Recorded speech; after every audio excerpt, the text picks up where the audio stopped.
Hey everyone, this is What If Fan. While reviewing the earlier videos, I noticed a few issues, so I've gone ahead and made corrections. This is the third part of the revised version of What If There Was a Different Luffy. You can find the fanfic's title and the original author's name in the description below, so be sure to check it out and support the creator. If you enjoy the video, don't forget to like, subscribe, and hit that notification bell so you never miss an upload. Alright, let's dive in. Chapter 21, Trip to Syrup Village. Third-person POV. Somewhere in the East Blue Sea. After 2 days in the middle of the ocean, a marine ship was anchored in the waters, while Luffy used the power of his devil fruit to slow down the ship, almost coming to a stop. Next to the marine ship, there was a smaller and peculiar boat. What is this? Yamato couldn't help but ask in amazement. This is a speedboat, Luffy said proudly. He purchased it using the system, taking an existing model in this world and adding a few modifications. The young man with the straw hat used his money from the shop system to buy and assemble a steam-powered speedboat. What's a speedboat, Luffy-sama? Shirahoshi looked curiously at the small, peculiar boat with an engine at the back. This is a small motorized boat that can move faster than most boats in this world. It will be a secondary boat for the crew, mainly used by Lami as she delivers the heads of the pirates we captured while we were here in the East Blue, Luffy explained proudly. Incredible! Yamato exclaimed with starry eyes. You don't even know what a motor is. Lami said from the side, thinking that the tall woman with horns was missing a few screws in her head. Luffy had an appreciative look for Lami at this moment. Although the concept of a motor wasn't new to this world, as they had a sea train in Water 7, for most people, it was strange and unfamiliar. Lami in the original story had a damn submarine-like law, so it's no surprise that she's the only one who has an idea of what a motor is. Anyway, I'll teach Lami and Beepo how to operate the speedboat with the fuel now. Please wait for me to finish before we continue our journey, I said, jumping onto the boat, with Lami and Beepo following me. But first of all, where did you get all of this? Did you already have it in your pocket? Lami asked, curious. It was a recurring question among the crew, but everyone inclined to the idea that Luffy had these things before they met him, and he had simply shrunk them and kept them until the occasion. No, I got these with the money we obtained from Buggy. It's pretty hard to explain right now, so I'll do it another time. Let's focus on the boat's operation for now. Luffy planned to talk about the concept of the shop later, now he had other concerns. While Luffy explained the concept and the manual of the speedboat, on the marine ship, everyone was looking at that strange, small motorized boat. A woman with orange hair was standing beside them. She was dressed as a French maid, nothing too sensual, but she had her own uniform, like Baby 5. She held a mop in her hand, squeezing it tightly, with veins popping on her head. I'm a maid? A maid? Nami was furious with her fate in the midst of all these pirates, as her role was to clean the ship and attend to the captain's requests. First, he doesn't see me as a navigator and brings me into his crew as a maid. Now he's making me wear this uniform and asking me to keep cleaning the ship? Damn you, Luffy, you're lucky you hid all that gold, but I'll find it. I'll take it along with the reward you'll receive from Buggy. Nami was furious at first, but soon had a malicious smile at the prospect of getting all that money from this crew. So, I'll keep cleaning the place until I get that money. She was determined as she resumed her task with a rather happy demeanor, which left everyone who knew her intentions quite concerned as the maid cleaned with a scary smile. After explaining everything, Luffy summoned a raft to be pulled by the speedboat with Buggy's crew tied together on it. With this, I believe you can go. Take my Vivre card and come to us when you're done, Luffy said, taking a paper from his pocket and handing it to Lami, who accepted it. Okay, see you later, Captain. She smiled. In the beginning, Lami had some grievances with Luffy, and they still had some differences, but over the days, they were building some kind of relationship between them, despite a few jokes back and forth. Remember, don't use your devil fruit powers too easily. My grandfather is already coming after me, and if the headquarters finds out about the potential of the people around me, they'll try to send more forces here. Not that it would scare me if it happened, but I want to delay it as much as possible while we're in this sea. She nodded in understanding. Then, see you later," Luffy said with a nod, not taking his eyes off the emo-styled woman. After a few seconds, he turned to the bear beside him, who wore his orange jumpsuit, one that Luffy bought in the shop, as it belonged to the canonical Beepo without a pirate symbol. "You too, Beepo, take care and keep this emo here out of trouble," Luffy smiled. "Who's emo?" Lamy yelled. "Yes, Captain," Beepo said, saluting with his hand on his forehead, mimicking a military salute. "So, I'm off." Luffy jumped onto the marine ship, while Lamy started the coal-powered engines and began to move away from the ship with the raft full of clown-dressed prisoners begging to be set free. "Now, let's continue our journey. Our sharpshooter with a long nose is waiting for us," Luffy announced as the ship resumed sailing in the direction they were heading. For the rest of the day, Luffy trained them with his powers, but this didn't include Nami. Luffy wasn't naive to her real intentions here, as was almost everyone else on the crew. He was just toying with the cat burglar. Even though he needed a navigator, seeing her cleaning the ship with a uniform was too much fun. She would grumble when she broke her broom or the dustpan after realizing her own situation in anger. "Nami, you've broken another broom. You owe me 50 berries now," Luffy exclaimed, enjoying himself, while Nami had a dead look as she saw herself either further in debt or losing money, no matter how insignificant 50 berries might be. As for not training the cat burglar yet, Luffy wanted to see how she would fare on her journey. He wasn't like the canon Luffy to forgive that betrayal so easily. He wanted to test the waters with Nami before making a decision, even though he would appreciate it if she came to ask for help in dealing with Arlong without stealing from him. "The sun is so warm and nice," Shirahoshi commented. "Nami, get some orange juice for me, Yamato, and Shirahoshi?" A shirtless Luffy in flowery shorts asked, as he and Kaido's daughter in a beautiful white bikini, and a serious woman sat side by side, sunbathing on chairs in the middle of the ship. Each of them wore sunglasses to enjoy the moment. Meanwhile, Chouch Oyu was on the mast like a lookout or guard dog, and Zoro and Kuina were still training, swinging a piece of wood, which I increased in weight multiple times. "Sharky!"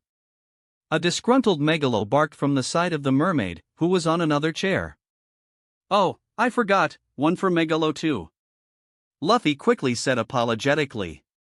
While they enjoyed their time relaxing at sea after their intense training, Nami had to comply with the captain's request. "Of course," Nami replied, gritting her teeth. She despised everything about the situation, but it was necessary to get her precious gold. "Thanks, maid," Luffy commented with a smile. "Thank you, Nami." "Thank you, maid-sama." "Sharky." Everyone expressed their gratitude. "You're welcome." Nami smiled with closed eyes but had visible veins on her forehead as she tried to hide her anger. She began to walk in a stiff and squared manner as her unmasked rage consumed her, heading toward the marine ship's kitchen. She pretends so poorly. How did she manage to steal from all those pirates? Luffy couldn't help but wonder internally as he watched her walk away from the group. Woof! Woof! Everyone heard barking from the mast, and Luffy understood what it meant. "It seems Chouchu spotted land," Luffy commented with a sigh. Anyway, it didn't take much more than a day after Lamy separated from the group for the ship to see the village of Syrup in the distance. Chapter 22, Syrup Village 01. Third-person POV. Syrup Village, East Blue. With the ship arriving at a deserted beach on the island, Luffy asked Zoro to steer the helm in a straight line and let the sand naturally slow down the ship. As the sand rose with the impact of the marine ship, it came to a halt, and the rest of the crew descended using a ramp placed on the side of the ship. A ship shouldn't come to a beach, as it would get stuck in the sand. But this rule didn't apply to Luffy.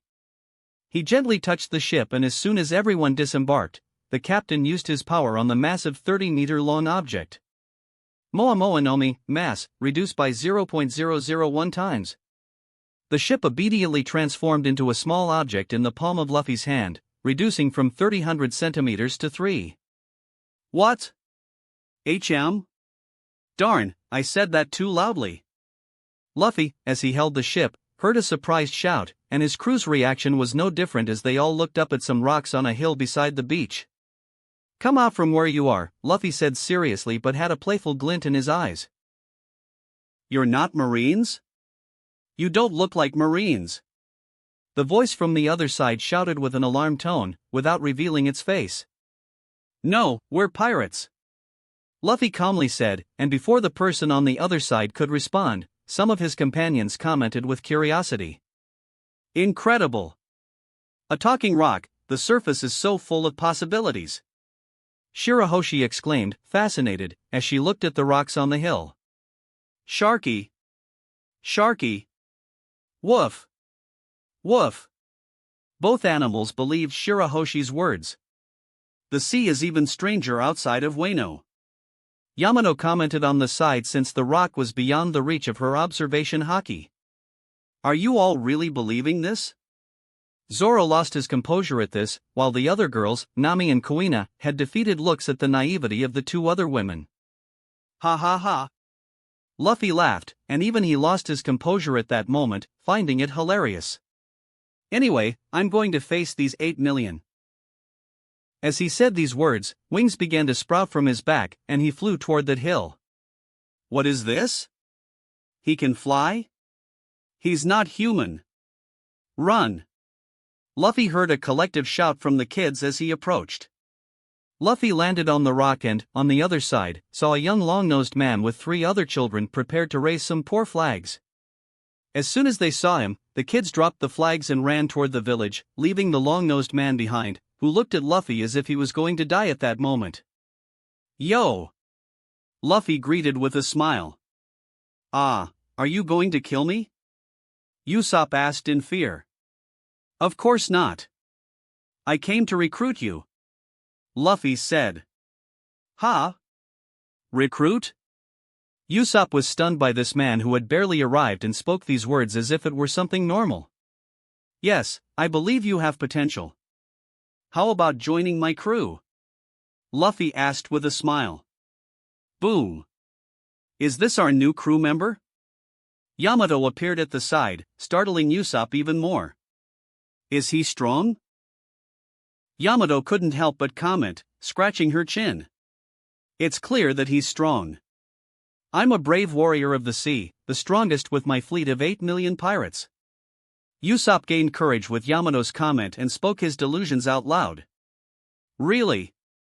Yamato asked, amazed, looking for the other 8 million people under Usopp's command. Luffy just sighed at that. "He's lying, Yamato. This island can't fit that many people to begin with," Luffy said calmly. Caught in the lie, Usopp started to sweat. "Luffy-sama?" Shirahoshi arrived at the scene flying. "A woman with a tail who can float?" Usopp exclaimed with comical eyes when he saw the princess. He had heard of a mermaid but didn't know the exact description. "Shirahoshi, cover your tail with the dress I gave you, so you don't attract too much attention," Luffy said calmly. "Yes, Luffy-sama." She obeyed, lowering the dress to cover her tail. "Wasn't there more shouting here?" Nami asked, inspecting Usopp and the area since she hadn't seen the children shouting and running. By this point, everyone had already surrounded a scared Usopp. "Only a boy? Did he get lost? Sharky? Woof! Who are you?" Usopp asked, still cautious about the presence of these strange people and animals who suddenly appeared. "We're the Straw Hat Pirates," Luffy led the conversation. "And what do you want here?" "We want to sell a ship. I heard there's a shipbuilding company here, so we came to this island," Luffy explained. "Yes, there is one, I know the owner, but you're not here to cause trouble, are you?" Usopp asked, still cautious. "We're pirates, we do what we want. But we're not here to loot towns and villages. That's beneath us," Luffy said seriously. "But then, since you're a brave warrior of the sea, why don't you join me and my crew? I need a good sniper, and you look like you might be one of the good ones?" Luffy asked again. Of course I am. But why do you want that?" Usopp looked at him incredulously since he knew deep down that he was weak, and no one expected much from him. Because you have potential, and I know your father. Luffy said simply. My father, really? You know my father? Usopp couldn't be more shocked. Of course, his captain gave me this hat. How about joining me on my adventures and finding him later? I can make you even stronger than your old man. Luffy proposed. I don't know. In the end, Usopp didn't agree, as it was all too sudden, and he had his life in this village, no matter how much his heart longed for adventures on the vast and unknown sea. Even looking at this unique group he never imagined seeing in front of him, he wanted to say yes deep down, but he was afraid of the unknown and was still attached to this place. However, he didn't reject Luffy's offer either. Luffy saw this and hoped to change his mind as he stayed on this island. Chapter 23, Syrup Village 02. Third-person POV. Village Syrup, East Blue. Anyway, why don't you show us where this shipbuilding company is? I want to make some money with the ship we have. Luffy changed the subject, as he expected from Usopp. Yeah, I guess that's fine. Usopp finally stood up from the ground, where he had been since he got scared when Luffy grew wings. Wait a moment. How did you make that ship disappear? Or how do you have wings? Usopp yelled, now recalling all the strange things that had happened. How does she have a tail? How is there a flying shark? He couldn't stop shouting with his scared voice. No one immediately answered. Nami was curious as well. She didn't have the courage to ask too many questions but really wanted an answer to all the strange things this crew could do. About me, I'm a devil fruit user, Luffy said calmly. I thought those were just legends. Nami exclaimed. Did you not find it strange when Buggy split in my lure, maid? Luffy asked incredulously. I was so stunned that I didn't even notice. Nami protested, growling when Luffy called her by her current occupation. Usopp was stunned, trying to imagine a fight with people with strange powers, something that left him internally terrified. As for Shirahoshi, she's a mermaid, so it's normal for her to have a tail. Ha, Luffy laughed and continued. Her companion is Megalo, he's a very special shark. Sharky? And that woman with horns? How can there be so many different people in just one place? Usopp couldn't help but exclaim as well at the giant and peculiar appearance of Yamato. Isn't that normal? We're a pirate crew. Luffy announced with a smile. That's not normal. Usopp, Nami, Kuina, and Zoro shouted at the same time. Ha ha ha ha ha. How funny. Yamato spoke with a smile while laughing at the faces of the four. But anyway, can we go now? Luffy asked, and in the end, Usopp nodded, seeing that this group didn't seem to be evil, just very strange and with personalities he never imagined. Great, let's go, everyone. Luffy said, following Usopp as everyone started to follow him. It didn't take long for them to enter the village, passing through the streets. They soon attracted a lot of attention with their group. Hey, isn't that Usopp? But who are those accompanying him? Some villagers suspected as the group passed through the city streets. What beautiful women! I've never seen such beauty. Yamato and Shirahoshi attracted a lot of attention, both from men and women. Isn't that a Jolly Roger with a straw hat drawn behind the cloak of that tattooed man? Pirates? What? What are pirates doing here, and Usopp is with them? Soon everything turned into a tumult, while Usopp was getting nervous about the gossip. His reputation was already not good among the people in this village, and now they were associating him with pirates. Luffy and the others didn't seem to care much, except for Nami, who didn't like pirates, especially when being called one. Anyway, they passed through the village and headed toward the large mansion near the port, on a hill. As they approached the gate, a butler who looked very much like a human ram was watering the flowers in the garden next to a blonde young lady sunbathing in a chair. Usopp and, who are these? Mary stopped watering his plants as he noticed Usopp coming with a group of very unusual people and some animals following them. Mary? Can you call Kaya? Usopp asked the butler directly. Usopp? Before Mary could respond, Kaya had already left her chair to see her storyteller friend. Hello, Kaya. I brought them here because I had some business with you. They said they wanted to sell a ship, so I guided them, Usopp said. And who are your friends? Open the gate, Mary. Kaya asked, turning her attention back to the strange group, who entered the gate as soon as Mary opened it. A green-haired man with 3 swords at his waist, 4 women, including one with a sword, another dressed as a maid with an unsatisfied face as she walked alongside them, a woman with a smile on her face holding a heavy weapon, almost 3 meters tall with red horns and a yellow base, incredibly beautiful, just like the other woman with pink hair and an innocent face, wearing a dress and walking in a strange way, almost as if she were flying and pretending to walk. There was a furry dog with a flying shark using a bubble of air around his waist, seemingly well out of the water. And finally, there was a tall, tattooed man dressed as a pirate, who smiled at Kaya, as he appeared to be the group's leader. Hello, I'm Monkey D. Luffy, captain of the Straw Hat Pirates, Luffy said confidently, earning a surprised look from the 2 in front of him. A captain of a pirate crew?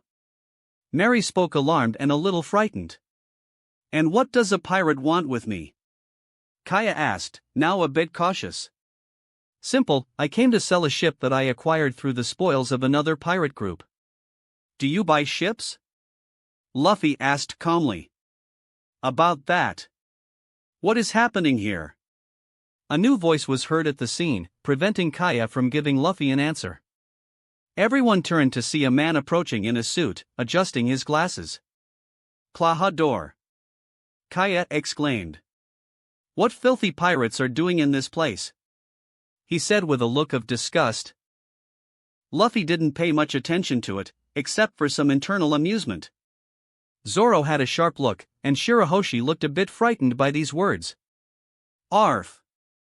Arf! Chachu didn't like this at all and barked at the man, showing his teeth. They brought their mutt too. The black-haired butler continued to comment, earning an even more intense growl from the dog. Wait, they just came to sell a ship. Usopp said hurriedly before any misunderstandings occurred. Sell a ship? Have you not read the news? This group attacked a marine base and killed its commander a few days ago. Klahadore said, showing 2 wanted posters, one of Luffy with a fierce look and shirtless next to the headless body of Morgan, and the other of Zoro tied to a post, with Luffy having a bounty of 10 million, and Zoro with 5 million. Is this real? Did you really attack a marine base? Kaya asked in disbelief. It's true, we're pirates after all. Luffy didn't even try to deny it. He really didn't care if he was called a demon, he was doing what he wanted, regardless of others' opinions. Usopp was in conflict now, he had just realized that he brought dangerous pirates to Kaya. Anyway, I'm here for business. If you don't want to do business, we'll leave, Luffy said without laughter now, speaking calmly. How can a lowlife like you do business at this shipbuilding company? Klahadore said with a disgusted tone. Isn't this guy caring about his disguise, is he? Luffy commented internally. Even though Luffy had shown a strength of 10 million, Kuro should still have to use some of his skills here to defeat a low-level pirate crew, and his disguise as a butler would soon be questioned. And you, the usual liar from the village, without finishing what he was saying, Klahadore pointed at Usopp this time. Have you brought dangerous pirates close to the lady? Have you lost your mind? I expected more, even from someone of your kind, he said with disdain. Wait, Klahadore, Usopp. When Kaya was about to defend Usopp, the butler interrupted her. You have to understand, miss, that he has brought danger to you here. This kind of scum always attracts others like him. It's no wonder your father is a bum on the sea. My father is. Usopp shouted angrily this time but couldn't finish. Pirate. Klahadore interrupted again. In other words, a lower-level scum, just like you and your little gang here, he said, adjusting his glasses again. While everyone was stunned by these events, suddenly, laughter brought everyone out of this stupor. They turned their gazes to Luffy. Ha ha ha ha ha ha ha ha ha ha. Luffy began to laugh loudly, much to everyone's surprise. What a funny guy. Ha ha ha ha ha ha. I'm sorry for this, but I can't help it anymore. Ha ha ha ha. My Luffy? Luffy-sama? Sharky? Wolf? Has he gone mad? Nami said unhappily. She didn't like how the dark-haired butler had treated them, and now hearing Luffy laugh made her even more displeased. What's so funny, pirate scum? You better get out of here and never come back with the rest of your ilk, otherwise, we'll call the Marines, Klahadore said seriously, not liking the mockery made by this young man. Ha ha ha ha ha. I just can't help but exclaim, you seem like a clueless man, not even knowing how grand his father is. He may be a pirate, but he's much better than being a butler in a village in the East Blue. Luffy smiled at him with a dangerous glint. Luffy? Usopp couldn't help but mutter as he listened to this. Mary and Kaya were still shocked by everything happening. But anyway, I don't care about your opinion, I'm a pirate, after all. But since you're so bold in insulting me, my crew, and even my future crew member here. Luffy pointed to a stunned and cowering Usopp at his side. Prepare yourself for the consequences. Luffy simply said, a sadistic smile forming on his face, and then he disappeared from the spot. Without time to react, the black-haired butler suddenly felt a sharp, intense pain in his stomach as a powerful punch was delivered, burying itself in that part of his body, causing him to recoil like a ragdoll. Boom! His body flew like a rocket, crashing into one of the mansion's walls.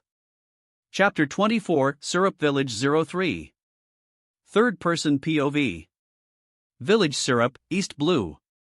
That. As the only thing they managed to comment on in the face of these sudden and unexpected events, Yamato was the quickest to react and equally surprised, just like the entire Straw Hat crew. Their captain, who had only come here to deliver a pirate ship to get some barrels from Buggy's ship, was equally surprised by what followed. A butler who appeared suddenly started to insult them. This was followed by their captain punching the arrogant man without giving him a chance to react. Luffy stepped into the spot where the butler had been and began to walk towards the wreckage caused by his punch and the man's body. Despite the noise of destruction, everyone was still frozen in place by these sudden actions. As he walked towards the destroyed area, an arrogant smile began to spread on Luffy's face. In the wreckage, there was Klahadore with torn clothes, broken glasses, disheveled hair, and coughing up blood as he tried to breathe on the ground. He glared at Luffy, filled with hatred, as Luffy approached him. What's wrong? Surprised? You already know my history. Did you think I'd reward you for insulting me and my crew? Luffy asked arrogantly, raising an eyebrow. Wait, don't hurt him. Call the guards. Make him stop. Kaya, coming out of her stunned state, said hurriedly, watching Luffy approach Klahadore with terror. Girl, you're too naive. Do you think I'll let this slide after hearing those words? Luffy taunted her, not revealing the man's true identity, as he wanted to play with him first. Especially after the man thought he could be arrogant with him and his people. After ignoring her, before Kaya, Klahadore, or almost anyone present could react, except Yamato, Luffy disappeared again. Ah! Without time to react, Klahadore received a kick from Luffy, sending him flying a few more meters as he screamed in pain. What's the matter? Is that all you've got? Luffy taunted as he appeared by his side again. With another punch directly to his face, his nose was broken when he hadn't even fallen from the last blow. Boom! His body demolished another part of the mansion.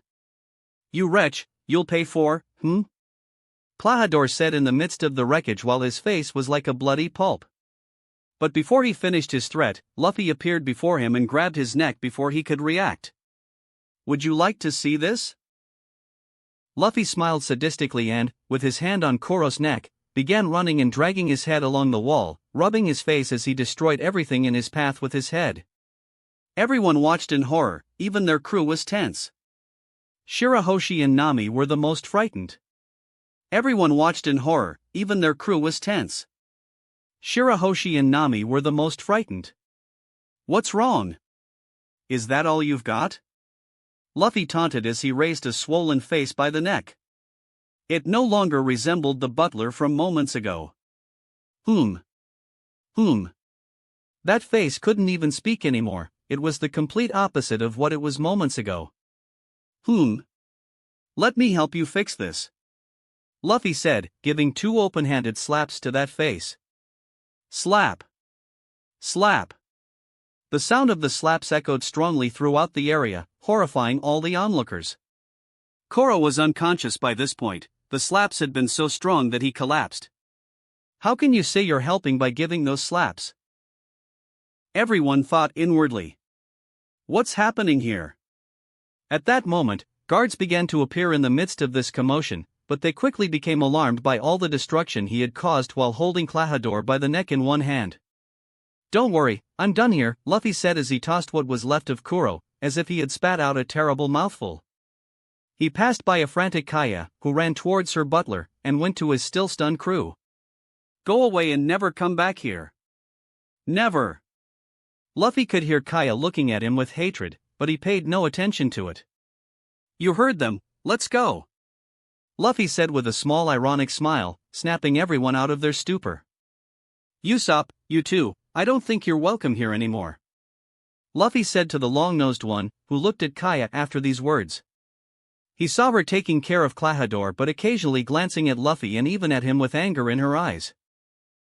Swallowing hard, Usopp followed Luffy out of the mansion, feeling a bit guilty for what had happened. No one said anything during their walk. Instead of passing through the village, they took another path. As they reached another deserted beach, Luffy stopped walking, causing the others to stop as well. Luffy stared at the empty sea horizon for a while without saying anything. Nami couldn't stand the silence any longer and broke it with a loud shout. What was all that about? Why did you attack him like that? You nearly killed him. No matter how arrogant he was, you can't hurt someone like that just because of words. Luffy didn't respond to Nami's shouting, nor did he turn to face his crew while still gazing out to sea. That guy. Nami snarled, while the rest of the group remained silent. I think I'm leaving, Usopp suddenly said in the midst of the new silence. He had followed the group because he hadn't had much choice, but now he had many bitter thoughts, especially since it seemed that his friendship with Kaya had come to an end. Wait, Usopp, you shouldn't leave yet, Luffy finally spoke and turned around, revealing a solemn smile. Usopp was surprised by this. I told you I wanted you on my crew, didn't I? Luffy said, his smile leaving everyone here stunned again, not understanding their captain's actions. Of course, from what I've seen so far, you were a coward back there, but I'm giving you a chance to earn it, Luffy said, continuing. In the next few days, you'll train with me and my team. After that, you'll have to defeat a pirate on your own and prove your worth. What are you talking about? I didn't say I was joining your crew, Usopp said, a bit angrily. You may not join it, but you'll definitely want to defeat this pirate, Luffy said, taking a low-cost wanted poster from the shop and opening it in front of all of them. This? Everyone was stunned when they saw Kuro's wanted poster in Luffy's hands. Wanted, Kuro of the 100 Plans, captain of the Black Cat Pirates. Reward, 16 million berries. Dead or alive. Chapter 25, Syrup Village 04. Third-person POV. Village Syrup, East Blue. On the beach near Syrup Village, Luffy stood in front of his entire crew and Usopp, holding up a wanted poster he had obtained through a point. He had collected thousands of wanted posters, but this one was special. It featured Kuro, a pirate who was believed to be dead. Did you say this pirate Kuro was actually the butler Klahadore all along? Usopp asked in disbelief. Are you sure he's not his brother? Yamato inquired. No, it's him all along. I had some information that he was hiding on this island for a while, and I confirmed it today. The idiot had the audacity to openly insult us just because I have a bounty of 10 million berries, lower than his, but I bet after the beating I gave him, he won't be getting out of bed for the next 3 days. Luffy said with a grin. But even so, Kaya is in danger, Usopp exclaimed. Then it's your duty to save her, Usopp, Luffy said calmly. Me? Usopp asked, astounded. He might have seen Luffy defeat Kuro with ease, but he knew he wasn't a monster like that straw-hatted man. Yes, to be honest, I saw you insulting her just like your own father, while you kept quiet. I thought you were a brave sea warrior. But what I saw was just a coward. Luffy's smile faded, and he looked seriously at Usopp. Usopp was taken aback by this. He never expected someone to call out his true personality in such a critical moment, making him lower his head in shame. Nami was the first to speak up in her maid outfit. Luffy-sama, you don't need to. Shirahoshi as well was about to comment, please, I'm just a maid. Silence. Luffy said sternly, and they fell silent. I admit, I was tempted to recruit you, but I was disappointed with what I saw, making me wonder if you're really your father's son.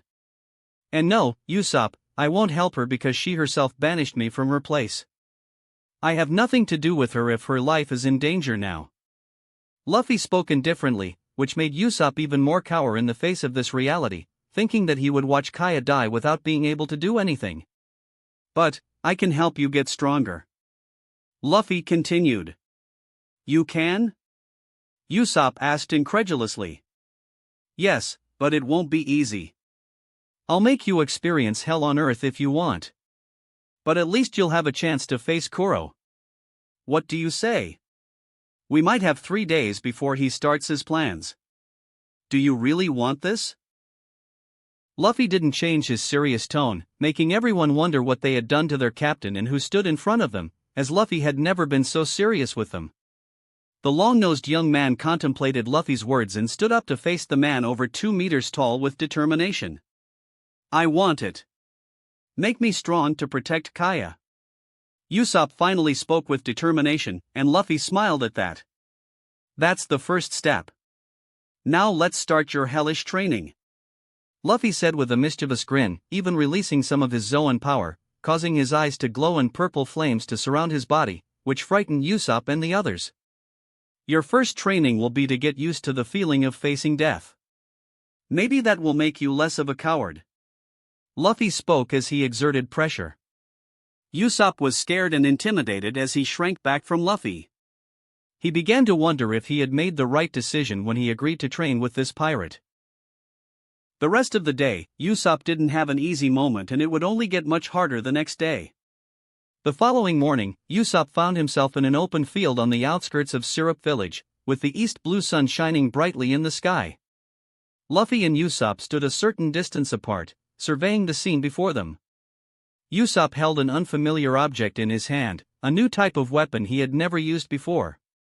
But under Luffy's guidance, it was the weapon that would accompany him on their adventures. The field was filled with improvised targets that Luffy had acquired through the system, from high-quality equipment to empty cans and thin branches hanging from ropes.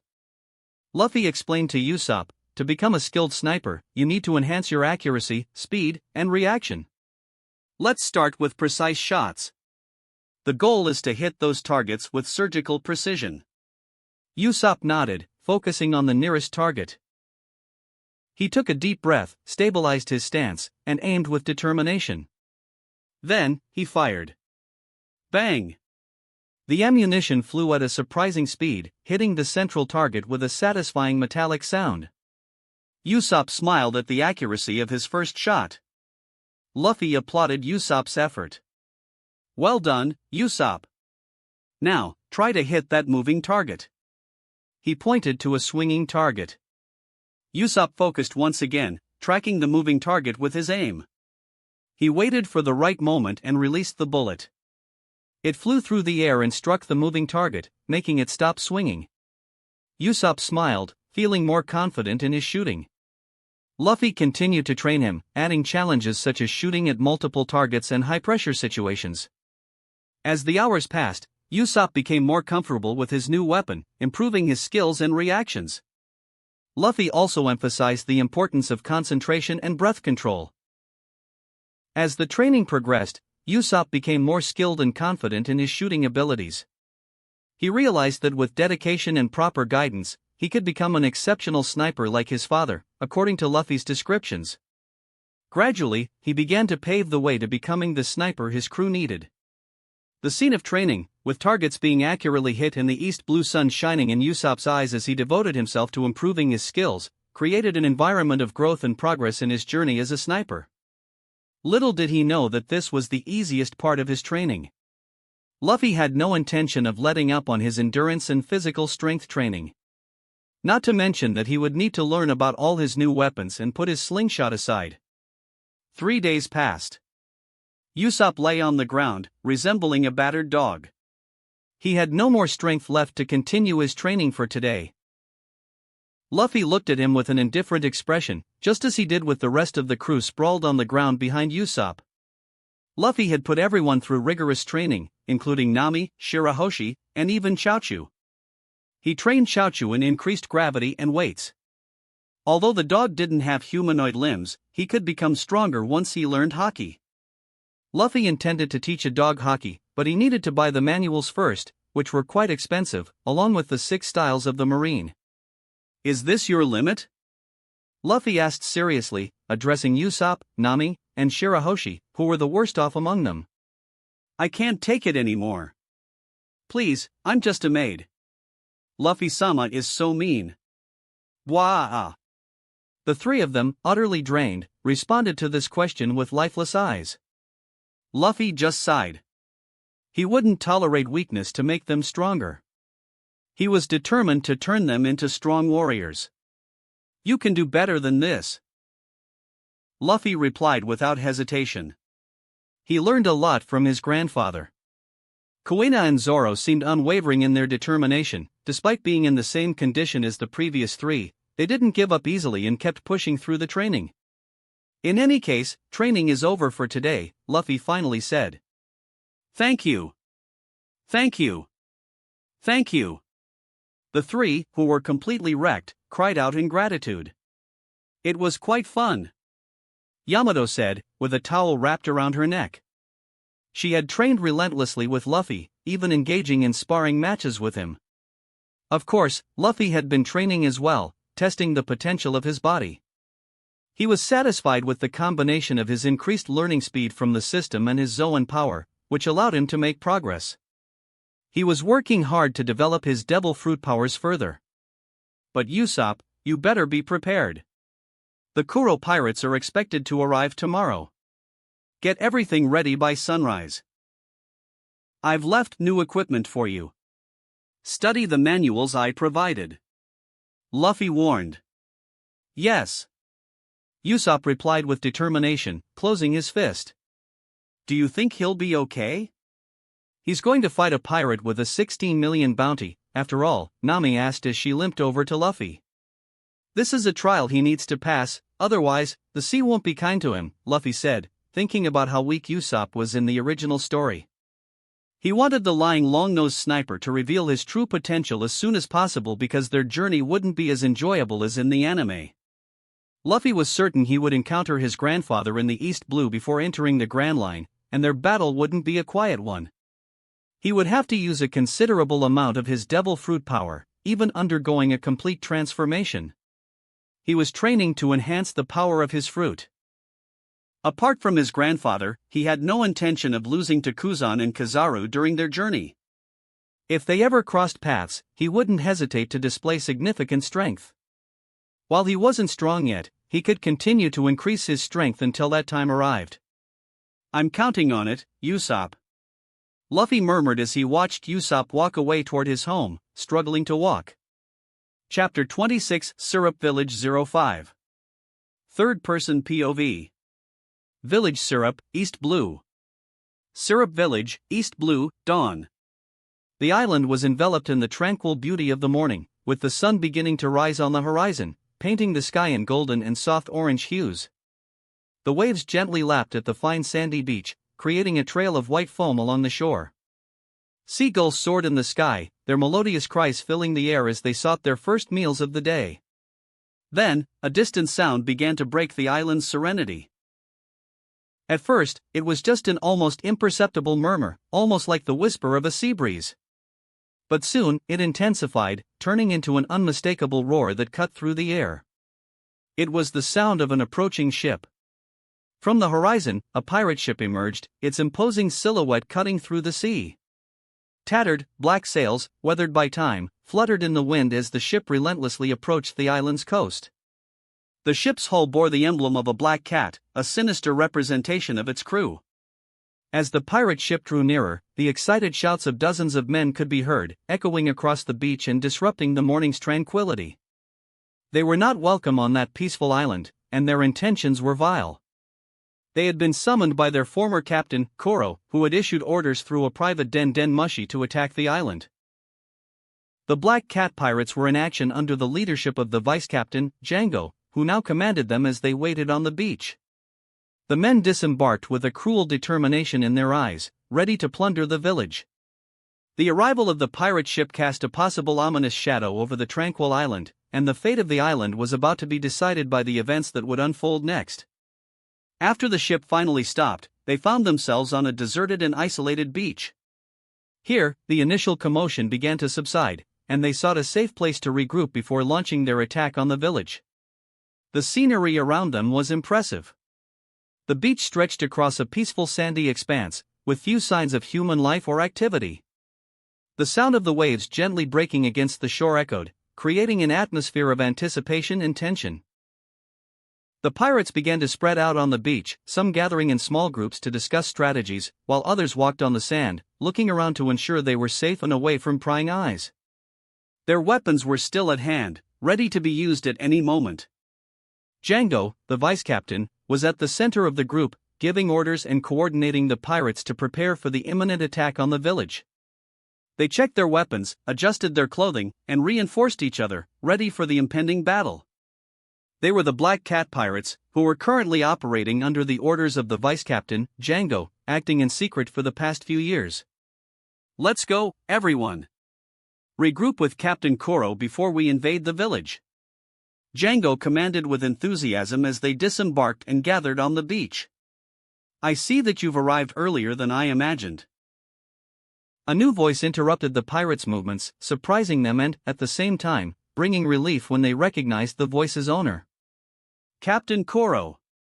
HM? What happened to you?" Django questioned their former captain as he spotted him. Koro stood before them, with much of his body wrapped in bandages and an arm immobilized by a splint, evidence of a recent injury. With a determined look, Koro clenched his teeth tightly, still consumed by the memories of his humiliation and eager for an opportunity for revenge. "Some damn pirate showed up and did this to me," Koro growled, echoing the memories of the events of the past few days. He remembered how he had contemptuously taunted a group of pirates with bounties lower than his own, only to be brutally defeated by their captain, with no chance of counterattack. The humiliation still burned in his memory.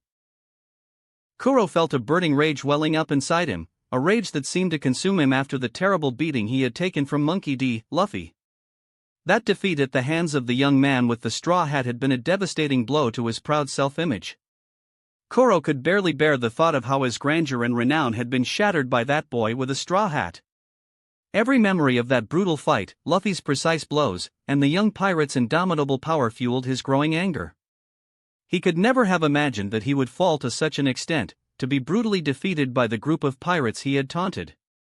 Now, Koro was obsessed, his mind fixed on a single idea: revenge against the man with the straw hat who had dethroned him and reduced him to a pitiable state. "Anyway, let's start the attack. Django, come with me. I've already taken the necessary measures in the mansion, but I need your skill to get Kaya to sign the will documents," announced Koro, his eyes shining with determination as they prepared to launch the attack on the village. However, before they could give the order, something unexpected happened, interrupting their conversation. Bang! A blast cut through the air, and a bullet fell with a clatter on the ground, right in front of the group of pirates. They all turned to the source of the attack, finding a long-nosed man perched on top of a hill about 400 meters away. He was crouched, holding a rifle firmly, his eyes focused on the approaching pirate group. "It's you!" Koro couldn't help but taunt when he recognized the man. "I didn't expect to find you here, Usopp, but it's a great surprise. I might even kill you before." Koro couldn't finish the sentence when suddenly, one of the pirates in front of him took a shot to the head. The impact of the bullet caused blood to splatter on the scene, some drops even landed on Koro's clothes, leaving him stunned. As Koro tried to process this new information, Usopp, with his deadly aim, fired his rifle, proving that his skills were far more dangerous than Kuro had ever imagined. Shock and surprise were clearly reflected on Kuro's face as he tried to comprehend the surprising turn of events. Usopp had caught Kuro off guard, who had only expected to face a storyteller but found himself facing a skilled and deadly sharpshooter. He couldn't help but question Usopp's newly discovered capabilities, and this revelation made him realize that he had seriously underestimated the long-nosed boy. While Kuro tried to process this new information, Usopp, still crouched, took the opportunity to reload his rifle. The weapon, acquired by Luffy at the store, was a prototype created by Vegapunk, costing only 5 points. It was a powerful piece of technology that outperformed the weapons used by the Marines, and the world government had not yet produced it on a large scale. Usopp, wasting no time, fired more precise shots at the Black Cat pirates. Bang, asterisk. Bang, asterisk. Bang, asterisk. Bang, asterisk. Bang. Bang, asterisk. Bang, asterisk. The gunshots echoed as Usopp relentlessly targeted the invading Black Cat pirates as they advanced along the beach. With determination, he fired accurate shots, ruthlessly taking down the invaders before an explosion occurred. Usopp's precise shots were like bullets guided by destiny, finding their targets with deadly accuracy. The roar of the shots was accompanied by the cries of pain from the pirates hit, one by one falling. The scene was a whirlwind of chaos and desperation, with the Black Cat pirates desperately seeking shelter, but Usopp showed no mercy. His focused gaze and unwavering determination did not waver, and he continued to eliminate his enemies with lethal precision, an impressive display of skill and courage amid the impending confrontation. Usopp demonstrated astounding marksmanship, taking down a dozen pirates with accurate shots. His weapon, with the ability to store multiple cartridges in the magazine, only accentuated his deadly skill. It was as if Usopp possessed an innate gift for taking down his targets, a skill that echoed his father's talent. While Usopp kept the Black Cat pirates at bay, on the other side of a hill, Luffy and his companions watched the scene with attentive eyes. "I'm quite satisfied with this now," Luffy murmured, unable to contain a smile. He had managed to awaken Usopp's bravest side, forcing him to confront his fears and take responsibility for protecting Kaya. Through rigorous training in recent days, Luffy had acquired an arsenal of weapons at the store, especially for Usopp. He spared no effort, subjecting the boy to tough training and forcing him to learn how to use all available weapons. Luffy wanted Usopp to understand that the world was not a place of childish dreams, and that he would have to be willing to get his hands dirty with the blood of his enemies if he wanted to protect Kaya. Despite the suffering Usopp had endured in the past 3 days, he was determined to protect Kaya, even if it meant staining his hands with the blood of the pirates. His determination to fulfill this mission and rescue Kaya was stronger than ever. Bang, asterisk. Reload asterisk. Bang, asterisk. Bang, asterisk. Bang, asterisk. Usopp turned out to be a natural master with weapons, something Luffy had already noticed. He lamented that in the anime, Usopp had been relegated to using his slingshot. "This is the kind of sharpshooter my crew and I need on my ship," Luffy commented, admiring Usopp's skills. "Are we just going to watch?" Nami asked beside him in her characteristic attire. "For now, yes, but it looks like he might not be able to handle all of them." "Zoro, do you want to get in on the action?" Luffy asked Zoro. "Of course, it's been a while since I've fought, and I'm eager to see the result of my training." Zoro couldn't help but smile with anticipation. "Then go. Let Usopp deal with Kuro. I want him to surpass Kuro here." Luffy made the decision, and Zoro leaped from where they were towards the beach. Kuro boiled with anger, his plans were being thwarted by a boy he never imagined would be capable of killing someone. He looked around and saw a large number of his crew dead on the way, victims of the skilled sharpshooter. In his path, there were many bodies left behind as they tried to reach Usopp, who was on the hill. Kuro, consumed by rage, realized he had no choice. With fury, he used an ability he had developed, inspired by a theory he had seen in the styles used by the Marines and the CP, Rokushiki/Saru. He advanced towards Usopp with only one arm, his claws ready to kill the boy once he was within his reach. Usopp, on the other hand, showed no hesitation. He looked seriously at Kuro's advance and dropped his rifle to pick up a military bag by his side. Kuro was stunned when Usopp removed pins from a strange object he couldn't identify and threw them on the path. The small, almost ball-shaped spheres fell in Kuro's way before he could reach them. However, he didn't have time to maneuver around these objects as he had already used his technique to approach Usopp. When Kuro was about to reach the spheres, he realized too late that they simply exploded, engulfing him in a sudden blast. Boom! Captain Kuro! The Black Cat pirates couldn't contain their shock and astonishment as they saw their former captain being engulfed by the violent explosion.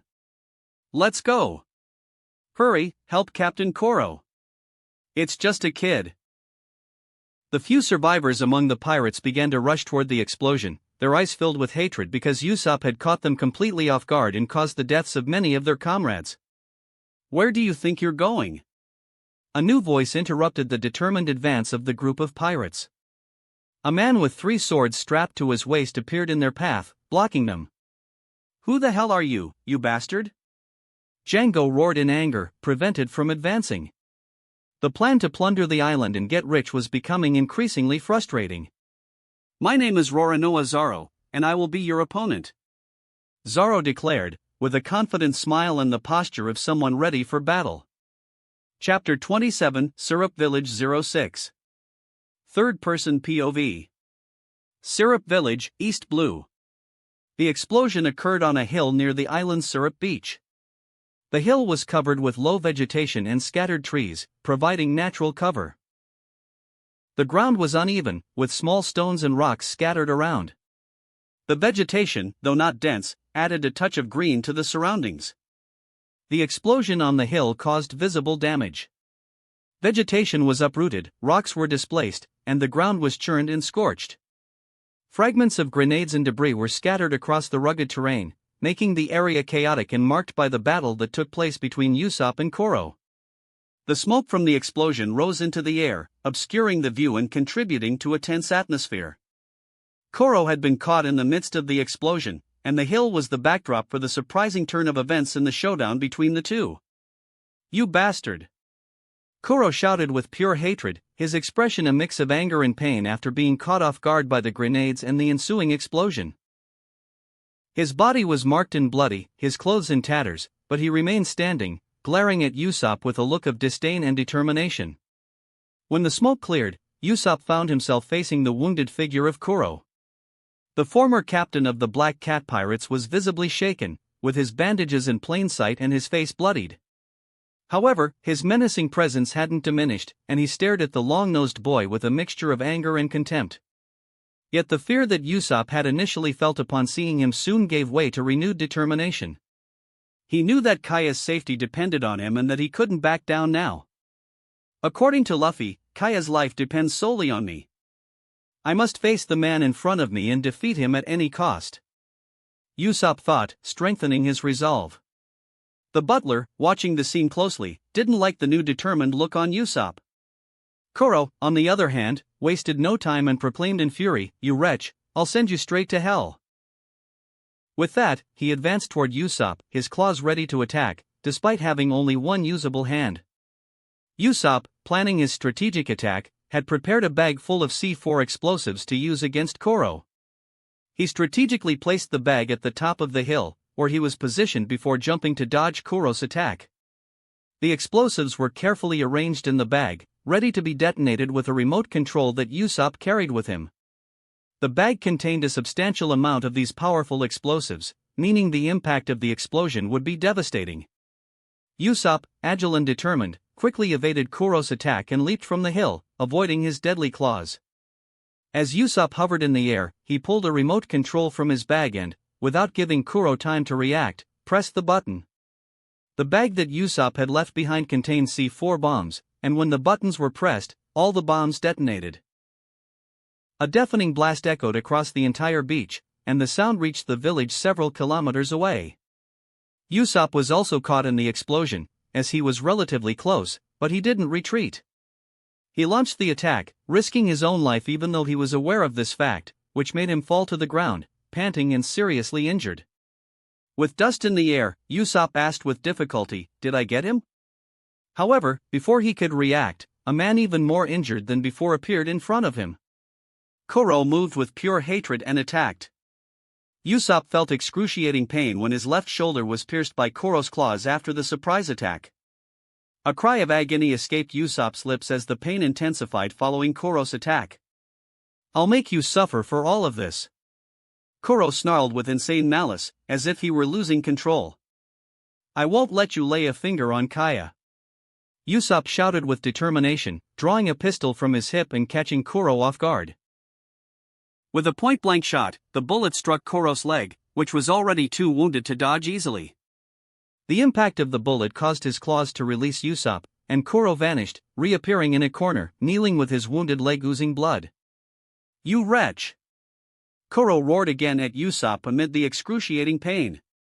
Meanwhile, on the other side, Luffy, Nami, Zoro, and the others observed the situation closely. "Are you the famous Roronoa Zoro?" Django finally broke the silence, watching Zoro quickly defeat the pirates who had tried to face him in the last few seconds. Anger was beginning to overwhelm Django, as he couldn't see Captain Kuro's fight but heard the explosions in the distance. He was starting to realize that things weren't going as planned. "Yeah," Zoro replied with conviction, untying a cloth from his waist and tying his iconic green bandana to his head. With one of the three swords between his teeth and the other two wielded in each hand, he looked determinedly at the group of pirates. "I will be your opponent," Zoro concluded, his eyes reflecting pure determination as he prepared to face his opponents. "Don't underestimate our enemies. Everyone, pay attention," Django ordered, and the pirates approached, surrounding Zoro in this crucial moment. Django took out his hypnosis medallion and began to swing it in front of everyone present. "What is he doing, Luffy-sama?" Shirahoshi, beside Luffy on the more distant hill, asked as she watched the ongoing battles. She had been worried about Usopp when he faced Kuro but was relieved to see him exit the fight, even though injured. "He's about to use hypnosis to strengthen everyone," Luffy explained, keeping his cool as he watched Django's medallion sway. "Hypnosis? Will that really work?" Nami asked beside them, expressing doubts about the effectiveness of this method. "You'd be surprised at the results," Luffy admitted. He recognized the value of Django's ability, even though it wasn't his preferred style. Luffy had always felt a certain discomfort with abilities that affected people's minds, both in this life and the previous one. He would never consider Django as a possible crew member, despite this intriguing ability, as he disliked powers that tampered with people's minds. Returning to Django's scene. "You'll get stronger, stronger." When Django said these words, they began to become a kind of rabid animals, punching the nearby rocks, even cracking them with the sudden increase in physical strength. This. Nami was stunned. Shirahoshi just placed her hand on her mouth, equally stunned. "Sharky. Woof. It's impossible." Kuina couldn't help but comment. While the members by his side were stunned by the demonstration, Luffy turned his attention to an equally stunned Zoro and activated his devil fruit power. "Moa Moa no Mi." Sound, amplify 20 times. "Zoro, I see you're facing a challenge. Do you need help?" Luffy spoke calmly, although his voice resonated across the entire beach with unexpected volume. The sudden sound explosion surprised everyone on the beach, especially his close companions, who had to cover their ears due to the proximity of the captain. Zoro, however, looked towards Luffy with determination. "No worries, Captain, I can handle this on my own." Zoro responded, his voice filled with confidence as he clenched the sword between his teeth even tighter and held the other two firmly in his hands. He was ready for battle and determined to face this challenge. After intense days of training, Zoro felt that he had made progress, and this would be the perfect opportunity to test the results of his hard work. Django, taken aback by the sudden sound explosion, diverted his gaze to the hill, realizing that now it wasn't just Zoro who would require his attention. Without wasting time, he immediately issued a loud and urgent command, while Zoro prepared for the showdown. "Attack!" he shouted, and with this command, the pirates launched themselves in Zoro's direction with threatening cries and roars. With a calm demeanor and focused eyes, Zoro awaited the approach of his adversaries. He kept the sword between his teeth, while the other two were ready in his hands, poised to be employed lethally at any moment. As the pirates closed in, Zoro remained steadfast and unwavering, ready to face them all. Each step the pirates took was a step toward the imminent confrontation, and Zoro was determined to prove his progress and skill in the upcoming battles. Slash. Slash. Slash. Slash. Slash. Zoro's katanas swirled deftly, creating a whirlwind of sharp steel as he moved in the heat of battle. He skillfully evaded punches and attacks with other weapons coming his way, using his opponent's strength against them. The metallic sound of blades colliding echoed across the battlefield, and Zoro maintained his unwavering concentration and fearlessness. The hypnotized pirates advanced on him, blinded by their loyalty to Django and unable to perceive the disadvantage they were in. As Zoro's blades cut through them, some pirates fell to the ground, wounded or dead. The swordsman's ability was evident, and his fight was a deadly dance of steel. Django, on the other hand, was growing increasingly alarmed as he saw his crew being defeated one by one. His face showed concern, and he began to understand that he had seriously underestimated Zoro's power. The smile on the captain's face on the hill reflected his pride as he watched his swordsman in action, aware that the intensive training and system bonuses were yielding remarkable results. He really got strong. Kuina remarked beside Luffy, admiring Zoro's skill in battle. Luffy couldn't resist the opportunity to tease the girl. He's stronger than you. Kuina maintained her composure and responded with determination. Yes, I'm 11 years behind, I'm not surprised. But I'll catch up to him soon. The captain of the Straw Hat Pirates joked with a mischievous smile. So have you already agreed to join my pirate crew? Kuina laughed at his question. Not so fast, clever boy. Our agreement is until I see my father, before making any decisions. Luffy nodded understandingly. I see. However, the atmosphere changed dramatically when a deafening scream echoed across the battlefield. Luffy, Kuina, and the others turned to see Yamato screaming like an animal, her features distorted. The surprised expression on Luffy's face gave way to concern as he watched his vice-captain's strange behavior. Yamato? She got hypnotized too. Holding his mace and growling like an animal, Yamato jumped off the hill and flew towards Django and the other pirates fighting Zoro.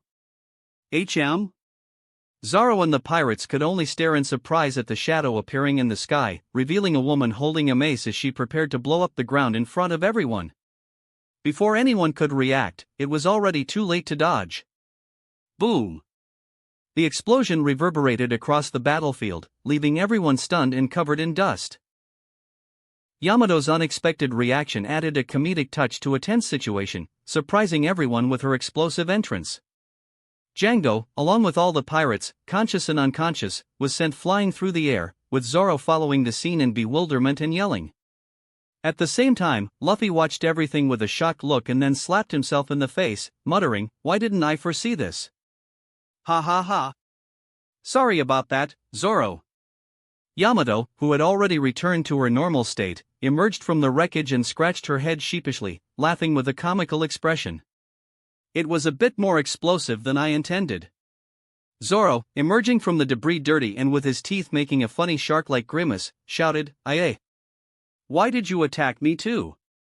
Sorry. Yamato replied, still scratching her head, while both of them were in the middle of that giant crater caused by the strike. Chapter 28, Syrup Village 07. Third-person POV. Syrup Village, East Blue. Zoro, I can see you've got a problem, need some help? This sudden, loud voice made Usopp and Kuro look up the hill where Luffy and the others were. Kuro fixed his burning gaze on Luffy as he spotted him for the first time in the corner of that island under the clear sky. His once intense eyes seemed to spark with unquenchable anger. To Kuro, Luffy's mere presence was a burning wound that turned the peaceful island into an emotional battleground. The origin of his hatred was rooted in the understanding that it was Luffy himself who had sown the seeds of destruction in his elaborate plans. Every failure and twist that threatened his meticulous strategy could be directly traced back to Luffy and his Straw Hat Pirates. Kuro's anger burned with the intensity of 1,000 suns, as he blamed the pirate captain for every setback and obstacle in his path. The discovery that Usopp, someone he had never expected to be so relentless, was under Luffy's influence only fueled Kuro's hatred further. Usopp, the boy he had once known, had become unrecognizable, reinforcing the feelings of powerlessness and anger within Kuro. He wondered how Luffy had managed to wield such influence over one of his former crew members, making him a formidable opponent. Kuro couldn't comprehend how everything had unraveled so quickly, how his carefully laid machinations had come undone in a whirlwind of problems and twists. The only certainty he had was that Luffy was aware of his true identity, and that only heightened the fury burning in his heart. Despite suffering a crushing defeat at the hands of Luffy in a previous confrontation, the mere presence of the captain of the Straw Hat Pirates caused Kuro's anger to grow with each passing second. He couldn't believe that Luffy's group had disappeared after the beating he had taken. The idea that they had abandoned him further fueled his anger, and he remained convinced that, with the help of his old crew, he could deal with Luffy and his companions. Now, with the sunny and tranquil scenery, Luffy's presence only added fuel to the fire of hatred burning inside Kuro. The impending confrontation promised to be an explosion of pent-up emotions as Kuro, determined to avenge his defeats and restore his honor, faced Luffy with a ferocity that only an enemy fueled by the deepest and hottest hatred could display. "My meticulously laid plans are in tatters, but at least I'll be rid of you," Kuro roared in frustration, his words dripping with poison as he watched helplessly as his intricate scheme crumbled. He knew that facing Luffy was a sentence of defeat, vividly remembering the previous humiliation and the imminent destruction that loomed over his crew, caused by another relentless force. Usopp's eyes remained firm and determined, hiding the torrent of fear bubbling inside him. The tension was unbearable, causing his body to tremble involuntarily. However, Usopp's courage spoke louder when he convinced himself that he had no choice but to face Kuro, all in order to protect Kaya, his friend and the only light in the midst of the looming darkness. "I won't allow it," Usopp exclaimed with a trembling voice, but filled with determination. With the agility of an experienced marksman, he drew his pistol and fired directly at Kuro. The sharp sound of the shots pierced the air, echoing as a challenge to everything Kuro represented. Bang asterisk. Bang asterisk. Bang asterisk. Kuro, even with his injured leg, skillfully resorted to his superhuman agility to dodge the bullets, displaying impressive agility that defied logic. Even though the pain of the wound was present, his determination was unwavering. The bullets whizzed through the air, but Kuro remained unscathed, maintaining the distance between him and the deadly ammunition. "Die!" Kuro bellowed, bursting into an relentless charge towards the long-nosed liar, his face contorted by uncontrollable fury that boiled within him. The thirst for vengeance fueled his strength, making him even more threatening. As Kuro closed in on Usopp, the sniper found himself in a critical situation. Needing to reload his weapon, he momentarily found himself defenseless. However, before he could take any action, a deafening roar echoed through the air. Boom! Boom! A grenade exploded violently near Usopp, engulfing him in a cloud of smoke and destruction. The explosion caught Kuro and even Usopp himself, creating a scene of chaos and devastation. Even amid the chaos and the pain that surrounded him, Usopp recognized the need for his sacrifice. He was willing to endure any suffering to stop the vile pirate who threatened his friend and his island. The intense pain he felt became a tangible testament to his courage, a testimony of the price he was willing to pay to protect those he loved. Usopp emerged from the explosion as a fearless hero, far from unscathed. When the dust finally settled, his body was riddled with injuries, a series of cuts and bruises bearing witness to the brutality of the confrontation. Blood flowed from his wounds, staining his attire and the arid ground of the island. Kuro's hoarse and hate-filled voice echoed across the scene, revealing him amidst the carnage. His figure was visibly worn out, a mask of cruelty and blood that covered his already exhausted body. The pirate bled from numerous lacerations, a living testament to the wounds inflicted during the battle. Yet, his fierce determination still burned in his eyes. Usopp, despite the intense pain that tormented him, did not back down from the bloodied adversary. In times past, he might have succumbed to fear and fled, but now, courage compelled him to face the cruel man and exact vengeance for all that Kuro had caused. His voice, though trembling, echoed through the battlefield. "I'll stop you," Usopp proclaimed, unwavering determination in his voice. He aimed his pistol once more, pointing it at his relentless opponent. Kuro, despite his weakened condition, didn't hesitate to respond. With the last reserves of strength within him, he shouted in return. "Die!" He advanced with a terrifying intensity, knowing that the battle had reached its climax. His offensive was a display of the fierceness of his will, even if he was at the limit of his endurance. In the blink of an eye, he vanished from where he stood, delivering a precise and swift strike that cut across Usopp's chest before he could react. "Ah!" Usopp's cry of pain echoed through the scene as he fell backward to the ground, his skin tingling with the searing pain radiating from his wound. Kuro, with a cold and challenging gaze, uttered threatening words as he looked at Usopp, lying on the ground, covered in blood. "I might lose or even die here, but at the very least, I will kill you," he said coldly, his voice echoing in the tense air. However, just as he was about to strike Usopp's head with his deadly blades, a small pebble struck his head, causing him to pause and turn his gaze in the direction of the thrown object's origin. There stood Kaya, tears streaming down her face as she held another stone on the ground, determined to interrupt the imminent atrocity. "I won't let you kill Usopp," Kaya shouted firmly, her voice trembling with fear but resolute to face the danger on behalf of her friend. "Kaya!" Usopp muttered, his face contorted with concern, as he lay helpless on the ground and shouted with all his might, using his last energies to try to protect his friend. "Kaya, get out of here!" He growled, urgency echoing in his voice, knowing that Kuro was about to direct his unbridled rage toward the defenseless girl. Immersed in the madness of his fury, Kuro abruptly turned toward Kaya, his hands taking on the form of lethal claws as he advanced toward the defenseless girl, determined to cause as much destruction as possible.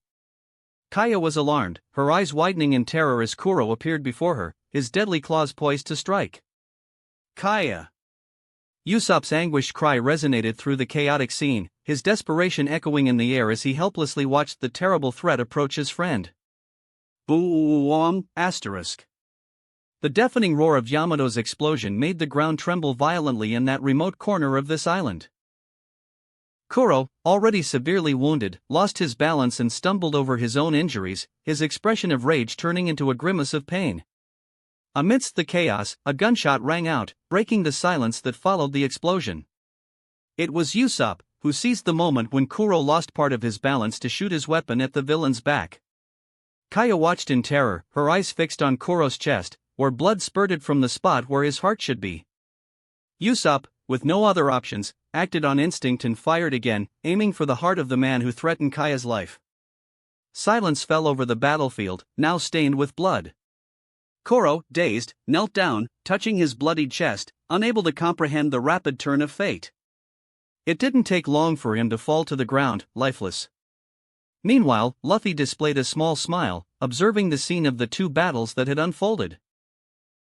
"For someone who said he didn't care about their lives, you were about to move when they were on the brink of death," Kuina commented with an amused look next to the captain. A smile also appeared on Nami and Shirahoshi's lips, who were watching the scene from a distance. "I don't know what you're talking about," Luffy responded, somewhat embarrassed but proud of his comrades. But before anyone could tease him further, he jumped from the hill to see Yamato and Zoro. Seeing him leave, Kuina and the others could only follow the captain, wanting to avoid any provocation they were about to make. "I see you've put on quite a show," Luffy couldn't help but comment, looking at the scene that Yamato had created on the beach. He. Yamato laughed nervously and embarrassed, while Zoro grumbled at the sight. "Anyway, let's tie them up. We'll have Lami and Bippo hand them over to the Marines in the next few days." Luffy gave the order, and both of them began to do just that, with Nami being the most eager to complete the task, thinking about the money she would earn when these defeated pirates were delivered to a naval base.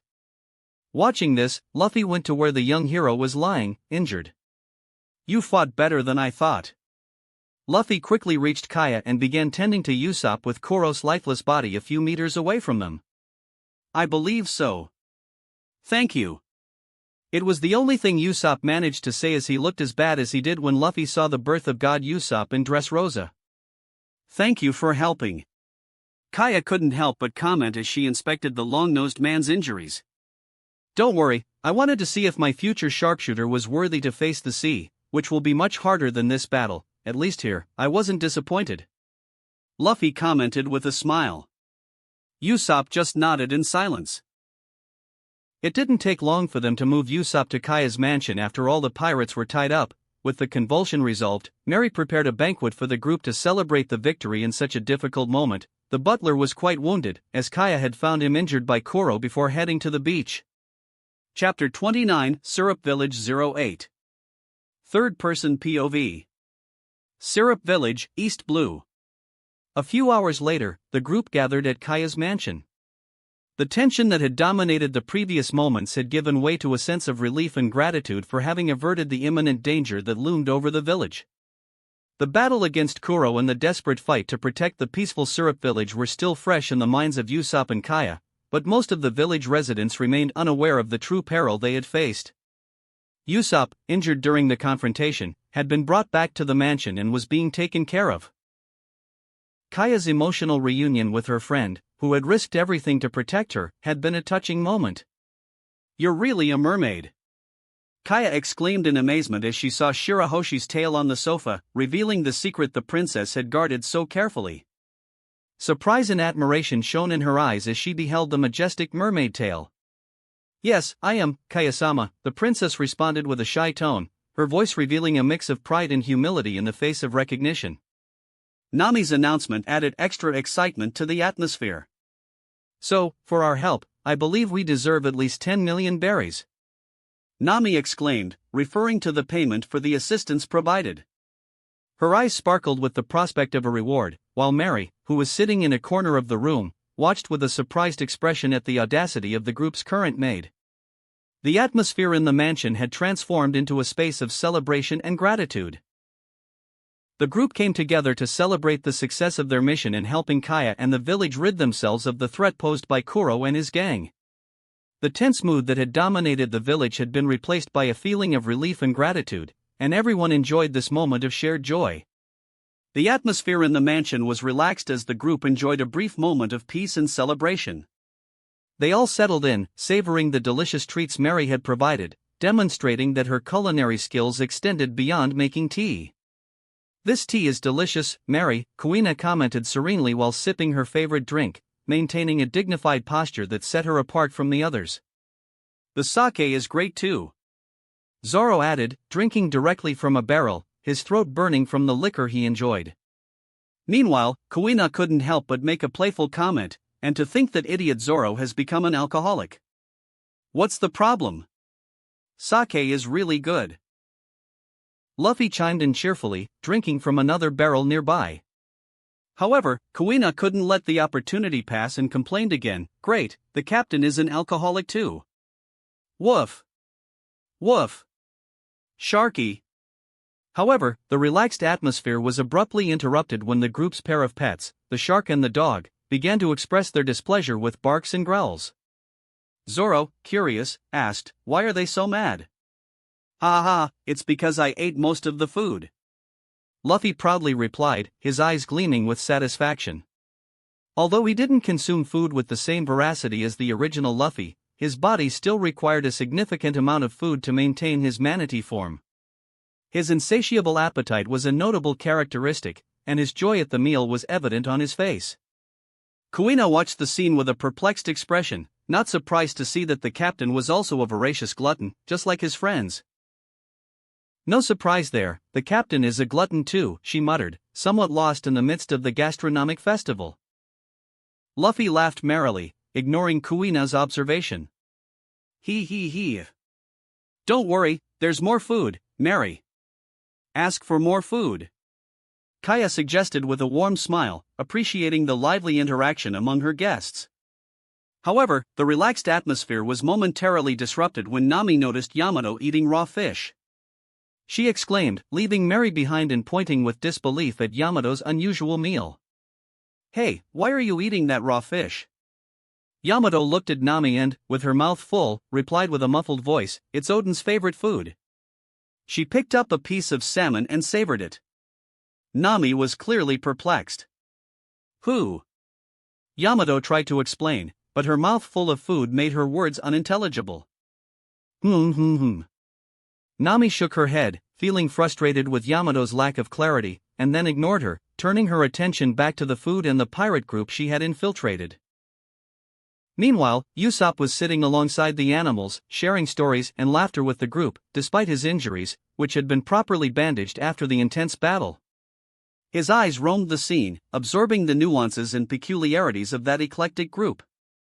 Usopp couldn't help but notice the special dynamic that existed among these people and animals with such diverse personalities. The room was filled with an atmosphere of camaraderie and mutual respect. Despite their striking differences, they seemed perfectly in tune, like a true crew. It was hard for Usopp to believe that they had come together and formed this bond so quickly, in just a few days. So, this is how crews are. Usopp murmured to himself, his voice almost a whisper as he reflected on what he saw. He looked at his own hands, which he observed with a glint of realization in his eyes. Those hands were witnesses to the changes that had occurred in the past few days. He had finally found the courage to protect what he considered most precious, a desire rooted in his childhood, which had led him to aspire to become a brave sea warrior.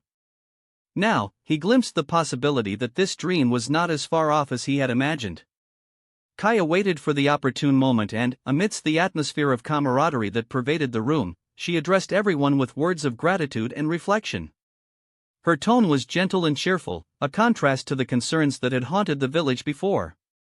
"You came to us like ill-intentioned pirates, but in the end, you saved our lives," declared Kaya, her voice filled with sincere appreciation, causing everyone to turn their attention to her words. Luffy, as always, responded with simplicity, as if it were a common occurrence in his hectic life.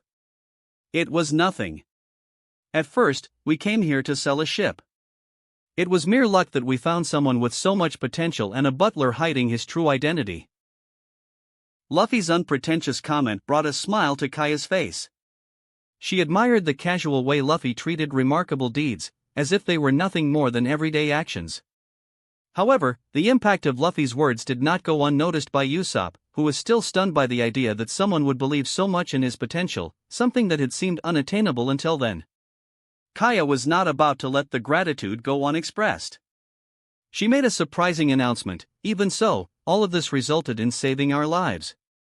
As a token of my appreciation, in addition to buying your ship, I intend to gift you with your own vessel."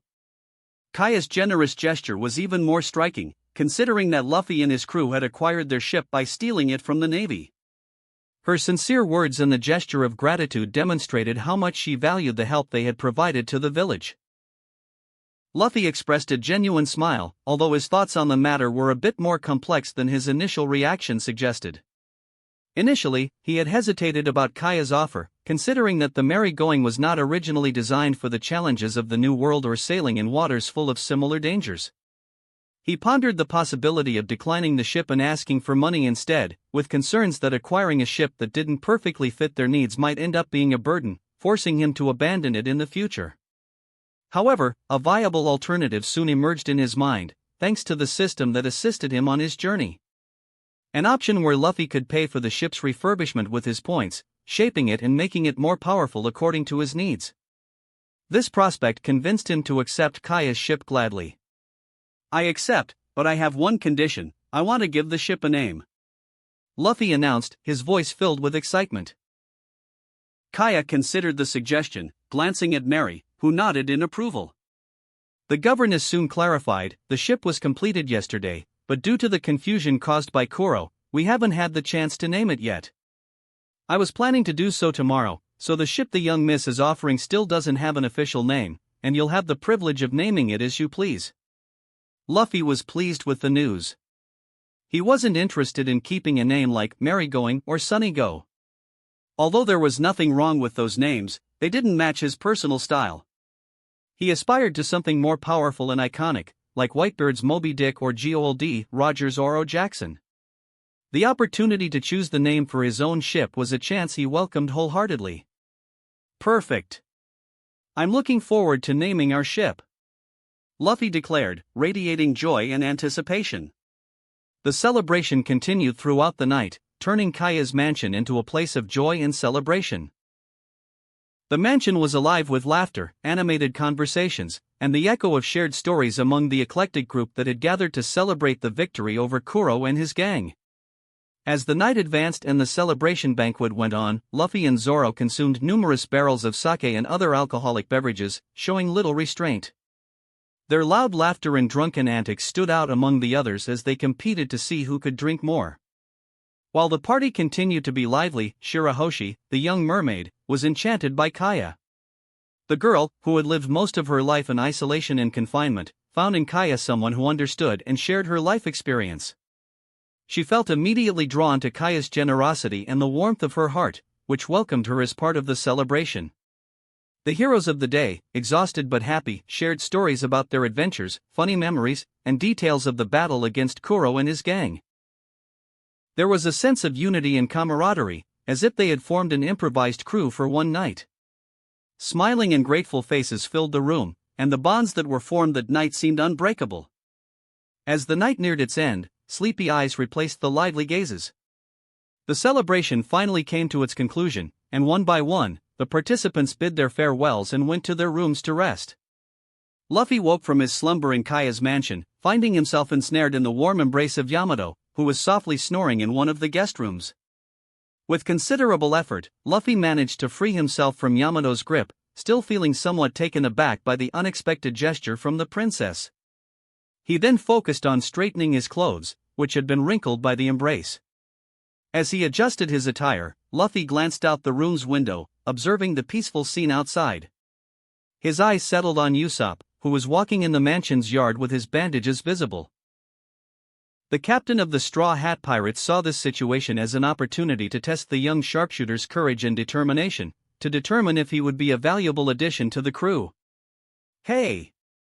Luffy greeted, causing Usopp to jump in surprise at his sudden appearance. "Lou Luffy!"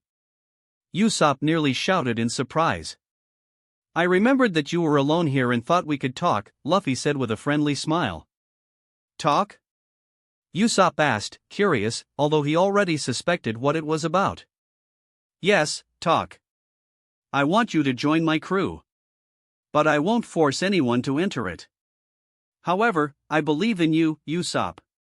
I'm sure that if you join us, you'll become a brave warrior, respected in every corner of this world.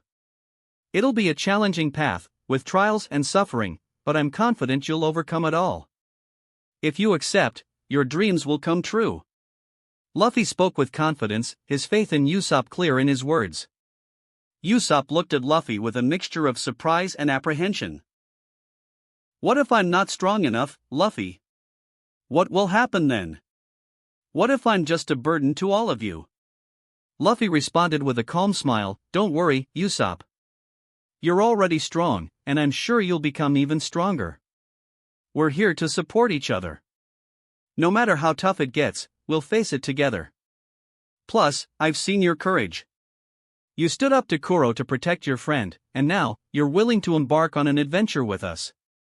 I believe in you, and I'm sure you'll be an amazing addition to our crew. So, what do you think?" Usopp reflected for a moment, recalling all the experiences of the past few days. It was a chance to pursue his dreams alongside reliable and strong people, like those he had crossed paths with. I want to join you," Usopp declared, overcoming his hesitation. He was determined to embark on this adventure and knew that, with that group, he could achieve his goals. "That's great!" Luffy celebrated, excited about Usopp's decision. "Now, we're officially crewmates. Get ready for many adventures, Usopp." Usopp smiled, feeling nervous yet excited. He was ready to face the challenge that lay ahead, confident that with his new friends, he could overcome it. Luffy's faith in him motivated him to give his all on the journey about to begin. "System, crew, Usopp has joined your crew." Luffy opened a sincere smile when he saw the system notification confirming Usopp's entry into his group. "That's great. Let's announce your entry to the crew during breakfast when everyone is gathered," Luffy suggested, and they went back inside the mansion. Luffy found the crew gathered in the mansion's kitchen, where each member was busy eating and drinking something. The wooden table was filled with food dishes, fruits, and juices, creating a lively atmosphere. Yamato was particularly visible, expressing her dissatisfaction quite audibly. "You shouldn't have left the room, Luffy. You should have been resting," Yamato grumbled, eating a piece of fruit with a scowl on her face. Luffy, always in a good mood, ignored Yamato's comment and the questioning looks from some of the girls. With that, he continued to smile at Usopp, who was a little bewildered by the scene. "Everyone, I have fantastic news. We have a new member joining us," Luffy announced with excitement, casting a warm glance in Usopp's direction. The news was received with enthusiasm and curiosity by all crew members, who looked at Usopp, awaiting a brief introduction, even though they already knew the boy. "This is Usopp, the brave and courageous sharpshooter we met on Syrup Island," Luffy proudly introduced Usopp. "He's incredible and will help us in our adventures. Welcome, Usopp. A new member," Shirahoshi exclaimed, her voice sounding like music to Usopp's ears. "Woof!" Chaochu barked cheerfully, making Usopp smile. "Sharky! Sharky!" Megalo also joined in the celebration, greeting Usopp with enthusiasm. Zoro greeted Usopp with a simple nod of his head, but there was a hint of recognition in his eyes. "Ha ha ha, we have a new crewmate." Yamato expressed her joy with a warm smile, despite her earlier complaint. Nami and Kuina remained silent, observing the scene with neutral expressions, but they couldn't help but smile at Usopp's happiness. Kaya, seeing the warm interaction between the crew members, felt a twinge of sadness in her eyes, knowing that her friend was about to leave in pursuit of his dreams.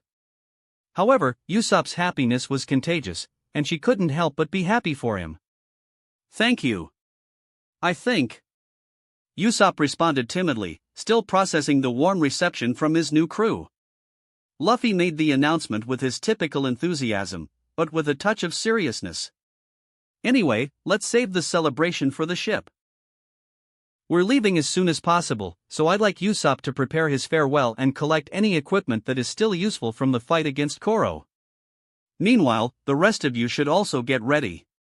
I'll take care of business with Kaya and Mary here," Luffy communicated, making it clear that time was of the essence. "Wait. Let me go with you," Nami quickly shouted, showing her eagerness to handle financial matters. "Alright, you might be useful."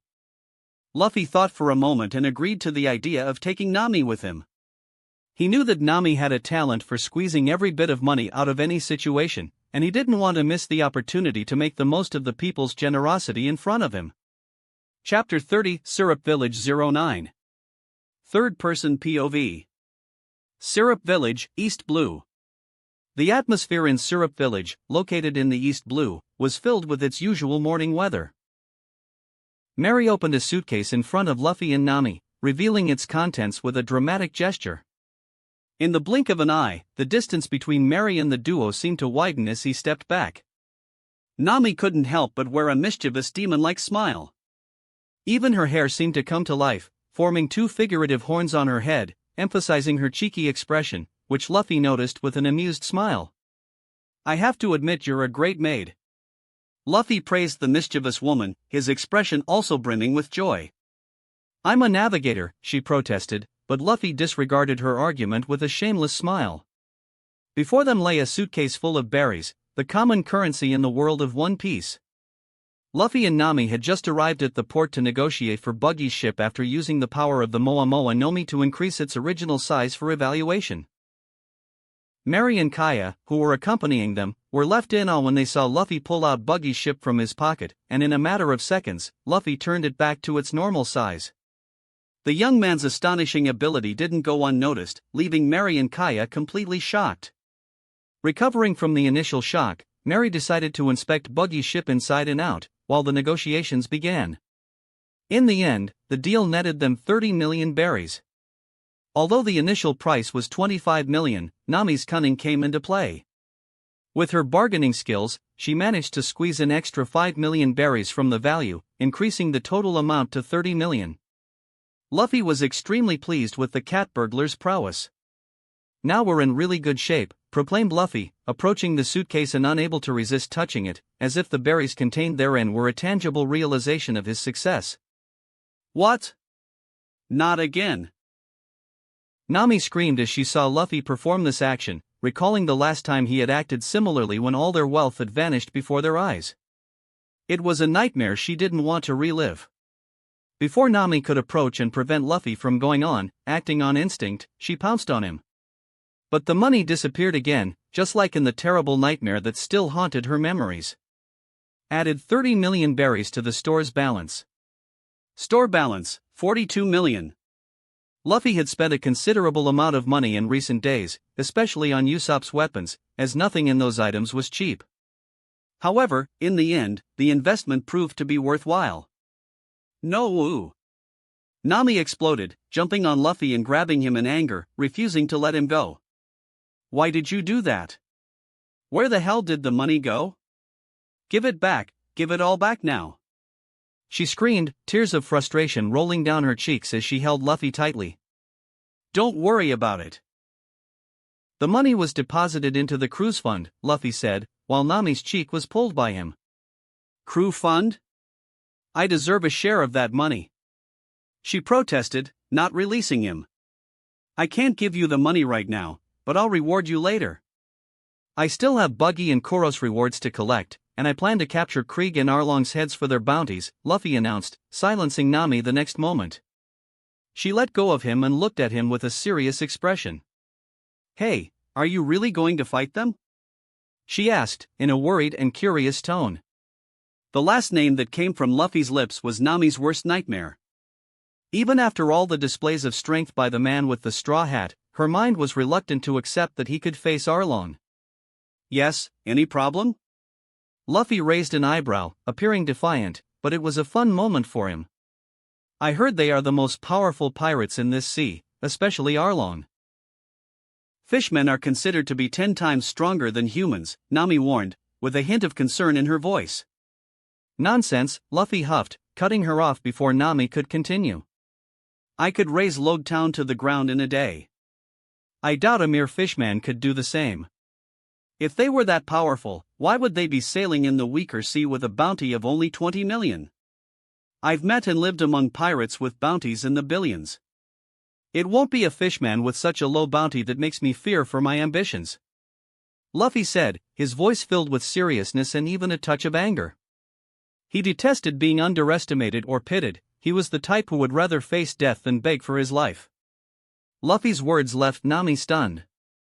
Not only by the anger in his tone but also by the astonishing information he shared. Laying waste to one of the biggest cities in this sea? Calling Arlong a mere fishman? A bounty of only 20 million? Knowing pirates with bounties in the billions? Not being afraid to pursue his ambitions? The words echoed in Nami's mind, deeply shocking her. She never imagined this man was so fearless, or that anyone could mock Arlong and his crew so easily. Maybe he... Nami began to think, but couldn't finish her thoughts. I don't know what your history with them is since you seem quite scared, especially about Arlong. However, based on the information I gathered in the past few days before our meeting, it seems that Arlong is just a pompous manatee. He brags about his strength, but in the end, he's just a tyrant who enslaves ordinary people with the help of the Naval Base 16. A tasteless joke, in my opinion. He doesn't even use his strength to kill people and prefers to use guns. What a joke. Luffy wasn't angry anymore, but his mocking tone was evident. Nami listened to all of this with a whirlwind of thoughts, clenching her hands and unable to formulate a response. Anyway, let's go find the others, Luffy said, not waiting for her, and began to walk towards the port to gather the rest of the crew. As Luffy walked away, the orange-haired girl dressed like a maid stayed in the room where Luffy had distanced himself from her, absorbed in her own thoughts. Luffy's words were challenging and full of conviction, and something about his confidence made her question her own beliefs. A small spark of hope began to grow in her heart. What if, against all odds, Luffy could fulfill his bold promise? Nami couldn't help but imagine a scenario where Luffy, with all his strength and determination, confronted Arlong and his crew. She visualized Kokoyashi village being liberated from the oppressive rule of the fishmen, the villagers finally regaining their peace and freedom. As Luffy set out to find his crew, Nami's hope grew. She was determined to uncover the truth behind Luffy's words and perhaps find a way to believe that he could be the answer to saving her village and achieving her own dreams. Outside the mansion, at the port, everyone was ready to board their brand new ship, the original Marigo. "Let's head to the port and board our brand new ship." Luffy met up with everyone and led the way. Upon arriving, they were met with the peculiar ram-head-shaped ship, small and quaint, designed to accommodate the crew. However, Luffy already had ambitious plans to transform it into a powerful battleship, using all available parts. The only obstacle was the money needed to carry out this grand renovation. "Is it true that Big Brother Usopp is setting sail?" A child's voice echoed, full of excitement reached their ears. "Big Brother is so amazing," exclaimed another voice, full of admiration. 3 children approached Usopp, who was packing his bags and the weapons left from the battle with Kuro. His rifle was visibly damaged, as was his pistol. He had organized his belongings in his house away from the village and was ready for the new journey into the unknown. As soon as the children heard about it, they ran to say goodbye to their old friend, eager for one last meeting before his departure. "Yes, I, the brave Usopp, will become a fearsome warrior of the seas," Usopp announced, pointing to himself with a smile on his face. Even though he was still injured from the battle, Luffy dramatically accelerated his recovery process, providing him with a remarkable improvement in just one night. What would normally take months to heal, he could achieve in a matter of days, thanks to the power of his devil fruit. "Let's all board, as there are things we need to do, and we're in a hurry," announced Luffy, urging everyone to head to the ship. "And you too, Kiss already, we're waiting on the ship, Usopp," Luffy added, catching Kaya and Usopp by surprise with this comment as he turned and walked away, interrupting the farewell moment they were about to share, to a rather embarrassed moment. "Kiss." They both responded simultaneously, their faces blushing like peppers as they were taken aback by Luffy's unexpected suggestion. "Hey, Luffy, I can't fit through one of these doors," Yamato complained, frowning with frustration since she was too tall for the ship's doors. "Don't worry, I'll swap our current vessel for a marine boat when we're farther away from the island. We don't want trouble if they see us with a stolen military boat at the port. That could draw unwanted attention to the island as well." "I'll make the swap as soon as we're far enough," explained Luffy, and everyone nodded, understanding the precaution. "I'm ready, Captain." Usopp boarded with an announcement, showing determination on his face. "Great, let's go. Lami is nearby since her Vivre card is active. We're going to meet her to deliver the new batch of captured pirates," Luffy proclaimed, his expression reflecting his determination to fulfill the mission. "Speaking of which, Captain, where are the Black Cat pirates?" Usopp couldn't help but ask, curious about the fate of his former enemies. "They're here, Usopp-sama," Shirahoshi replied, presenting a small birdcage that contained the Black Cat pirates, now reduced to miniature prisoners.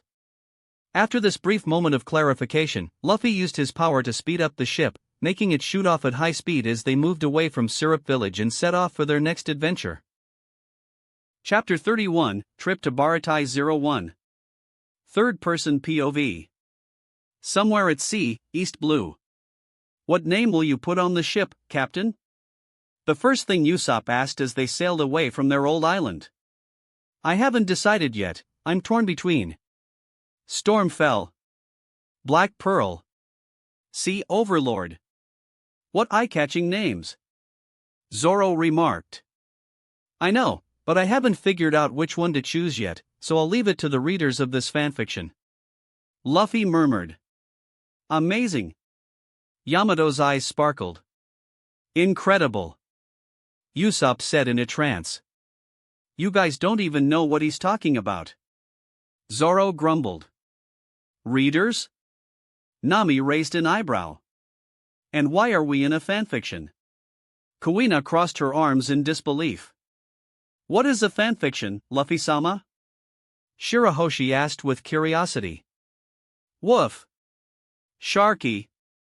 Really, Chachu-sama?" "Hey, listen anyway, the name of the ship was chosen by readers with the highest votes. The name will be The name was chosen in Portuguese version, Black Pearl. The sky stretched in intense and clear blue, without a cloud in sight. The sun shone brightly, warming the land with its golden rays. The air was pure and fresh, free from any sign of pollution or haze. It was one of those rare moments when nature revealed itself in all its splendor, on a day of clear and bright sky, providing a sense of serenity and purity that soothed the soul. Birds flew gracefully through the firmament, leaving traces of shadows on the breathtaking landscapes, in perfect harmony with the beauty of the day. It was as if the sky itself smiled at the earth, illuminating it with its purity and radiant beauty. At sea, an imposing marine ship sailed alone, cutting through the waters with unwavering elegance. On the deck, a group of individuals lay, looking disoriented and defeated. Luffy, always quick with his solutions, switched ships, making the stolen marine ship increase in size. He took it out of a small box he had acquired in Kaya's mansion. Luffy found it safer to store his ships in that small box since he had the power to shrink them to the size of a marble and store them in his pocket. Once everyone moved to the larger ship, Luffy shrank the small ship, now named Black Pearl, to a minuscule size and stored it in the small pocket box again. On the ship's deck, Luffy turned into a ruthless general. He spared no one in training, imposing a level of rigor that challenged the endurance of his crew. His voice echoed, firm and challenging, as he watched each member fight under the increased gravitational pressure. "Come on, is this all you guys can do? I was expecting much more from you," he shouted, his words filled with authority and determination. "It's very hard, Luffy-sama," Shirahoshi muttered, but Luffy didn't relent. "For me, it's quite easy," Yamato replied calmly, demonstrating unwavering determination. Zoro and Kuina were sweating profusely, but Luffy didn't give them a break. "We aren't monsters like you and the captain," Zoro commented, recognizing the harsh reality of the relentless training.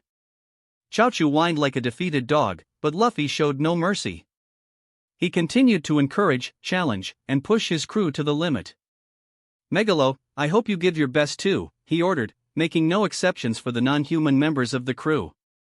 And when it came to Usopp, Luffy didn't hesitate to show his indifference. "You can't even lift a finger. I'll leave you like this until I'm satisfied with your performance," he stated, highlighting his determination to forge an elite crew, even if it meant not going easy on any of them in training. "Shirahoshi, you have a great hidden power within you. I know you can do better than this," Luffy exclaimed, his voice conveying a mix of encouragement and challenge. Shirahoshi was in a state similar to Usopp, or perhaps even worse, as silent tears streamed down the young girl's face during training. However, Luffy had committed himself to make her powerful before they reached the New World, and he didn't plan to allow her an easy time during training. While everyone was on the ground, panting and exhausted, only he and Yamato remained standing, locked in a constant confrontation. Luffy occasionally interrupted the fight to provide words of encouragement and guidance to each crew member. He behaved like a true drill sergeant, commanding his subordinates with firmness and determination. There was no room for complacency, and his lack of mercy echoed through endless hours of grueling training. Luffy created 10 training categories with his crew. Gravitational push-ups. Under increased gravity pressure, all crew members perform push-ups to strengthen their chest, shoulders, and arms. Luffy encourages everyone to stay in shape, ensuring there is no let-up. Gravitational squats. Squats are performed to strengthen the legs and endurance. Increased gravity makes this exercise even more challenging, testing everyone's resilience. Deck runs. Crew members run on the deck under increased gravity, developing endurance and speed. Luffy makes sure everyone is giving their best. Combat training. Luffy, Zoro, and Yamato lead combat training sessions, practicing fighting and sword techniques. Crew members are instructed to hone their skills and defend themselves under increased gravity conditions. Endurance training. To develop physical and mental endurance, crew members engage in resistance exercises, such as long-distance runs and high-intensity interval training sessions. Gravitational weightlifting. The strongest, like Luffy and Yamato, engage in weightlifting under increased gravity to further strengthen their muscles. Agility training.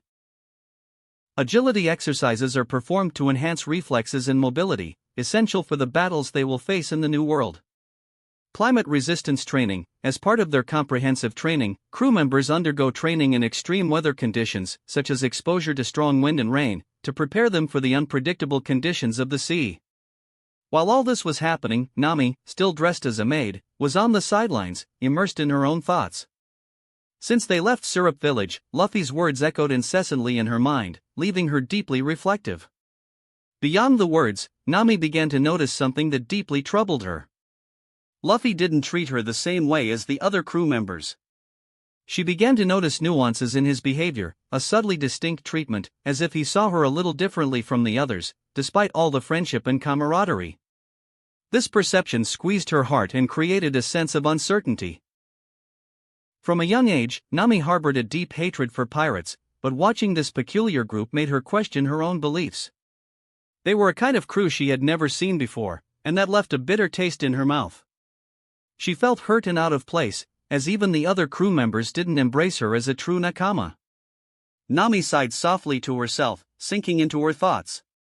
Maybe it's because I joined the group with the wrong intentions, she murmured to herself, expressing self-criticism and reflection on her past actions. However, her brief reflection was interrupted by Luffy's energetic voice. "Maid, our training is over. Could you bring us some refreshing drinks?" called the captain, releasing the gravitational pressure imposed on the group.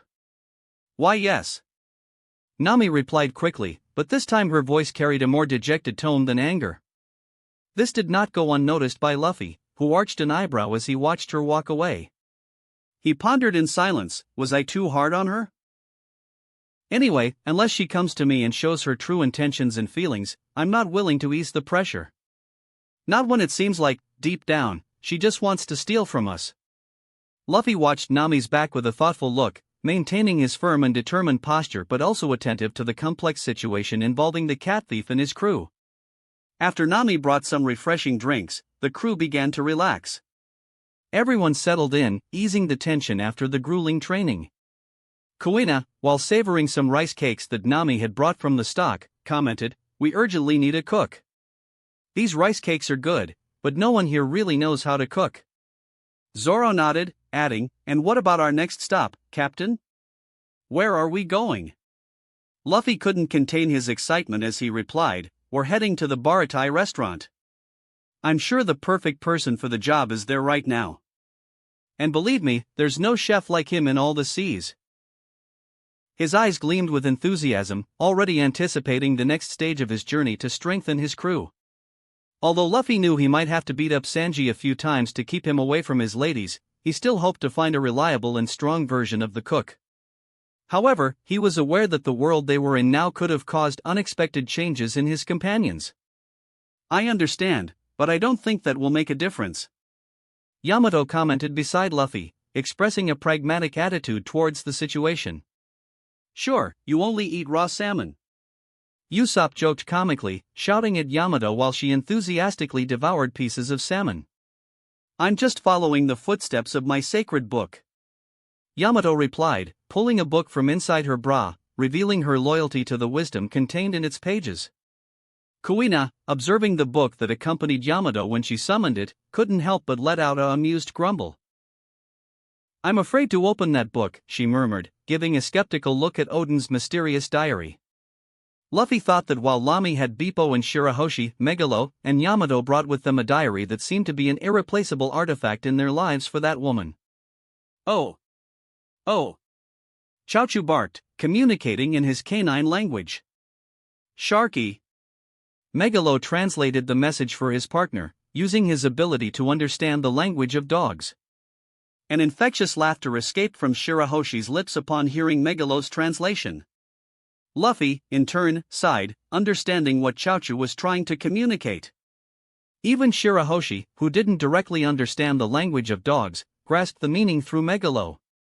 However, the atmosphere quickly changed when Usopp, who had moved away from the group after eating a bit, reported a concerning discovery. He used a magnifying glass to observe the sea around, and suddenly exclaimed, "HM? Captain! A merchant ship is being attacked by pirates." Luffy's eyes narrowed as he looked in the direction pointed by Usopp. Although his vision was incredibly sharp, the distance made it difficult to distinguish details. However, he managed to perceive the rising smoke, a sign that some fire was occurring on that merchant ship, being attacked by a pirate ship. Excited at the prospect of acquiring new treasures, Luffy announced, "Let's move forward and see if we can loot a few more treasures." The crew's reaction was immediate. Even Nami, who had been lately disheartened, opened her eyes with joy at the possibility of gaining new wealth. Luffy quickly assigned tasks. "Kuina, can you take the helm?" "Yes." Kuina promptly replied. "Zoro, Usopp, and even Yamato fought recently. Shirahoshi, Megalo, and Chachu are not ready for combat yet." "I'll lead this fight," announced Luffy. He could have assigned Yamato to the battle, but he was eager to get into action himself. Suddenly, Luffy made a decision and announced, "Anyway, I'm off, goodbye," before anyone could respond. His wings and hair grew rapidly, transforming him into a winged figure, and he flew quickly towards the sky. As the only crew member with the ability to fly, he soared into the skies, determined to reach the battle before the arrival of the marine ship. With a shout, he activated his speed abilities, accelerating 30 times faster than normal, disappearing into the air as he flew towards the confrontation. The astonishing speed allowed Luffy to reach the ships in a matter of seconds. As he approached, he glimpsed the terrible scene before his eyes. The merchant ship was in shambles, with parts of it on fire and bodies scattered on the deck. It was evident that a massacre had occurred, as there were few survivors. They didn't stand a chance. Luffy murmured as he observed the desolate scene. He descended from the skies to examine the situation more closely. However, something caught Luffy's attention. He noticed that the supposed pirates attacking the merchant ship didn't look like ordinary pirates. They wore elegant clothes and black suits instead of typical pirate attire. Moreover, they were armed in an organized manner and seemed much more trained than a group of common pirates. Very strange. These clothes aren't typical of pirates. Why are they using a pirate ship? Luffy pondered, watching the black-suited armed men. Additionally, he noted that many victims, including civilians and soldiers, had been shot. This wasn't the typical action of common pirates. A theory began to form in Luffy's mind. He began to suspect that these pirates were actually disguised agents of the world government, conducting a secret operation. They were using a pirate ship as a facade to cover up their actions. This allowed them to sail without being challenged, as any marine ship that saw them attacking would believe they were facing pirates. Luffy realized that there were many agents on board, and almost all of them wore black suits and were armed with rifles. However, a tall man in a red suit and sunglasses stood out. He was speaking to a distant Den Mushi at the center of the merchant ship, while two men in white suits handed him a piece of paper and a chest. The man in the red suit was now communicating with someone on the other end of the line. As Luffy observed the scene, he noticed that there were only two living people on the merchant ship, a couple who were tied to a corner of the deck with chains. However, they were not in good condition, they appeared injured and frightened. Luffy watched the situation, thinking that he was about to embark on a new and exciting adventure. He wasn't exactly following the original Luffy's footsteps because something new and intriguing had unfolded before him. "We have the key." "Confirmed with the map as well," replied the man in the red suit through the radio. "Very well, the government is finally after that key. We had no leads for the last 300 years, but the reports from our agents brought us to it in this sea." The voice on the other end of the Den Mushi was filled with enthusiasm. "That's wonderful, Agent Sky. I'm sure your promotion from CP5 to a higher division is guaranteed," the same voice continued. "I am grateful, but I'm just doing my bang HM? Boom, asterisk." Before Agent Sky could finish his sentence, the entire environment was engulfed in a sudden wave of heat and a deafening explosion. A shot echoed from the sky, catching everyone off guard. They barely had time to look up when the Den Mushi exploded in a burst of purple flames, catching everyone unawares. Agent Sky quickly looked up, alarmed, and recovered from his shock that lasted only milliseconds. "Who?" he shouted in anger. The operation was going so well until now, and suddenly, something unexpected happened, disrupting the mission. He spotted some kind of black angel hovering 50 meters from the site, in the air. Although belonging to a significant division of the world government, only a small group of the main Cypher pole teams and the agents responsible for the Tenryubitos were aware of Haki and had proper training. Agent Sky was not part of that group and had no idea of Luffy's approach as they carried out the mission. If Agent Sky had knowledge of the Lunarians, his first assumption upon seeing Luffy in the skies would have been that. However, he would be wrong. A devil fruit user was his initial impression upon observing Luffy. The winged man grinned at all the government agents while holding a pistol pointed where he had shot with his chaos flame power. Both Agent Sky and the other agents in white and black suits, as well as the prisoners, looked at the new winged man, completely dumbfounded. "Can I join in on this fun too?" Luffy asked playfully, his voice echoing throughout the area. Chapter 32, Trip to Baratai 02. Third-person POV. Somewhere at sea, East Blue. Above the pirate ship's deck, with the vastness of the ocean stretching endlessly around, Luffy floated in the air, his shadowy wings casting a dark silhouette against the backdrop of the open sky. The ship beneath him swayed gently on the waves as he stared down at the government agents, frozen in a moment, halted by the unexpected appearance of this mysterious figure. His black wings fluttered lightly, and his devilish grin widened as he observed the scene below. The government agents, dressed in their black and white suits, stood frozen like statues, their expressions a mix of shock and a hint of fear at the hostile arrival of this unknown being. The echoes of their interrupted conversation hung in the air, their radio communication cut off by the chaotic flames of Luffy. With a pistol in hand, still emanating the hues of purple fire from his mythical Zoan powers, Luffy approached them with a playful yet menacing tone. "I think I'll join the fun too, huh?" His voice resonated throughout the area, a dark melody that intrigued and terrified those who heard it. The red-suited agent, identified as Sky, glared at Luffy with anger and disbelief, his composure shattered by the sudden intrusion. The other agents and prisoners on the ship watched in stunned silence, their minds struggling to comprehend the emergence of this enigmatic figure with wings and flames. "Who are you?" Sky's furious shout echoed across the deck, breaking the brief silence that followed the destruction of his Den Den Mushi. Luffy hovered in the air, his shadowy wings gently flapping as he stared at the agent with a nonchalant yet piercing gaze. An ironic smile played on his lips, and his eyes sparkled with mischievous fire. "I'm just a casual traveler, you know? Caught your ship having fun at the expense of another, but I can't help but notice, you guys are from the world government, right? I was surprised how you sent all those innocents to the other world." Luffy scoffed, his voice casually echoing in the air, each word hitting like a sharp arrow, amplified by the subtle manipulation of Momoa no Mi commands.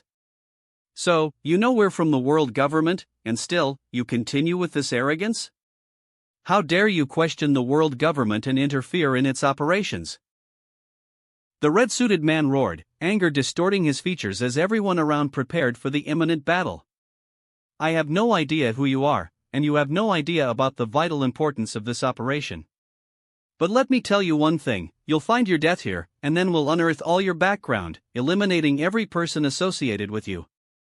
The agent's anger boiled in his words as team members pointed their rifles at the Luffy floating in the air. "Oh? I must admit you have a special talent for ticking people off," Luffy commented with a light sarcasm, his voice flowing in a calm tone but carrying with it the promise of an impending storm. Luffy's hatred was visceral when it came to threats against his family and friends. Even knowing that the world government probably wouldn't launch an attack on Garp's acquaintances in the Goa Kingdom, the mere mention of such a threat was enough to ignite fury within him. "Perfect. You just gave me more than enough reason to wipe all of you out," Luffy declared, his weapon pointed directly at the red-suited agent. The deck was about to become the stage for an explosive showdown between the Straw Hat and the dark arm of the world government. The brief tense silence was shattered by a series of consecutive explosions as Luffy fired his still-pointed gun, pulling the trigger toward the ship below. Bang followed by boom, bang, and again boom. The resounding sound of explosions echoed through the deck of the commercial and pirate ship, creating a chaotic symphony that filled the air. Bang, an explosion rang out as Luffy's pistol found its target, sending one of the agents flying backward. Boom, another roar echoed as the pistol fired again, hitting the next target and scattering debris on the deck. Bang asterisk. Boom asterisk. Bang asterisk. Boom asterisk. Bang asterisk. Boom asterisk. Bang asterisk. Boom asterisk. Bang asterisk. Boom asterisk. Bang asterisk. Boom asterisk. Luffy always had an affinity for firearms, and this was clearly reflected in his new arsenal in this world. In addition to his naturally powerful physiology, he had incorporated the use of firearms into his fighting style, complementing his abilities with a pistol. The power of chaos flames associated with the pistol dramatically enhanced his ability to perform quick and precise attacks. He hunted down world government agents as if they were prey, each shot a sentence of condemnation. His serious expression contrasted with the fluidity of his movements, demonstrating unmatched dexterity. The agents, unprepared to face Luffy's fury, desperately tried to dodge but seemed powerless against the overwhelming force of the Straw Hat. Pop asterisk pop. As explosions echoed in the air, Agent Sky, skillfully using the Jeppo technique, glided through the air as if walking on the ground. Being a member of CP5, he was proficient in some of the 6 styles. Grab the Den Mushi and report our situation. Call for reinforcements, as this unknown man is dangerous. Agent Sky ordered, aware of the threat they faced. Luffy had decimated several of his colleagues using the pistol's flames, reducing them to ashes in an instant. Luffy heard the orders and aimed his pistol at the men rushing toward the pirate ship. His agile and precise movements denoted the experience of someone who mastered the use of a firearm. Bang asterisk bang bang. The shots pierced the air, hitting targets with lethal precision. The heat of the flames enveloped the bullets, causing devastating havoc on the world government agents. Another dozen men fell on the pirate ship's deck, their lives taken by Luffy's unparalleled skill with the pistol. With each shot, chaos intensified, turning the deck into a battlefield where the world government faced the burning fury of the Straw Hat Captain. Damn! Come on, are you going to let me kill all your men? Luffy taunted, keeping his distance while challenging Agent Sky. With no options left, Agent Sky forced his Jeppo, swiftly approaching Luffy in the air. As he headed in his direction, he executed a spin, unleashing a Rankyaku cut toward his enemy. The cutting blue energy swiftly flew toward Luffy. With a beat of his wings, he agilely and gracefully dodged the attack, leaning to throw a punch at the opponent who was already close at that moment. Before Luffy could strike, however, Agent Sky proved to be faster. Closing in, he tilted his finger, launching something against his opponent. Sure gone. Luffy skillfully dodged the attack at the last second but was doing so on purpose. Even losing his own attack, he dealt with the situation effortlessly. That attack is quite powerful, I envy that. I wish I had those techniques too. Luffy murmured, watching the supposed attacker grit his teeth after hearing his comment. Do not take this fight so lightly. He shouted, quickly rushing at Luffy with his sharp finger. Shi asterisk, sound of cutting wind. Shi asterisk. Shi asterisk. Shi asterisk. Bang asterisk. Shi asterisk. Bang asterisk. Shi asterisk. Shi asterisk.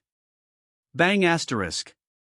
While Luffy dodged Agent Sky's sharp blows, he took advantage of the time and carefully aimed between dodges, shooting anyone on the pirate ship trying to reach the Den Mushi. How can you be so strong? There's no record of someone like you in the weaker sea. Agent Sky expressed a shadow of perplexity in front of Luffy. He realized that this young man had been playing with him all along. Someone with such power shouldn't be there, as Cipher Pole missions were conducted meticulously. He himself, chosen for a mission of utmost importance, should be the most powerful in this sea, and this unknown presence challenged all expectations. Clenching his teeth, Agent Sky resolved to switch to a different strategy. If you stop interfering with this operation, the government will not only allow you to leave but will also ensure a generous reward. Agent Sky tried to persuade, realizing that he wouldn't be able to defeat the individual in front of him with traditional methods. He was dealing with a wild card in the East Blue. After threatening me and mine, I don't care if you're from the world government, the Marines, one of the 4 emperors, or the Revolutionary Army. Even if I become the enemy of everyone and the most hunted man in this world, I don't plan to bow my head when my people are threatened or harmed. Luffy spoke with a cold voice, wasting no more time in that fight. With a beat of wings, he prepared to fly and deliver a punch against Agent Sky. Seeing this, Agent Sky quickly crossed his arms, applying the iron body technique. Tech-Eye. Luffy's punch hit Agent Sky in midair with overwhelming force, creating a shockwave that expanded through the airspace. The thunderous sound of the impact echoed through the sky, reverberating like thunder on the horizon. Agent Sky, the target of Luffy's explosive power, felt something he never imagined before. At the moment of impact, Agent Sky's body seemed to defy the laws of physics, flying like a cannonball through space with an erratic trajectory toward the pirate ship. The scene was almost surreal, with Agent Sky exploding a part of the ship with his own body. Crack! The sound of the impact echoed across the ships, reverberating like thunder. Mr. Sky! The remaining agents shouted in desperation, watching their leader being thrown like an unguided projectile. Worry and fear mingled on their faces. Luffy wasted no time and flew toward that hole, cutting through the barrier of astonished agents. Boom! Upon landing, he triggered a controlled explosion, wanting to avoid unnecessary attention. His focus was entirely on the fallen agent, aware of the danger he represented if he called for reinforcements. He wanted to attract as little attention as possible before entering the Grand Line. With dust hanging in the air and shards scattered, limiting visibility inside the ship, Luffy surveyed the area for any movement. Aware that his initial attack might not have been lethal, he remained vigilant. It was when, amid the dust, the agent suddenly emerged, using the Sorrow technique to appear in front of Luffy. Sure gone. The agent's finger shot out quickly, connecting with the region of Luffy's chest where his heart rested, initially deeply surprising him. However, to the horror of the agent, the finger did not pierce Luffy's tough skin barrier. Wow, that was a slip on my part. Not having observation haki is really a disadvantage, and I'm taking it quite arrogantly. I could be seriously injured if it weren't for my powerful body. Luffy murmured as he observed the spot where the finger was connected to him, speaking calmly as if the other party hadn't just tried to kill him seconds before. That's impossible. What kind of monster are you? Agent Sky lost composure, unable to believe what his eyes were witnessing. He had never seen someone resist that assassination technique, especially without using haki or even tech-eye. If you had powerful haki, the story might be different. Even with my body being strong and having potential, it's still not as developed as Kaido's or Big Mom's. Luffy commented, leaving the man even more stunned. Who are Kaido and Big Mom? How can this kid speak so casually about these names as if they're known here, in the East Blue? He exclaimed in his mind. Anyway, I'm going to kill you. Luffy spoke casually. He wouldn't let this agent leave alive, especially a man who threatened his acquaintances like this. I just hope to find some manual of the 6 styles on this ship. So, I guess this is goodbye. Luffy spoke calmly, pointing the pistol at the man and using his flames to simulate a bullet. Bang! Sorrow! Bang! Wow! This technique is really amazing. You still managed to escape the first shot. Luffy couldn't help but praise, surprised at the agent's ability to escape even at point-blank range. Ah! Damned! Ah! After all my efforts. Ah! I was so close. Ah! Why? Why did you have to appear now? He growled as if the world were committing the greatest injustice against him. Breathless, the agent had a wound above his heart, bleeding and burning. He might have escaped the first shot to the head, but Luffy followed him as he executed Sorrow and shot again, hitting him. Is this injury hurting you a lot? Luffy casually asked and continued. Don't glare at me with so much hatred, I'm just curious to understand a bit more about the effects of Chaos Flames, as you're the only one who survived after being hit by them. Luffy ignored the hateful expression of the agent and continued with his investigation. In addition to being the most intense flames among all devil fruits, they have a corrosive effect. I doubt you'll live for much longer now. Ah! I may die here today, but I realize that whoever you are, you're a threat, and I'll at least destroy you. Ah! Here! he said through gritted teeth. Quickly, without giving Luffy a chance to react, the agent grabbed a box next to him and opened it, revealing various devices. This made Luffy's eyes widen instantly. Even without exactly understanding what it was clear that they were explosives or some kind of dynamite. Die! Agent Sky shouted, pressing a button in the center of the box, not giving Luffy the opportunity to escape.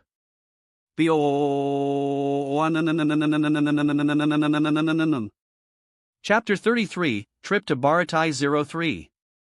Third-person POV. Somewhere at sea, East Blue. We're almost there. Zoro said, eager to join the fight as soon as possible, despite having faced opponents a few days earlier. Are they really pirates? I've never seen pirates dress like this. Nami commented, observing how organized this group's uniforms were. Weird, they're waving at us too, as if they glimpsed some hope, looking very happy about our approach. Usopp scratched his chin, perplexed. Maybe Luffy made friends with them. And they want to welcome us. Yamato concluded after pondering for a moment. Ow. Sharky. Megalo said that Chachu-sama heard something like this, it's the Navy, we have reinforcements. Shirahoshi informed. So clearly, they're not our friends. Kuina commented the obvious. I wonder what Luffy did to them. Nami pondered. We're on a Navy ship, what did they expect? I just wonder why pirates seem so happy about the Navy's presence. I think Nami is right. Usopp reasoned. Anyway, let's find out soon. Zoro said, eager to approach and understand what was really happening there. What happened to Luffy-sama? Shirahoshi asked, expressing a bit of concern. I saw him descending forcefully onto that pirate ship, breaking everything with his landing. He was flying and fighting with someone using Jeppo. Yamato reported. Jeppo? What's that? Kuina questioned. It's a technique used to walk in the air. Some members of my father's pirate group could use it after copying some Marines. Yamato explained. A technique that allows walking in the air? Zoro became quite curious and surprised at this revelation. Is your father also a pirate? Nami asked, surprised. Yes, that old bastard. I can't wait to go back to Wano and kick his ass along with Luffy. Yamato replied without looking at Nami, keeping her eyes on the ships ahead. No matter what kind of technique the enemy uses, Luffy can't lose to anyone in the East Blue. Usopp asserted with conviction, and most nodded in agreement, while Nami watched in amazement. Ow. Ow. Sharky, Sharky. Chaochu said that you became so convinced that Luffy-sama is so powerful after spending time with him in the last few days, Usopp-sama. Shirahoshi chuckled timidly at the dog's joke. It's not just that. You've seen his strength, he's a monster. He is, and the most surreal thing is that Yamato is even stronger than the captain. Zoro couldn't help but murmur. There was never a clear winner in the sparrings between Luffy and Yamato, but Zoro could feel that the white-haired woman was holding back all the time. What? Usopp couldn't believe it. Really? Is she even stronger? Nami couldn't help but be amazed. Since Luffy himself claimed that he could destroy Lode Town in a day and didn't seem to be lying, the question now is, if Luffy can do that, can Yamato be an even worse monster? She has horns, so she's not so human. Nami told herself.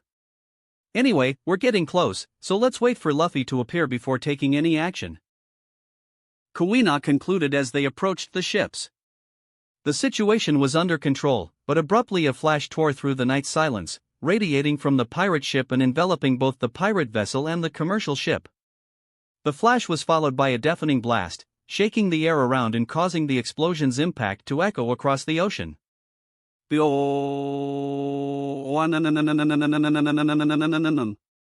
What? Lu? Captain? Luffy-sama. Ow. Captain. Sharky. Before they could articulate anything else, the force hit the Navy ship, unbalancing everyone on the deck. Watching the raised explosion, Yamato wasted no time and jumped off the ship, freezing the ocean just below her. Although this left everyone stunned, Zoro followed suit quickly, leaping off the ship, while Shirahoshi flew to the boats with Megalo in desperation. The commercial ship was still partially intact, as the explosion also hit them.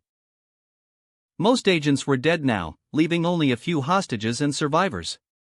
During this chaos, one agent managed to reach the reserve Den Den Mushi and made a call to request reinforcement. He hoped that the monster would be killed along with the impact. We need reinforcements. We've been attacked by an unknown individual. The agent shouted, seeking assistance for the unfolding chaotic situation. However, Luffy's notoriety hadn't reached everyone yet, as his bounty had been revealed only a few days earlier, and the occupants of the ship weren't particularly interested in a simple pirate with a 10 million bounty. But there's a Navy ship approaching right now. HM? A mermaid. The man holding the Den Den Mushi, transmitting information, was surprised to see the 1.7-meter mermaid princess flying with her air bubble above the ship, looking for Luffy. Luffy-sama? She shouted, waiting for some response, stunning all the present who were still alive. A mermaid? The voice from the Den Den Mushi expressed surprise. While the man communicated with the snail phone, still stunned by the sight of the mermaid princess, his consciousness suddenly blanked out when a weapon struck him before he could react. Agent, what's happening? What was that noise? Explain the situation to me, Pop. Yamato didn't wait for answers from the agent or anyone else. Her main concern was Luffy's condition, and she began searching through the wreckage after destroying the Den Den Mushi. My Luffy! Yamato shouted when she felt Luffy's presence among the debris. The pirate ship no longer existed. Everything was a chaos of fire and pieces of wood scattered across the ocean, but her haki still indicated that Luffy was alive and seemingly well. Wow, that explosion almost got me hurt, such a strong explosion. A voice was heard, leaving Yamato and Shirahoshi relieved. Our ship was nearly destroyed. Luckily, I managed to put my hand in my pocket to protect it, covering the small object. Luffy continued murmuring. Amidst the flames, a man with wings appeared for everyone. The Navy ship arrived at the scene, while the surviving government men trembled at seeing their assailant unharmed. The members of the Straw Hats sighed in relief, but the girls in the group changed their expressions when they looked more closely at Luffy. HM? Shirahoshi was the first to scream, covering her eyes but keeping one eye exposed between the fingers on her face. Luffy wondered why Shirahoshi was acting like this. He was sure he wasn't injured or anything while flying. My Luffy, you're naked. Yamato said, with a blush on her cheeks. Put some clothes on. Nami shouted from a distance, with a red face. And do it quickly. Kuina added, equally red. But none of the girls seemed able to avoid looking at Luffy naked, while Zoro, Usopp, Chachu, and Megalo just checked that Luffy was okay and turned their attention to finding any enemies. However, most of the enemies were killed in the explosion, leaving only a few that Yamato and Zoro knocked out when they arrived on the commercial ship. I didn't even notice. Luffy laughed awkwardly, then landing on what was left of the commercial ship and entering a cabin with a few flames. Quickly, he summoned the same clothes he had acquired last time through the system as he entered one of the rooms. Ready. Sorry about that, I just didn't realize when my clothes were disintegrated. Luffy said, scratching his head. He wasn't an exhibitionist, but his nudity went unnoticed. Anyway, I almost got caught in the explosion. Who would have thought there was such a large amount of explosives on the pirate ship used by the government? Luffy commented, looking at the now destroyed ship's wreckage. My luck was using the Moa Moa no Mi 30 times to increase my hardness and defense. That enhanced my body even more, preventing me from being injured during the explosion. Luffy spoke casually, explaining his peculiar technique to everyone. It's a shame that ship was destroyed. I had some hope of getting some CP training manuals, but now it's a distant wish. Luffy lamented, looking at the floating debris. CP? Nami asked curiously. Yes, these men are agents of a powerful group from the world government. Luffy replied to the navigator as his eyes fixed on the 8 agents still alive but unconscious on the destroyed ship. Anyway, I want to find out why they attacked this commercial ship, Luffy said, pointing a finger at the still-bound couple in the corner of the boat. Without wasting any more time, Luffy approached the couple. The couple, tied in the corner of the ship, portrayed an everyday scene amidst adversity. The middle-aged man exhibited a bald head and a substantial beard, his eyes reflecting surprise and relief at the unexpected rescue. Beside him, the woman, with short brown hair, conveyed a mixture of courage and concern, her eyes revealing gratitude for having survived the chaos that unfolded around them. Despite the handcuffs and chains that kept them prisoners, they shared a bond that suggested a story built over time, as Luffy perceived. Yo! Luffy snapped the couple out of their stupor. Hello, sir. My name is Curdy. Thank you for saving our lives. We'll reward you for this, the man quickly said, with the woman beside him. Well, I'm Monkey D. Luffy. If you want to thank me, you can start by telling me why you were being targeted by a group like Cypher Pole. Luffy got straight to the point, burning the handcuffs and chains that held the couple with his flames, without hurting them. He calmly waited for a response, with the other Straw Hats grouping behind him to listen as well. Feeling relieved, the man and woman looked at them with a grateful gleam. I thought we were going to die. I never imagined such a sudden turnaround, thank you. The man couldn't help but comment in relief, looking at Luffy. Anyway, we were targeted because my wife here had in her possession a key and a map belonging to her old family. Something that passed from generation to generation. When we finally decided to unravel the mystery, we went after the treasure located in this sea according to the map, but we were ambushed without our guards being able to react. They were all killed quickly without being able to react, leaving only me and my wife alive for them to gather information from. The man explained, revealing the reason for the attack. It was after that you found us in such a bad situation. The key and the map were quite precious to the Garen family, but we never thought the world government was targeting us for it. There should have been some of them contacting us when my dear wife and I announced and called the men for this journey. The man lamented his luck. And where are you guys from? Luffy couldn't help but ask. To his surprise, it wasn't the man who answered. Instead, the woman spoke for the first time. Ixi hen sa casta south, Ixi kazur najat jayoragan bisa wapa treasure bona aza asare rebagan re nuva lentair hen generation najat generation, kirimbo society saved ilva lives, Nike thought nova valzaris si Nike sa jer najat morgaljagan, sir Emma nuva kirimbos. The woman began to speak, and her husband looked at her with appreciation while the crew fell into silence. What the hell did she say? Everyone exclaimed internally. No one understood this woman's language, and she seemed to expect them to comprehend. Chapter 34, Trip to Baratai 04. Third-person POV. Somewhere at sea, East Blue. I see. Luffy was the first to break the silence, even without fully comprehending the woman's mysterious words. Clearly, you don't understand. Everyone exclaimed, looking at the captain with astonished expressions. As my wife Marta said, this map and this key only brought trouble. We don't want to be involved with it anymore. I was just a trader who lived well in the South Blue. I doubt we can go back to our old life now. The man expressed with regret. Luffy could understand him. He also doubted that the world government would let them go unscathed. If they knew the operation failed and the couple still held these valuable items, they would be continuously hunted. Hey Kirimbos, Costa Emagan Zairi, Nike don't Jalagan Najat involved Nuha Valzaris si Nike isi Bisadambo. The woman resumed her words, and Luffy just stared at her, not knowing how to respond. You're right, my love. It's better not to get involved anymore. So, as a token of gratitude, you can keep the items. The man beside her affirmed. Wait, you're just giving them to me like this? Luffy raised an eyebrow, showing surprise.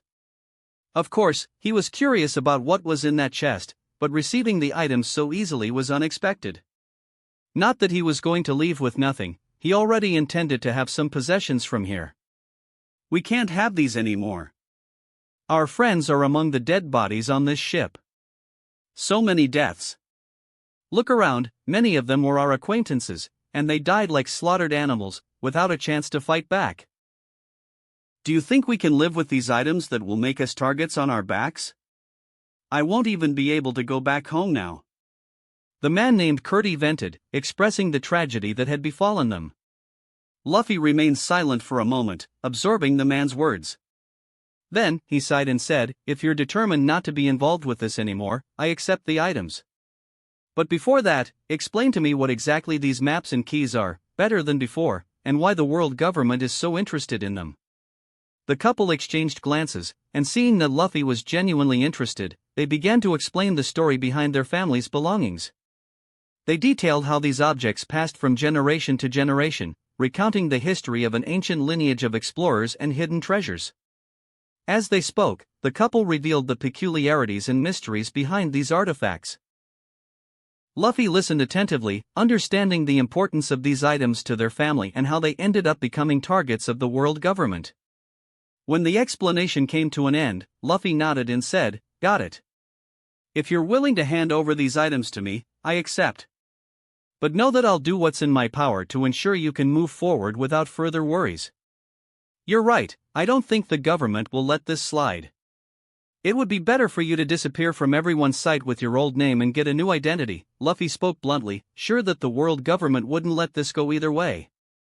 The couple looked at Luffy with gratitude in their eyes. The man then pulled out a small, intricately decorated wooden chest with a kind of amulet attached, along with the map taken by Sky. "This is the real key, and these are my wife's family belongings. May they bring you what you desire." Luffy took and looked at them. "Can we give you a ride to our next stop? Do you have any money?" Luffy asked again. "We do, at least we had 300 million berries since I knew this trip was dangerous. I took my savings to bring along, just don't know if they're still intact with the explosion." The man warned, and Nami practically jumped with this information. 300 million? She couldn't believe this information. While only Kuina, Usopp, and Chaochu seemed stunned by this amount, the rest of the crew didn't seem very interested in money, no matter how much gold. "Anyway, I'll first see what's in the chest. Nami, do you want to grab the gold?" Luffy said, approaching the mysterious red chest, while the maid-dressed woman with a mop in hand jumped with bright and passionate eyes at these words. Luffy took the key and went to the chest with the map. As the couple stepped away, he opened it while spying on all the objects with curiosity. The old map clearly showed the east blue and pointed to an island, although not so updated. The key was ornamented in a triangular shape, and some documents inside the chest. Luffy examined them with interest, imagining what adventures, treasures, and mysteries might await him. "So, this is the key, looks pretty old." Luffy couldn't help but comment as he turned the talisman, which was the key, from side to side, inspecting it carefully. "That's strange. Where's the gold? Is this not a treasure chest?" Nami complained beside. "Did you not go to get the treasure inside the ship? How can you be so fast?" Luffy was alarmed at this speed. "I've already collected everything and inspected the entire ship to make sure nothing's missing. I even counted the money 3 times in that time. It's 306,599,100 berries." Nami said, looking for any sign of gold in that chest. "What the hell?" Luffy still complained, this woman had cheats when it came to money. "There may not be gold, but there's certainly a treasure waiting for us," Luffy commented with joy. "Treasure!" Nami couldn't help but shout happily. "A new adventure?" Shirahoshi exclaimed excitedly with anticipation. "New enemies?" Zoro said, opening a smile. "A chance for me to prove that I'm a brave warrior?" Usopp was excited. His wounds were better after Luffy applied the power of the Moa Moa no Mi, so he wanted to see the result of his hellish training like Zoro. Not everyone spoke, but they had their own expectations for this treasure hunt. "Alright, everyone, let's first get organized. As soon as we reach Baratai, we'll plan to search after that," Luffy commented and continued. "First, let's go back to our ship, then we'll set sail," Luffy concluded, carrying the chest to the marine ship. "And these men?" Kuina asked, seeing some men still unconscious. leave them there. They executed civilians just by orders from their superiors. I won't stain my hands with the blood of unarmed men, but I don't intend to show mercy either, Luffy said without looking back. Nodding, Kuina and the others followed him closely behind with the couple and Anami carrying bags of berries. You're on a marine ship? The man, Curdy, asked curiously. We stole it, Luffy casually commented, leaving the man stunned. Zairi Ixos ia jevi lozier, ao stole Siri. The woman Marta responded. My love, you shouldn't say that, the man said to the mystery of all listeners. Ignoring the woman and her unknown words anyway, Luffy asked everyone to take positions for the ship to depart on its original route. A day later, in the ship's treasury, Luffy and Nami were in front of the money. The ship's mate followed him like a rat on the last day, hoping that the captain wouldn't make the money disappear like the last few times. Now she was stuck to him with her legs closed around his waist, pulling his cheeks. She tried to restrict his movements, but Luffy's monstrous strength didn't even care about the woman clinging to his body. No! Don't make this money disappear. Luffy heard Nami crying as he stood in front of the treasure. Luffy smiled at her. Deep down, he liked this mischievous woman with her ambition for money. What's wrong? This treasure belongs to the Straw Hats, we need it to improve our ship, and afterward, I don't intend to take all the gold. I'm not so greedy as to leave those people like that after everything that happened, Luffy commented, and Nami looked at him for a while. You don't seem so bad. She couldn't help but comment. I'm an ambitious man and often bad, but I have my limits. I'm already satisfied with the map, key, and about 100 million of this gold, Luffy commented to no one in particular. Nami looked at Luffy's words, letting all her greed for money disappear. She had been thinking about her life and them in the last few days. Luffy, let me ask you. Do you see me as your nakama? She asked cautiously. And are you really one of us? Luffy raised an eyebrow. She didn't know what to answer. Listen, Nami, I know you're a great navigator, Luffy commented. You knew all this time? Nami couldn't help but exclaim. Of course, I knew, but I'm not interested in having someone who isn't trustworthy as one of us. Your intention was never to be a part of the group. Luffy looked serious at her. Then why am I here? You just wanted to laugh at me when you made me your maid? Nami couldn't help but ask bitterly. Because I wanted to see your attitude. I know you have your problems, but you don't trust the group to try to help you, and I don't want someone on the crew who doesn't trust us or vice versa. Luffy sighed as he focused on the money to make it 100 times smaller. Nami didn't seem to care about it after hearing Luffy, choosing to stay silent.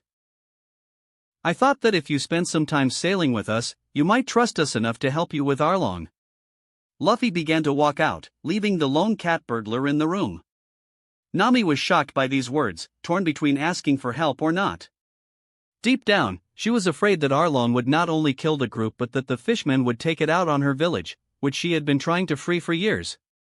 She clenched her fists, looking down as she heard Luffy move away without looking back. Luffy, wait. Luffy stopped as soon as he heard the slightly teary and nervous voice. If I asked you for help, would you be willing to risk your life and theirs to solve my problems? She asked in the same tone. What are you talking about? If it's about Arlong and his group, I can handle them alone, silly girl. I may not be a fishman, but I'm not an ordinary human either. In fact, I'm a monster. Luffy smiled with that declaration. Leaving Nami stunned, she clenched her hands and spoke again. Would you help me destroy the tyranny of Arlong in Kokoyashi village and the nearby islands? She asked calmly. How about I answer you with another question? Luffy sighed and continued. Are you willing to truly be a part of this crew? What I intend to do sailing the seas will shock the entire world. I don't intend to be a Gold Roger, I'm more like a Roxd Zebek at sea. Maybe the whole world will be my enemy in the coming years, but I know I'll have a group that supports and trusts each other like a family, and they're willing to fight against all enemies. Arlong will be a flea compared to what you'll face. Luffy stopped and looked at the girl without words and continued. Of course, the greatest navigator in the world is welcome here. So, I ask you, Nami, are you willing to embark on an adventure that will bring dangers thousands of times worse than Arlong? Are you willing to bear the burden that the whole world may be your enemy in the coming years, having only your crewmates to move forward with so many enemies? I won't force you, and in any case, I'm going to Kokoyashi village to take the heads of Arlong and Commander Rat at base 16, whether you like it or not. But if you're still willing to join us, I'll make you feel like family and strengthen you to the point where you see Arlong as an insect from your past. Luffy didn't hide his intentions. Enemies thousands of times worse than Arlong? Being an enemy of the whole world? Getting so strong that Arlong is seen as an insect? Nami didn't know Rox D. Azebek, but she understood the weight of Luffy's other words. She couldn't imagine living with the whole world as her enemy. But looking at Luffy's determination as he started talking to her, their eyes met, and she couldn't see any degree of hesitation in them, as if he had been expecting that storm to come. Is he really serious? That was a question that left her stunned. I'm willing to join your crew, she finally said after a few seconds of stunned silence. How could she not? This group was quite reliable, even with people so different and of other species with different personalities. She had no doubt that they were trustworthy after spending a week with them. With this group, I can fulfill my dream of saving Kokoyashi village and making the complete world map, she told herself. That's great, Nami. Welcome to the crew. Luffy had a big smile because finally, his navigator agreed to join the crew without betraying them first. System, crew, Nami has joined as a member of your crew. Finally, Luffy muttered, keeping the same smile. Chapter 35, Trip to Baratai 05. Third-person POV. Somewhere at sea, East Blue. In the vast waters of the East Blue, beneath an expansive sky, the current Straw Hat crew occupied the Navy ship they had acquired. It was a day after the revealing conversation with Nami, and the atmosphere hummed with a mix of each member doing their own things in their free time, as Luffy had given everyone a longer break on this day. Zoro and Kuina, on the deck, dedicated themselves to their sword training.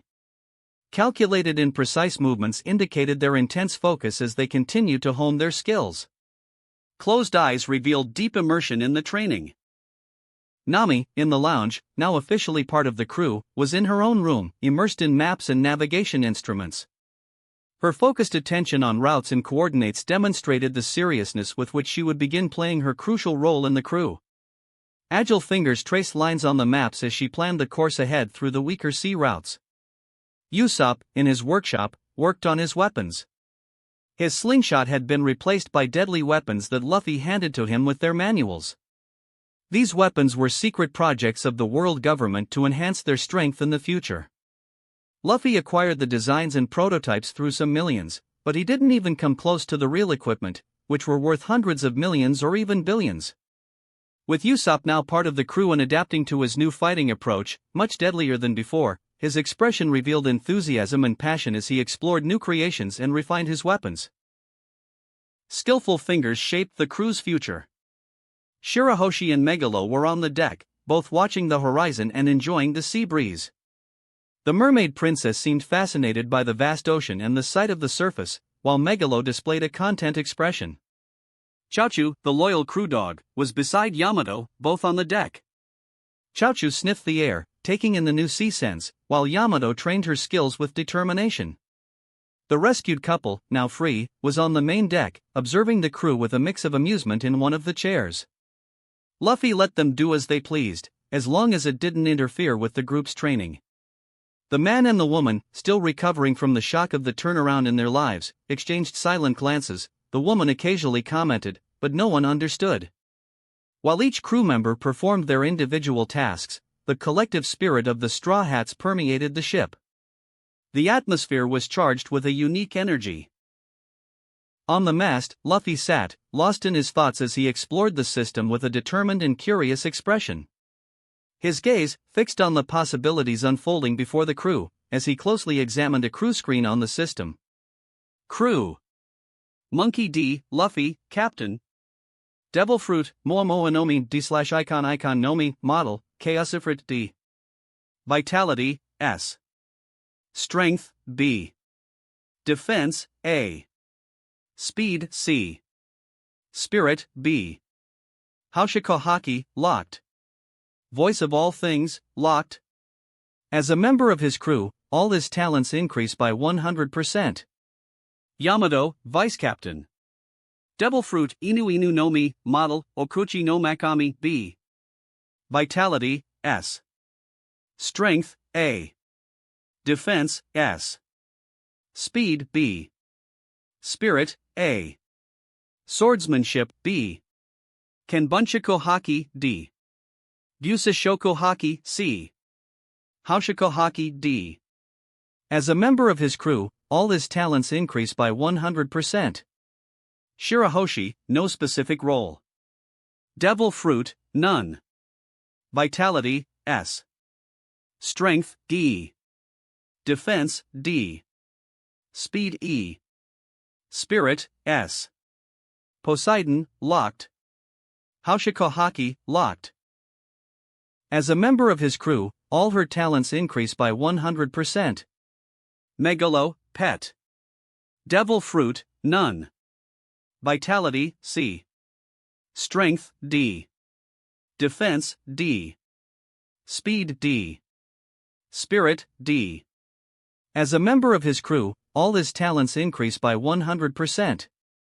Zoro, Swordsman. Devil Fruit, none. Vitality, D. Strength, C+. Defense, D. Speed, C++. Spirit, C. Swordsmanship, Santorio, C. Haushiko Haki, Locked. As a member of his crew, all his talents increase by 100%. Trafalgar Lami, Doctor. Devil Fruit, Oppo no Mi, C. Vitality, C. Strength, C. Defense, C. Speed, B. Spirit, C. Swordsmanship, D. Haushiko Haki, Locked. As a member of his crew, all his talents increase by 100%. Beepo, Assistant. Devil Fruit, none. Vitality, D. Strength, D. Defense, E. Speed, E. Spirit, C. As a member of his crew, all his talents increase by 100%. Chaochu, Guard Dog. Devil Fruit, none. Vitality, D. Strength, E+. Defense, E+. Speed, E. Spirit, E+. As a member of his crew, all his talents increase by 100%. Usopp, Sniper. Devil Fruit, none. Vitality, E. Strength, E+. Defense, E+. Speed, D. Spirit, E. As a member of his crew, all his talents increase by 100%. Nami, Navigator. Devil Fruit, none. Vitality, E. Strength, D. Defense, E. Speed, E. Spirit, C. As a member of his crew, all her talents increase by 100%. System rules: the system's ranking level goes from letter E to EX, with EX being the mortal limit, understood within this classification from lowest to highest as listed below. E D C B A S S S S S S X. The group is getting bigger, Luffy thought as he looked at all the information on the screen. Luffy originally left this sea with 5 members, now he has 10 members. With Kuina to join still, but I'm sure she'll accept in the end, and there's also Sanji if he's at Baratai. Furthermore, the only ones who increased their stats were Zoro, Chaochu, and Usopp. Even if it was in weaker stats, Luffy was still satisfied with it after training with them for a few days. Chaochu had the biggest evolution among them. He took 200 million of the money he got from the couple and put it into the system. He planned to leave them with 100 million to start over with a gift that would make them safer in case the government attacked them again. Closing the crew screen, Luffy opened the shop screen. There were all kinds of things this world could offer, of course, with some rules. He couldn't take anything in someone else's possession. Imagine Mihawk's black sword disappearing from his back and ending up in the middle of the East Blue, or even with Shanks and Whitebeard's weapons, it would be too treacherous. Wait a minute, Mihawk must be in this sea now. Luffy murmured when he thought of that, but then thought that this should be a concern when he reached Baratai and focused his attention on the new list in front of him. Clicking on some options, he made his wish list in his cart. Upgrade and evolve a ship to level 2. Price, 500 million berries. Upgrade and evolve a ship to level 3. Price, 1 billion berries. World Government Manual, all techniques and details about Rokushiki by the High Government. Price, 2 billion berries. This is the world's largest Rokushiki manual, only the Sacred Knights are trained in this manual. World Government Manual, everything about observation hockey techniques and training, detailed after hundreds of years by the High Government. Price, 2 billion berries. This is the world's largest manual on Kenbunchaku hockey, only the Sacred Knights are trained in this manual. World Government Manual. Everything about armament hockey techniques and training, detailed after hundreds of years by the High Government. Price, 2 billion berries. This is the world's largest manual on Busashoku hockey, only the Sacred Knights are trained in this manual. World Government Manual, everything about conquerors hockey techniques and training, detailed after hundreds of years by the High Government. Price, 3 billion berries. Hidden knowledge of Hashiko hockey in Mary Geos, which only a few people have trained in for hundreds of years for the world government. World Government Manual, complete package everything about the three hockey's techniques and training, detailed after hundreds of years by the High Government. Price, 5 billion berries. This is the world's largest manual on the three hockeys, only the Sacred Knights are trained in this manual. Supreme Grade Sword, Ace. Price, 10 billion berries. Last used by Gold Roger, currently not in anyone's possession. Icon no Mi, Model, Phoenix. Price, 5 billion berries. Mythical Zoan Genderless of the Phoenix. Fire Element. Icon no Mi, Model, Garuda.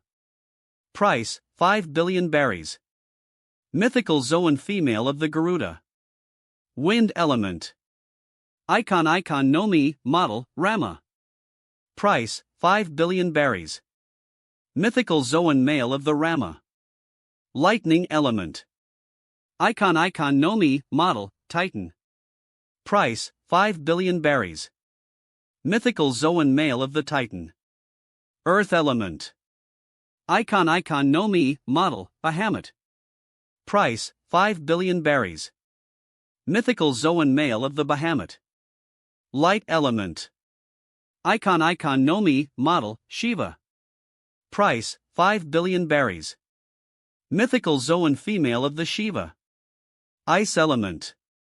Icon no Mi, Model, Odin. Price, 5 billion berries. Mythical Zoan Male of the Odin. Darkness Element. Icon no Mi, Model, Leviathan. Price, 5 billion berries. Mythical Zoan Female of the Leviathan. Water Element. Currently, he had only 240 million berries in the system. There was still an abyss to get the main things that this list could offer, which were in the billions, so Luffy could only plan what to buy when he had some money in the future, so he needs to behave like a pirate and loot those he deems worthy. Luffy closed the list after seeing what he needed and looked in one direction where the ship was sailing. There, a speedboat was coming towards the ship at high speed. Finally arrived, Lamy and Beepo. Luffy smiled. Chapter 36, Trip to Baratai 06. Third-person POV. Somewhere at sea, East Blue. Patiently waiting, all crew members and the recently rescued civilian couple gathered at the corner of the naval ship, awaiting Lamy's arrival. A speedboat with an empty raft followed closely behind, approaching the ship as soon as it came into view. Next to the Navy ship, Lamy executed her room ability, teleporting herself with Beepo and a suitcase full of money directly onto the deck. A smile lit up Luffy's face as he crossed his arms, welcoming his companion's arrival. "You finally made it," Luffy commented, his smile revealing a hint of relief. "I guess so." The marine base was quite a distance away, and the sailors asked a series of questions, as they always do, replied Lami, directing her gaze towards Luffy. I hope you guys are okay, Luffy added, expressing his concern before anything else. We're fine. In the end, we got the money and came back here, assured Lami, highlighting the success of the financial mission. We earned a considerable amount, Captain, announced Beepo, his enthusiastic voice echoing through the group, and he finally noticed new faces on the ship. New people, exclaimed Beepo, surprised to see unfamiliar individuals around the captain. A talking panda!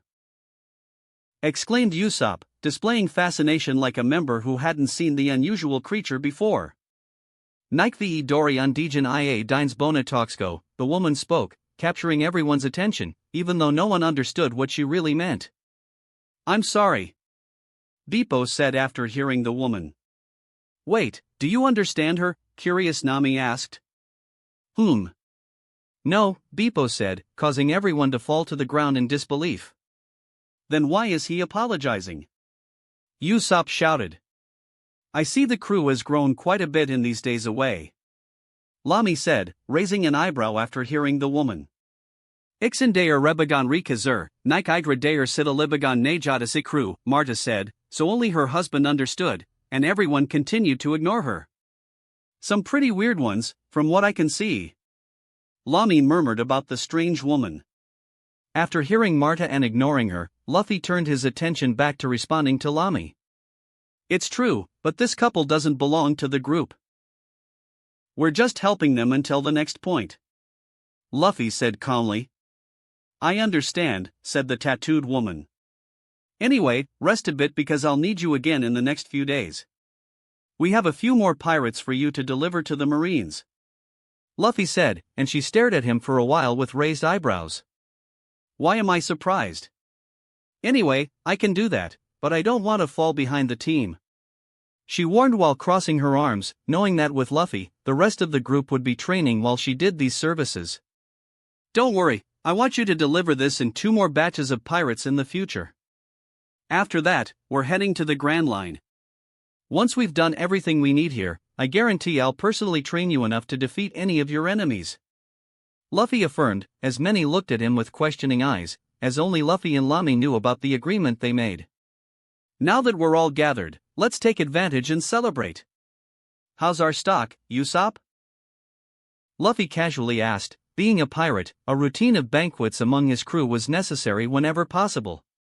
Kaya gave us a supply for 6 months, and there are still many things in the Navy's stock, so we're doing very well, Captain, he affirmed. Great, let's drink and eat for the rest of the day, Luffy announced, and everyone smiled, liking the idea.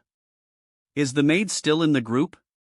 Lami asked curiously next to Luffy, seeing Nami still with them and no longer dressed as Baby 5, since she saw how Nami had ulterior motives when Luffy recruited her. The doctor also knew that Luffy wasn't a fool to let this woman abuse them, so she believed that the captain would get rid of her on the next island. I'm not the maid anymore, Nami shouted with a comical face, listening to Lami next to Luffy. Don't worry, she's one of us now. After a serious talk, I trust her, and she's a great navigator, Luffy affirmed. The rest of the crew already knew this since Luffy's announcement yesterday, so they just nodded and trusted his decision. They changed their behavior and relationship with Nami as well, improving a lot and trusting her more after hearing her sad story, which she opened up to them.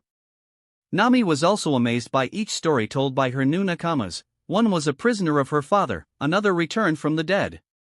Needless to say, the cat thief had a reality check.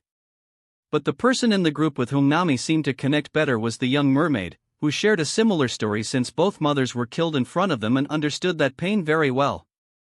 Anyway, the Straw Hats spent the rest of the day eating and celebrating without their infernal training. Luffy wanted to give them some fun. Besides strengthening them, they deserved a break from time to time. The next day, Luffy handed over the Black Cat Pirates bandits, along with Django and Kuro's lifeless body, to the raft behind Lami's speedboat.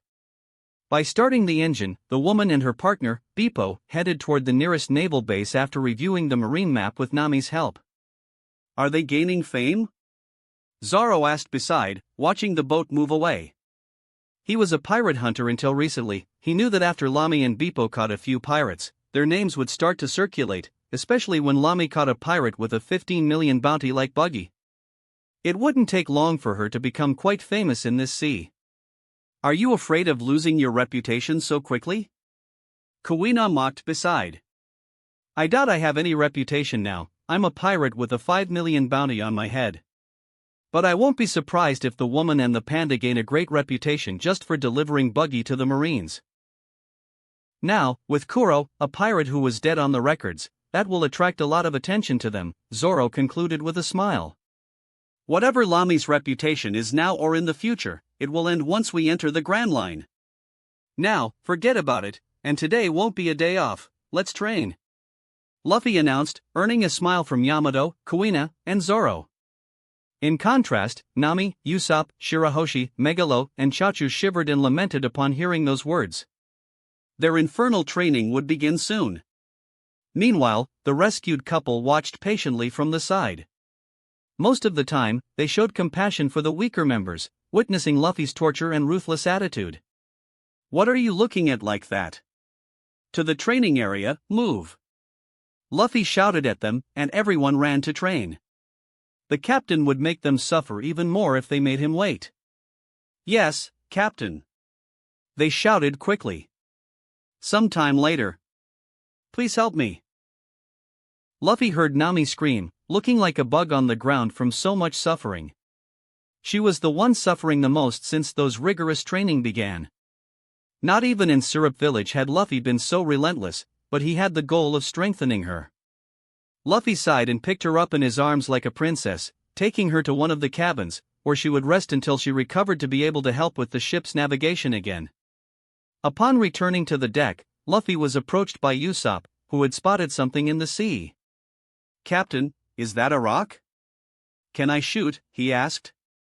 No, there's a person in that location. Luffy replied with a smile, believing that meeting was predestined, like many others in the canonical work.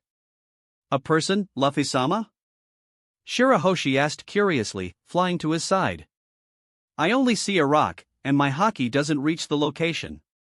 Yamato complained. Don't worry, I'm telling the truth. They seem trustworthy. Let's help them since it looks like they went through a shipwreck. Luffy said, and Zoro took the helm in the indicated direction. Thus, the ship arrived alongside that rocky formation in the middle of the ocean. Sharky. Megalo was the first to inspect the site, flying out of the ship. A flying shark. Luffy and the others heard an astonished voice as they spotted Megalo. Get out of here, monster. I won't let you eat me and my partner. The voice sounded indignant but also carried fear in its tone. Sharky, Sharky. Megalo, scared by that phrase, began to squirm and fled back to the ship. He's scared. Are they not bad people? Shirahoshi hugged her friend, showing concern in her voice. You say that as if people could find it normal to see a shark wearing a t-shirt, flying out of the water, Kuina commented calmly, understanding the point of view. Anyway, let's help them, declared Luffy, and the ship advanced until the crew faced that strange voice. A marine ship? We're saved, said a man with sunglasses, while a second beside him was lying on the ground, looking quite debilitated. Wait. These aren't sailors. Pirates, the man exclaimed as soon as he noticed Luffy's look and smile, clearly denouncing that shirtless, tattooed man as a wrongdoer on a marine ship. So, do you want help? Luffy asked calmly, noticing the man's hesitation. You. Zoro arrived next to Luffy with a bored face, but when he saw who the man on the rock was next to the fallen companion, he shouted in astonishment. Aren't those pirates on a marine ship? Yasaku murmured, almost fainting beside the group, clearly not sailors. We fell into a trap, brother. Juni shouted in frustration. Wait, isn't that Zoro? Yasaku opened his eyes a little and said weakly. Brother Zoro? Zoro Aniki. Johnny, the bounty hunter, expressed joy upon seeing Zoro. Johnny, what the hell are you doing here? HM? And what happened to Yasaku? Zoro inquired loudly. It didn't take long for them to be brought onto the boat. Observing the state of the man lying and muttering incomprehensible things, Yamato commented. He doesn't seem well. It's a shame Lami left not long ago. As a doctor, she could help. Lamented the horned woman. Damn it, grumbled the man, apparently not caring that he was now among pirates. His focus was entirely on saving his partner. He's vitamin C deficient. Nami's voice reached the group. She was a bit weak and limping, but she was recovering from training. Then let's nurture him. Usopp, get some citrus fruits from the stock.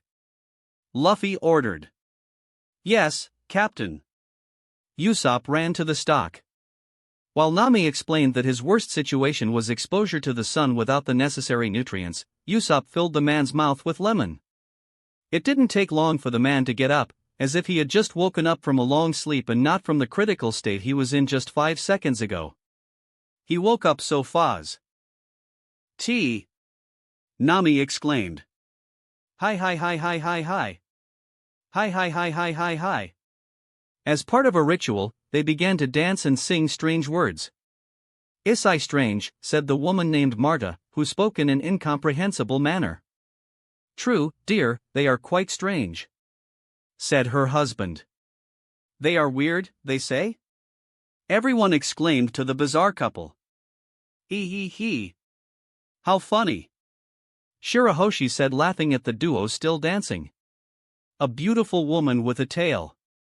They shouted, seeing the mermaid seriously for the first time, as she wasn't wearing a dress on the ship. Now that you noticed the mermaid? Zoro shouted in a comic way. Junie and Yasaku, as slow as always. Zoro complained about their reactions. Zoro, how do you know these guys? Usopp asked beside. We sailed together for a while. When I defeated them in a fight, they started following me, but I wasn't accepting disciples, so they joined me for a while to learn and hunt some pirates. They seemed so weak. Yamato said calmly. Who are you calling weak? The two turned to Yamato and both protested. Anyway, brother Zoro, so it's true.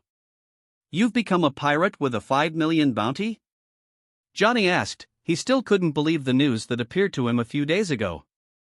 What can I say? I had some problems with the Marines and recognized a man as my captain, as I aim to become the strongest swordsman in the world. Sorry, Zoro Baka, but I'm going to be the strongest swordsman in the world now. Kuina announced with conviction beside. Let's decide that in the future then. Zoro said, exposing a smile in the face of Kuina's challenge. He didn't underestimate her at all, even with her 11 years of delay. Anyway, why don't you tell your story and why you ended up in this sea? Luffy finally spoke, but before they could answer, Yusaku fell to the ground again, sick. Chapter 37, Trip to Baratai 07. Third-person POV. Somewhere at sea, East Blue. After Yusaku recovered, the group spent another night at sea, training and celebrating as they sailed. The bounty hunters ended up bonding with the group, especially due to their history with Zoro and their comical way of talking. It wasn't hard for everyone to get acquainted with them. Even Nami, who had to hit them a few times, ended up getting along with everyone in the end. Strangely, they stayed with Chaochu longer than anyone else on board. The next day, after a training session, Usopp caught Luffy's attention while on the mast with a spyglass. Captain, a marine ship is approaching. Usopp shouted. Turning his gaze in the indicated direction, Luffy spotted a ship similar in size to theirs, slowly approaching. The pirate captain couldn't help but smile, realizing they were close to the restaurant since this marine ship indicated it, and they hadn't spent much time at sea. Also, they were a bit early for the meeting with the lieutenant, scheduled to take place in front of the restaurant. It was a relief that Lami had left yesterday, before they encountered the marine ship. Otherwise, they would have to abandon the plan to collect bounties, as it would be doomed to fail once they discovered Lami's connection to the crew. Should we attack them? Yamato came to Luffy's side as the marine ship approached, and Luffy waited with crossed arms. No, let's wait to get a better look at these guys. They think we're Marines and probably want to mess with us. Let's give them a surprise. Luffy said calmly. Is that okay? Usopp asked cautiously. We're not afraid of the Marines, Usopp, we're just cautious while we can take some advantages, which is not the case right now. Luffy smiled. The only way to be cautious was while Lami still had a chance to extract some money from the naval organization. Other than that, Luffy didn't care much about them. It's not like I hold a grudge against them, but if they come to attack us, we'll respond in kind. Luffy said confidently as they waited for the other ship to approach faster since theirs was slower now. Zoro and Kuina didn't care much and continued training without bothering about the incoming ship. As the marine ship advanced toward the Straw Hat crew, the scene on board was calm, despite different movements among the pirate crew. Zoro and Kuina, immersed in their training, remained focused, ignoring the arrival of the ship. Their movements were precise, a blade dance that denoted skill and confidence. On the other hand, Shirahoshi, Megalo, Chachu, Nami, Usopp, and the couple watched with growing curiosity, as this would be their first encounter with the Marines at sea. Johnny and Yasaku, fearful of being recognized as bounty hunters, chose the path of discretion, hiding in strategic locations to avoid being noticed. With a gentle creak, the marine ship finally reached the side of the pirate's vessel. A man with pink hair and a brass knuckle in his hand emerged on the deck, casting a challenging glance toward the crew. The anticipation reached its peak when several Marines positioned themselves behind him, looking at the other ship with arrogant eyes, with several more behind them. I tried to contact you, but without success, he said calmly, paying no attention to the people in front of him. While explaining the difficulty of communicating with the Straw Hats, the Marine lieutenant focused on his report, oblivious to the presence of the pirates. His efforts to establish contact were futile, as Luffy had previously eliminated any traces of communication with Den Den Mushi after leaving Shell Town. Can I know which division you belong to? However, the lieutenant's attention shifted abruptly when his eyes scanned the pirate crew. In a moment of surprise, his expression went from calm to a comical shock upon realizing the stunning beauty of Shirahoshi and Yamato, two of the most beautiful women in the world.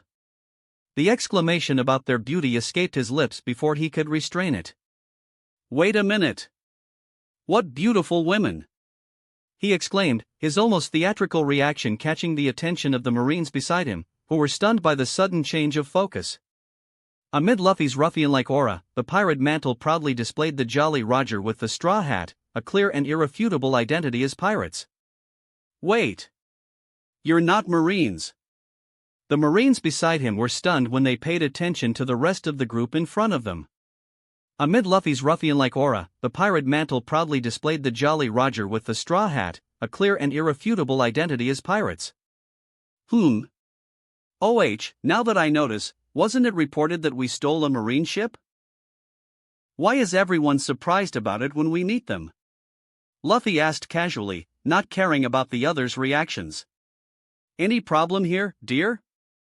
Luffy had his thoughts interrupted by a sweet and curious voice that emerged behind the marine man. It was a blonde woman in a red dress that elegantly embraced her curves, highlighting her stunning figure. Her beautiful face was adorned with golden hair that fell gracefully over her shoulders. The woman exuded a captivating presence, with curious eyes and a charming expression. Her red dress, in addition to enhancing her slender figure, gave her an irresistible elegance. "Don't worry, my lady. I'm just going to deal with some thieves, and we'll be on our way to our restaurant in the meeting I promised you," the man said passionately, diverting attention to the woman and looking at Luffy with predatory eyes. He exclaimed with fury. "Who are you, and how do you have a marine ship?" The man shouted, completely changing his demeanor from a passionate gentleman to a ruthless marine upon realizing that Luffy and the others were on a stolen organization ship. "As I said, we stole it a few days ago. It was quite easy to take this ship, by the way." Luffy mocked the man as if it were no big deal. "Lieutenant Full Body. Here, I knew I recognized that straw hat somewhere," said a young marine, who ran to the pink-haired man and handed him some papers. Seeing the papers for a moment, the man looked with hawk eyes at Luffy and began to read aloud. Monkey D. Luffy, a pirate known as Straw Hat and captain of the Straw Hat crew, with a bounty of 10 million berries.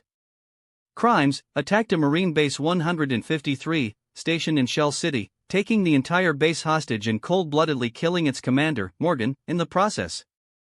In addition to being a murderer, he hospitalized many Marines and exploded a part of the base, causing terror in the hearts of all civilians in Shell City. Lastly, stole a Marine ship, location unknown.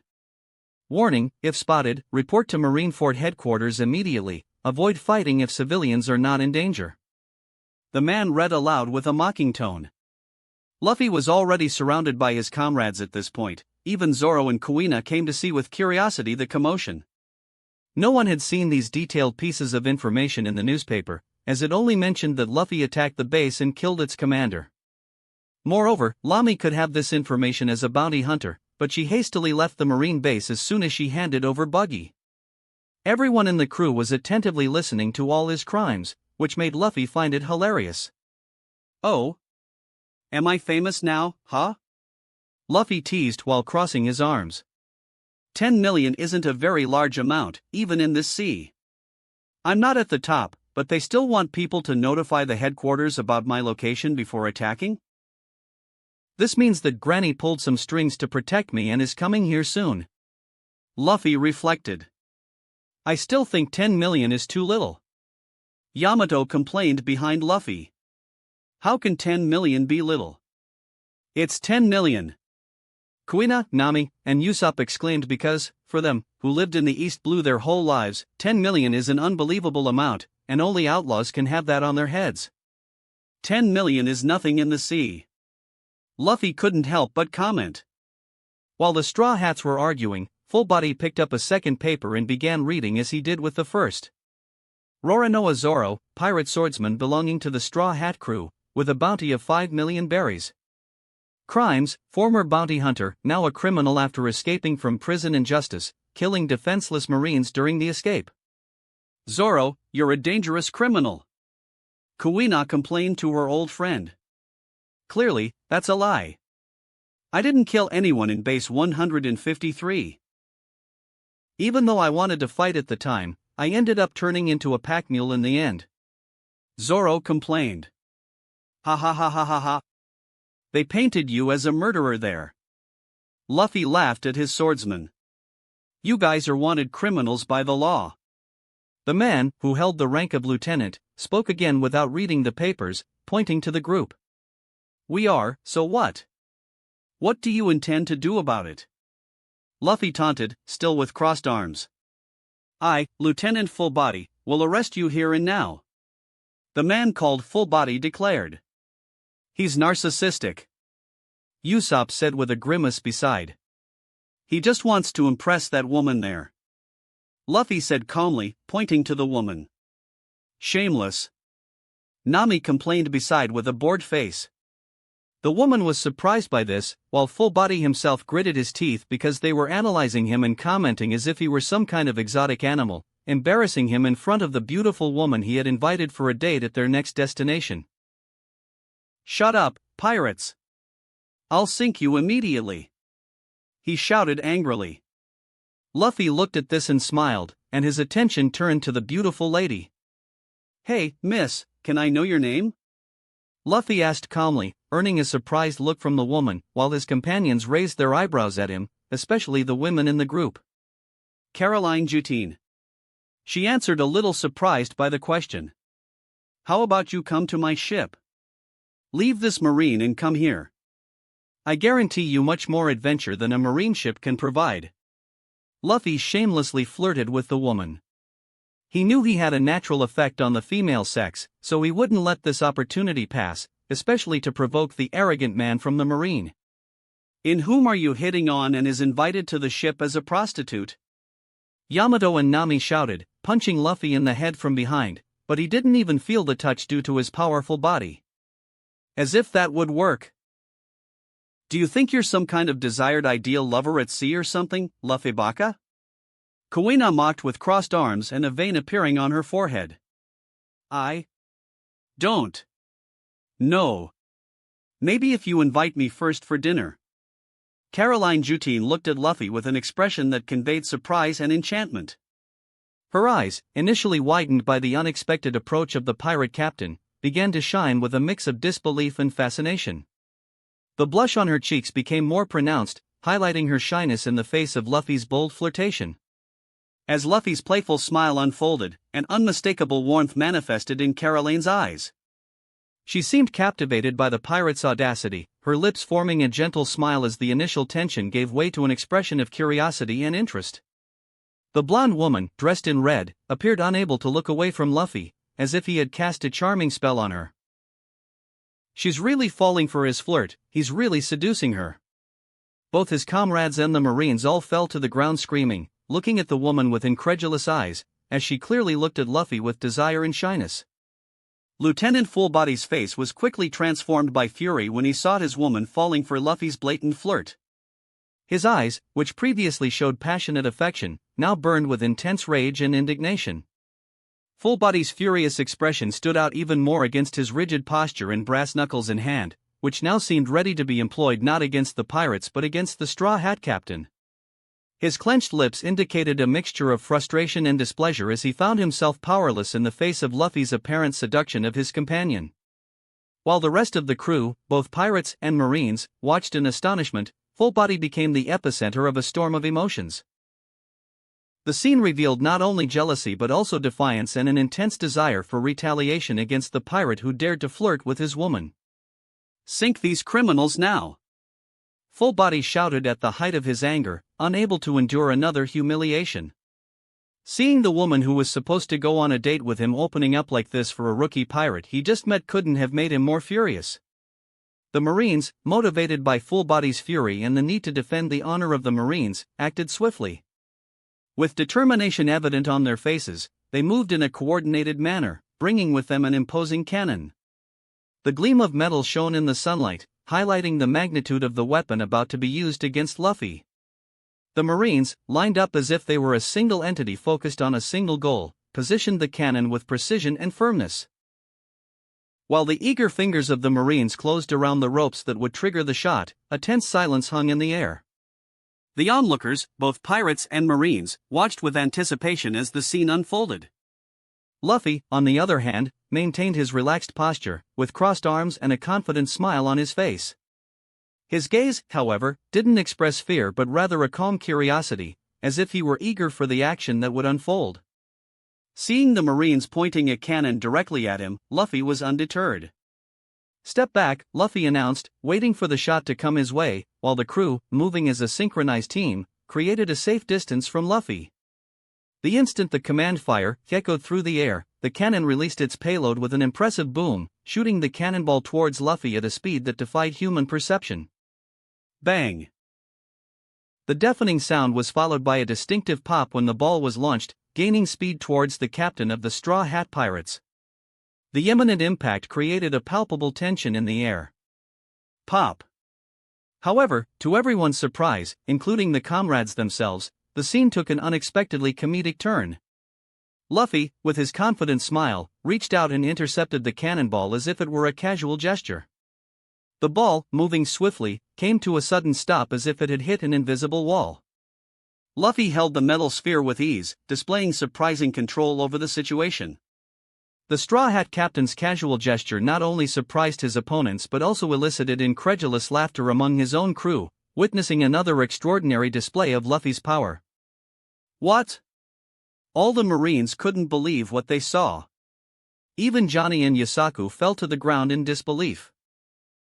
Even after witnessing Luffy's training with his crew, they didn't think it was possible for a human to simply stop a cannonball with their bare hands. "Since you gave me this, maybe I should give it back with interest," Luffy announced with a smile that even sent shivers down Fullbody's spine. He realized he was facing someone he had underestimated. "What kind of monster are you?" he shouted. Luffy didn't answer. What he did was simple. He tossed the cannonball back at the Marine ship. The cannonball, initially thrown into the air by Luffy with surprising ease, ascended with remarkable force. Onlookers watched it rise, waiting for what would happen next. Pop! In an instant, the atmosphere changed. The characteristic sound announced a dramatic transformation as the mass of the cannonball increased vertiginously, reaching colossal proportions. What was once a common metal sphere had now turned into a monstrous cannonball with a 9-meter diameter, its structure previously 30 centimeters, now 900 centimeters with 30 times more mass. The immense shadow cast by the cannonball covered the marine ship, obscuring the sunlight. The visual impact left Marines and pirates bewildered, unable to fully comprehend the supernatural nature of the power Luffy possessed. The massive size of the resulting cannonball elicited exclamations of disbelief and fear among those present, as everyone tried to understand what had just happened. What in hell is this? Ah, look at the size of that cannonball. Where did that come from? We're going to die. The Marines screamed in desperation now. Luffy knew that it wasn't enough to destroy the ship yet, even with 9 meters, but he had an idea of how to do that with another command of his devil fruit. Moa Moa no Mi, gravity, apply 30 times. The cannonball ammunition with 9 meters, which was starting to fall in the middle of the ship, suddenly gained speed, falling with force before anyone could react. Crayak asterisk. Aha! Our ship. We're going to die. The ship didn't stand a chance, with the Marines only able to scream as everything around them cracked and sank, crushed by this colossal dark ball. Did you go too hard on them? Nami asked beside, still stunned by the scene. Like many others, the couple and the bounty hunters looked with comically wide eyes and mouths.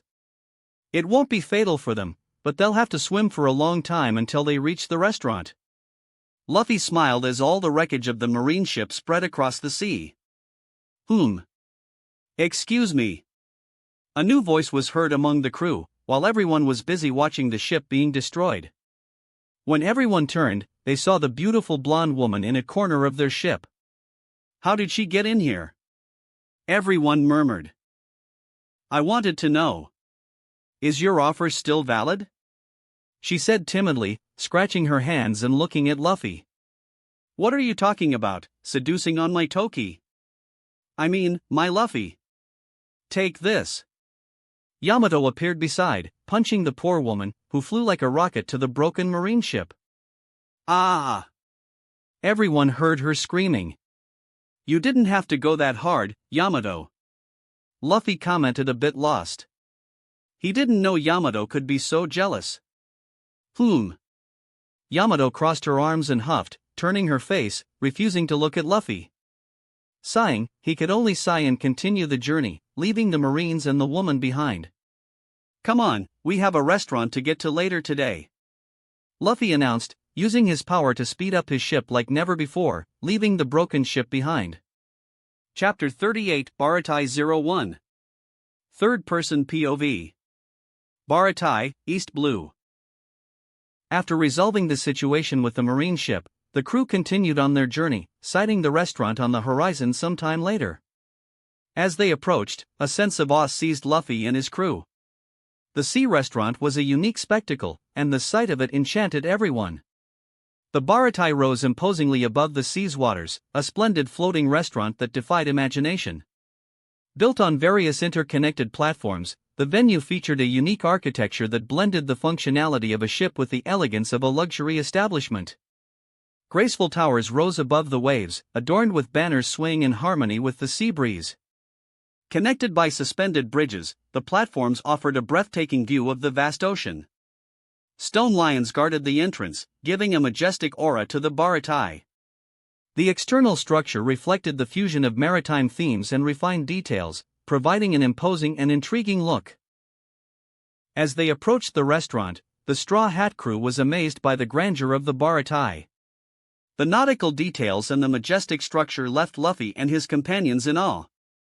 The spacious platforms and large windows promised panoramic views of the ocean, while the legendary cuisine piqued everyone's curiosity. Amazing!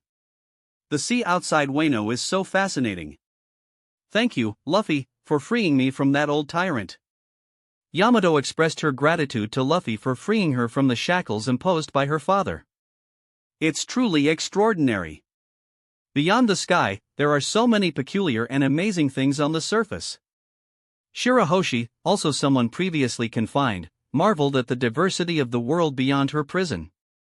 This place is quite luxurious. Zoro commented, directing his admiration to the restaurant itself. I've never heard of this place. Kuina observed the restaurant with curiosity. And to think that such a place exists in this vast sea. Usopp expressed his surprise, making the most of it even after a few days of leaving Syrup Village. This place is highly renowned and certainly lives up to its reputation. Nami, with a knowledgeable tone, shared her observations about the location. Sharky. Megalo said if there are some seaweeds, he misses eating some that were served at my father's palace. Shirahoshi said. Doubtful, but we'll see soon. Luffy replied calmly. Arf. Let's go then, I know you'll enjoy the food, Chaochu. Luffy responded to the crew's watchdog's expectation. I heard that the place has powerful waiters who can kick out any troublemaker looking for trouble. Johnny said. Be careful, brother Luffy. Yasaku said next to his partner. We're not bullies. Zoro commented next to him, puffing. Kuina continued to steer the helm towards the location. The place even had a support for 6 large boats to dock and seemed to be a busy day, as all the spaces were occupied by tourist and commercial boats. So the ship didn't anchor but stopped at a conveniently accessible dock, and his crew laid down a plank for them to descend beside the restaurant in the open sea. Leading the way, Luffy walked off the ship onto the beach straight to the restaurant with everyone on the marine ship following him, but not before he made the ship shrink that besides needing to leave someone to take care of it, he didn't want to attract too much attention. The people in the group who hadn't witnessed his power and its possibilities were shocked when Luffy took the boat they were on until a moment ago and turned it into a miniature that fit in the palm of his hand with his ability. Climbing majestic stairs that seemed to lead to a gastronomic kingdom, Luffy opened the imposing doors of the Baratai. In doing so, he was met with a stunning scene. A huge hall capable of accommodating at least 200 people, far beyond what he had imagined. It was a spectacular and grand vision, in stark contrast to his previous experiences in the original world of the work. The restaurant was bustling, with about 15 zealous waiters working hard to serve the diverse clientele. Crossing the door's threshold, one by one, Luffy's crew members entered the place, capturing the attention of everyone present with their peculiar group of humans and animals. "What's that?" exclaimed someone, observing the mini megalo. Luffy had reduced its mass even further, to only 20 centimeters, a decrease of 100 times from its original size. He used his power to make Megalo less conspicuous, but still, the creature continued to intrigue those present. Some kind of dog? Looks so strange, almost reminds me of a shark. People murmured, still debating about Megalo next to Chaochu. Who are these people? They questioned, curious and bewildered at the Straw Hat Crew's triumphant entrance. Pirates? Look behind that man's cloak, there's a Jolly Roger with a straw hat. I know who they are. Saw it in the newspaper. Monkey D. Luffy, the man who killed a Marine commander and held an entire base stationed in Shell City hostage. The recently recognized pirate in East Blue with a bounty of 10 million. There's also the former bounty hunter by his side. He has another bounty of 5 million. Hey, he's clearly dangerous. I heard there's a new bounty hunter, and she's a powerful woman catching pirates above 10 million. Hope she takes down this scum too, a man spoke, referring to Lamy. Luffy raised an eyebrow hearing this, as they hadn't seen the newspaper yet. He hoped to have one soon to check the news about Lamy. But the captain is so handsome. Never seen a man so beautiful. Hey, he's a pirate, don't start finding someone like that attractive. Look, you're on a date with me, why are you falling for a scoundrel? Someone free this pirate, waiters. Doubt you can make her look at you, see the women surrounding him, they're by far the most beautiful I've ever seen. Didn't know women could be so beautiful. They're goddesses on earth. Damn scum, how does he manage to have that kind of woman by his side? They can even be more beautiful than the lovely waitress here. One has horns, and the other has a strange waist, but they're more beautiful than I've ever seen. While Luffy listened to the murmurs with his enhanced ears thanks to Ifrit, he didn't care much about this kind of conversation. His attention was focused on the man approaching, ready to help the crew enjoy the place. "How may I assist you?" said a waiter who approached the group. He exuded a bit of fear with the crew's presence but disguised it very well. Like all the waiters, he appeared stern and fierce on the outside. They might not close the doors to outlaws, but they acted that way with any pirate group that passed through those doors. Well, a table for 13 would be a good start. Luffy spoke mockingly. He could understand and expect them to act this way, but that didn't stop him from responding in kind to this man. I see you're good with the pirate tongue, come with me. Are the animals included too? The waiter said in the same tone, leading us to one of the empty tables. And why wouldn't they be? Luffy retorted, earning a new stern look. The man ignored it and continued his work. Why do you have to be like this? Nami asked angrily. She started to blend in more with the crew now and took on more of the personality that Luffy remembered from the original work, which made him quite happy with this Nami since he laughed many times with her. I'm just answering your questions, simple as that. Luffy shrugged. Getting a seat under the gaze of all the customers, with some looking indifferent and many dissatisfied with their presence, they took a large table by a window overlooking the sea. Can you get a newspaper for our people? Luffy calmly asked the waiter. Sure. He responded, still stern. Is that marine guy okay? Shirahoshi asked when she sat in her place, hiding her tail. She moved strangely, with her body seeming out of place due to the air bubble at her waist, but at least she wasn't drawing attention as a mermaid. Who knows? Maybe he'll learn not to be so arrogant next time. Luffy said calmly. While everyone picked up the menus on the table, the man who led them away stepped back to give them time to decide what to order and get the newspaper requested by Luffy. So, Luffy, you said you had someone here to recruit, who is it? Usopp suddenly asked curiously. Haven't seen them yet, but I hope they show up soon, whether it's a he or she. Luffy said, chin in hand, gazing thoughtfully at the ocean on the horizon. Wait, you don't even know if it's a man or a woman? Kuina asked, raising an eyebrow at that. I really don't know, but I'll find out soon. This statement left not only Kuina but also Nami, Zoro, and Usopp stunned. Your newspaper. The man said, handing over the newspaper quite rudely. Will you be ordering anything? He spoke again. Luffy, annoyed by this attitude, spoke up.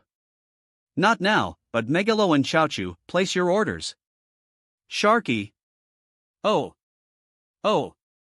You heard, you can jot that down. Luffy smiled at the man. You. He gritted his teeth, being made a fool of by this man with the straw hat. He simply turned and walked away from the table, ignoring everyone. Oh? Chaochu asked, confused by the waiter's reaction. Don't worry, another waiter will come soon. Luffy tried to cheer up the sad dog. Why do you have to act like this? Kuina said while the others remained silent. Luffy seemed to want to annoy this waiter. I acted like this because I'll be classified by these staff as an arrogant customer, so they must have this person serve us. Luffy stated the obvious. Sanji would be called to attend to them since he must be the best waiter here, and it was necessary to deal with the more troublesome customers. Now let's check the newspaper. Nami ignored this and picked up the paper on the table. Some grand line information, like a meeting of the Shichibukai at the headquarters. Let's see information in the blues. Nami said, flipping through the pages. West blue, north blue, here, east blue. Nami said, looking at the information. There's information about Luffy, as we already saw at Kaya's mansion. Ah, information about Lami. Nami said and continued. Recently, while East Blue loses Zoro, a woman has proclaimed herself the newest bounty hunter. Starting her fame, she captured Buggy, the clown, a pirate with a bounty of 15 million. Her power seems to be even better than that, so there seem to be significant changes in the weaker sea, as this bounty hunter promises to hunt down all the major pirates of the sea. Nami read. They seem to be making a big deal about her. Kuina said solemnly. So, Lami is from your crew? Johnny asked amazed. No need to be surprised. Luffy commented. Suddenly, Luffy heard footsteps approaching the table. He knew it wasn't the previous waiter, and the steps were delicate enough to be a woman's. So, you're not a man. Luffy murmured as he turned to look at the woman who stopped in front of his table. She was called as usual when there's a troublesome group, the waiters ask her to deal with them. As much as she draws attention for her beauty, she always manages to be deadly and beat up all the idiots. While she was resting and smoking a cigarette, Bob came to the kitchen a few minutes later, complaining that there was an arrogant pirate in the restaurant. Since she owed him a favor, she agreed to come to the table, surrounded by 13 beings, many of whom were strange, including animals. When she stopped in front of everyone, who had already turned to look at her, she noticed the gaze of the man who seemed to be the leader. Luffy looked at that woman with genuine surprise in his eyes. She was a tall, slender, elegant woman, with long pinkish short hair that falls in waves. Her eyes are blue and expressive, complementing her beautiful and refined face. She is usually seen wearing a tight restaurant outfit that highlights her figure. Luffy looked for her missing tattoos on her thighs in the next moment, but saw only smooth skin there. Her presence is marked by an aura of sophistication, and she is known for her calm and calculating behavior. His surprised look didn't go unnoticed by the woman, and she returned a look wondering if he knew her. Aha! Someone choked at the table, observing the silence that stretched between the waitress's gaze and Luffy's. His crew paid attention when Luffy said they would call the person he wanted to recruit, so they were curious if it was really this woman. "Do you know me?" The woman spoke a bit hesitantly, after a moment of silence, as she seemed a bit nervous for the first time, disliking the hawk-eyed and surprised gaze of the man. The surprised expression in Luffy's eyes didn't go unnoticed by the woman, who began to wonder if he knew her past. "Does he know my past?" That was her first question, accompanied by a look full of apprehension. "And no, no." Luffy stammered in his response, an unusual reaction for the captain who normally expresses himself with confidence. The captain's intriguing behavior caused everyone at the table to raise their eyebrows, surprised by this unprecedented reaction. "I think it's okay, so, can I take your orders?" She tried to dissipate the tension, glancing at Luffy, who still stared at her intensely. Seeing that Luffy remained silent, the crew members began placing their orders from the menu, with Shirahoshi helping Megalo and Chaochu choose their meals. "And you, what can I do for you?" She spoke cautiously, feeling strange in front of this man. He was very attractive to her, but the gaze that studied her all the time made her uncomfortable, as if he knew all her secrets. It wasn't the lustful look she was used to receiving from idiots. "Meat, lots of meat," was his simple response, and she quickly noted it down to leave. Seeing her walk away, Luffy noticed that everyone was looking at him strangely, especially Yamato and Nami. However, realizing that the waitress was moving away, he moved quickly, like a bullet. In the next second, he stopped her in the middle of the restaurant, holding her hand. She felt the touch and suddenly turned around angrily, ready to kick whoever held her so rudely. Her body spun quickly, gaining momentum, and she kicked the person who held her. The noise caught everyone's attention when the waitress was still in the air, with the pen stuck in the man's head. Surprisingly, the man showed no signs of pain or discomfort from the impact of the kick. He simply looked embarrassed while his foot, with a high heel, still pressed gently against his cheek. Boom asterisk. The noise echoed, capturing everyone's attention in the restaurant. The waitress still hovered in the air with the pen stuck in the man's head. Surprisingly, the man showed no signs of pain or discomfort from the impact of the kick. He simply looked embarrassed while his foot, still with a high heel, pressed gently against his cheek. Sorry about that, but I couldn't help but ask when I saw you." He spoke awkwardly, leaving the woman even more stunned when she finally landed on the ground. His arm didn't disconnect from the man's hand, and many waiters watched the scene angrily. They were friends with the woman and always protected her from men who tried something. However, she dealt with all the idiots alone, needing only a few kicks to knock out any smart aleck. This was the first time a man had approached her without her being able to react, leaving her intrigued. Especially because he took her kick as if it were a child's play, showing surprising indifference. "What do you want?" she asked cautiously, trying to pull her hand away. I want you to join my crew," he finally declared, creating a silence that spread throughout the place. Employees, customers, and even Luffy's acquaintances were stunned by the revelation. What? The pink-haired woman with a snail-shaped eyebrow screamed in astonishment, echoing through the restaurant and increasing the commotion among those present. Chapter 39 Baratai 02 Third Person POV Baratai, East Blue. I want you to join my crew, he finally said, creating total silence in the place. Everyone, from the staff to Luffy's acquaintances and customers, was stunned by the revelation. Wawa away at?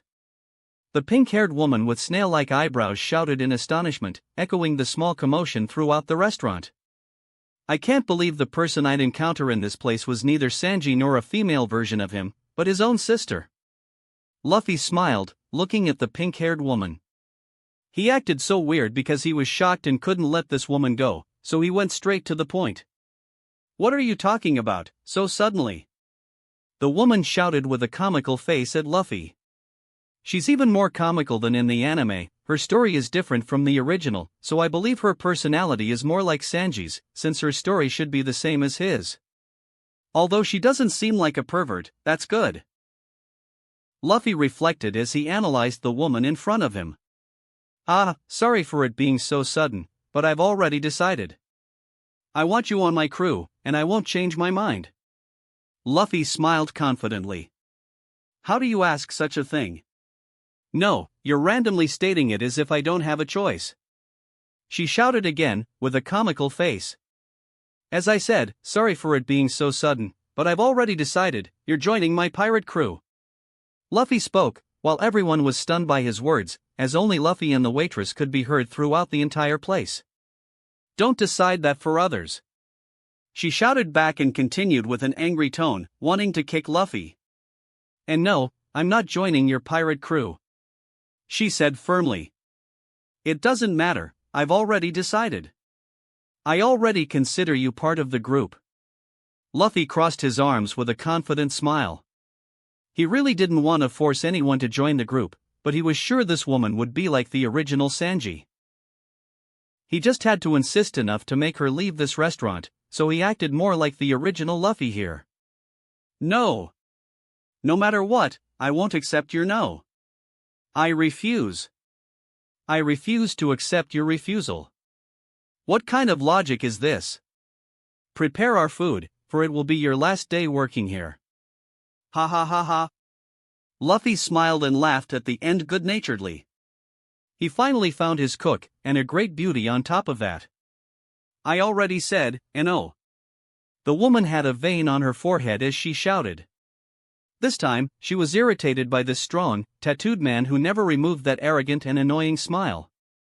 Without holding back, the woman spun her body once again, while her hand was still being held, she gave another kick to his head. Boom, *.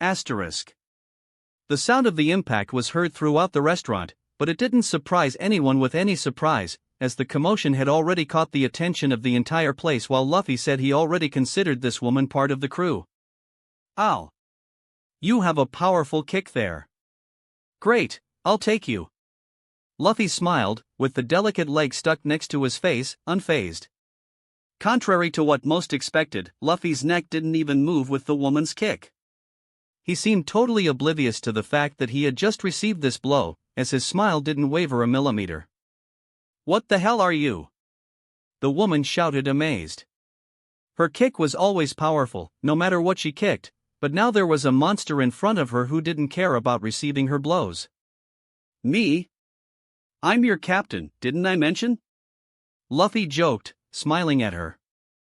I'm not a member of your crew, why do you insist on this? She spoke dejectedly, tired of the strange man's persistence. While the two conversed in the middle of the restaurant, the Straw Hat crew couldn't be more stunned by the scene. Luffy really is relentless. Usopp commented at the table, observing the situation. But this woman seems pretty hard to convince to join the crew. Zoro commented beside him. Calm down, Yamato. You're breaking the table. Kuino shouted at an enraged Yamato, as she cracked the table with her grip, glaring at Luffy. I doubt he can convince this woman. Clearly, she doesn't like how Luffy is approaching her. Nami complained beside. Ouch. Sharky. Chaochu-sama said Luffy-sama should offer her some pedigree. Shirahoshi innocently said, making everyone facepalm. That's dog food. Nami responded, frustrated. Brother Luffy is so cool. Johnny and Yasaku exclaimed in unison, admiring Luffy's persistence in the situation. Skorkadoso syz isa najat sagana britzos, said the woman named Jundani. It's true, my love, the love among the young ones is quite active. This young man already has so many women and is starting life, ho ho ho. Curdy, the man, replied with a laugh, continuing their conversation. He reminds me of my youth. I was so popular with women. He said nostalgically. O Kessa? Se amagon ao idrosa emagon contacts lida these abrar? Is I ao sure isles? Kesrio soiti scori nike readin ao, I'll be shy. She said simply. Don't talk like that. After I met you, I only had eyes for you and no one else. He defended himself. Who's talking about lovers? Yamato, Nami, and Kuina shouted at the same time, dissatisfied with how the man spoke about Luffy and other women. Are all these women jealous? Usopp cautiously asked beside. And shy. Zoro pointed to the mermaid at one end of the table. Shirahoshi had a deep blush on her face in her corner after these words, unable to lift her face as she fidgeted with her hair shyly. I have to ask my father for permission before having Luffy-sama as my husband, she said timidly. Don't say such things like that. Nami shouted at her. Now, the scene with Luffy and the pink-haired woman in the middle of the restaurant. Luffy looked at her and spoke with an apologetic tone. Sorry, that was uncouth of me. First of all, may I know your name? Luffy spoke calmly now, releasing his hand, which had been stuck to the woman's arm until then. The woman looked at him and spoke, crossing her arms, as Luffy released his hand. It's impolite to ask for a name without introducing yourself first, she said, raising an eyebrow. Luffy opened an even bigger smile and spoke so naturally that it seemed like he had repeated this phrase 10,000 times. I'm Monkey D. Luffy, the man who will rule the seas, and you? I am Reiju, just Reiju, nice to meet you. Wait, rule the seas? You seem strong, but that doesn't seem possible, she said, looking at Luffy like a fool. I might not do it if I didn't have a cook since I'll need to eat a lot while sailing and conquering stuff. But don't worry, now I have you. Luffy would try to mess with her at any possible opportunity now. Ha! I already said no, she insisted angrily. Luffy would try to provoke her even more, but a thunderous voice interrupted their conversation. What's happening here? The voice roared from the kitchen entrance, and a man with a big hat and a peg leg appeared in both of their views. Owner-san. A man is trying to steal Miss Reiju. Do something. One of the waiters shouted quickly upon seeing the owner of the place. HM? Is that true? The man referred to as the owner, Zeph, looked at Luffy in front of Reiju and scratched his chin, thinking of something. You can take this stinky brat if you want, I'll give you a discount. No, I'll even pay for your lunch. Everyone, whether waiter, customers, the crew, or even Luffy and Reiju, all fell to the floor stunned by this. How can you speak like that, old man? Reiju shouted angrily. Sir, he can't take Miss Reiju. Stop this, my lord. Shut your mouths and get back to work. Zeph roared at them to shut up. And you, Reiju, you stinky brat, if you want to leave with this man, finish your workday first, he said and went back towards the kitchen without waiting for her response. Who said I'm leaving? Reiju was furious with Zeph's suggestion. Luffy, finding the situation amusing, laughed without any embarrassment in front of his future cook. Ha ha ha ha ha. Reiju, now more irritated, retorted as she crossed her arms, and you? Don't find this funny. Luffy, still laughing, teased, I just wanted a cook, didn't expect such an entertaining show. A stunned waiter, muttering to himself, these pirates are crazier than usual today. Zeph from the kitchen shouted back, and you, pirate, if you make more mess, you'll have Tio clean everything up afterward. Luffy, with a mischievous smile, replied, all right, old man, I'll behave, for now. Customers in the restaurant, observing the chaos, exchanged surprised glances. Well, Luffy, nice meeting you, but I'm taking your table's order to the kitchen, and I'm not joining your pirate crew.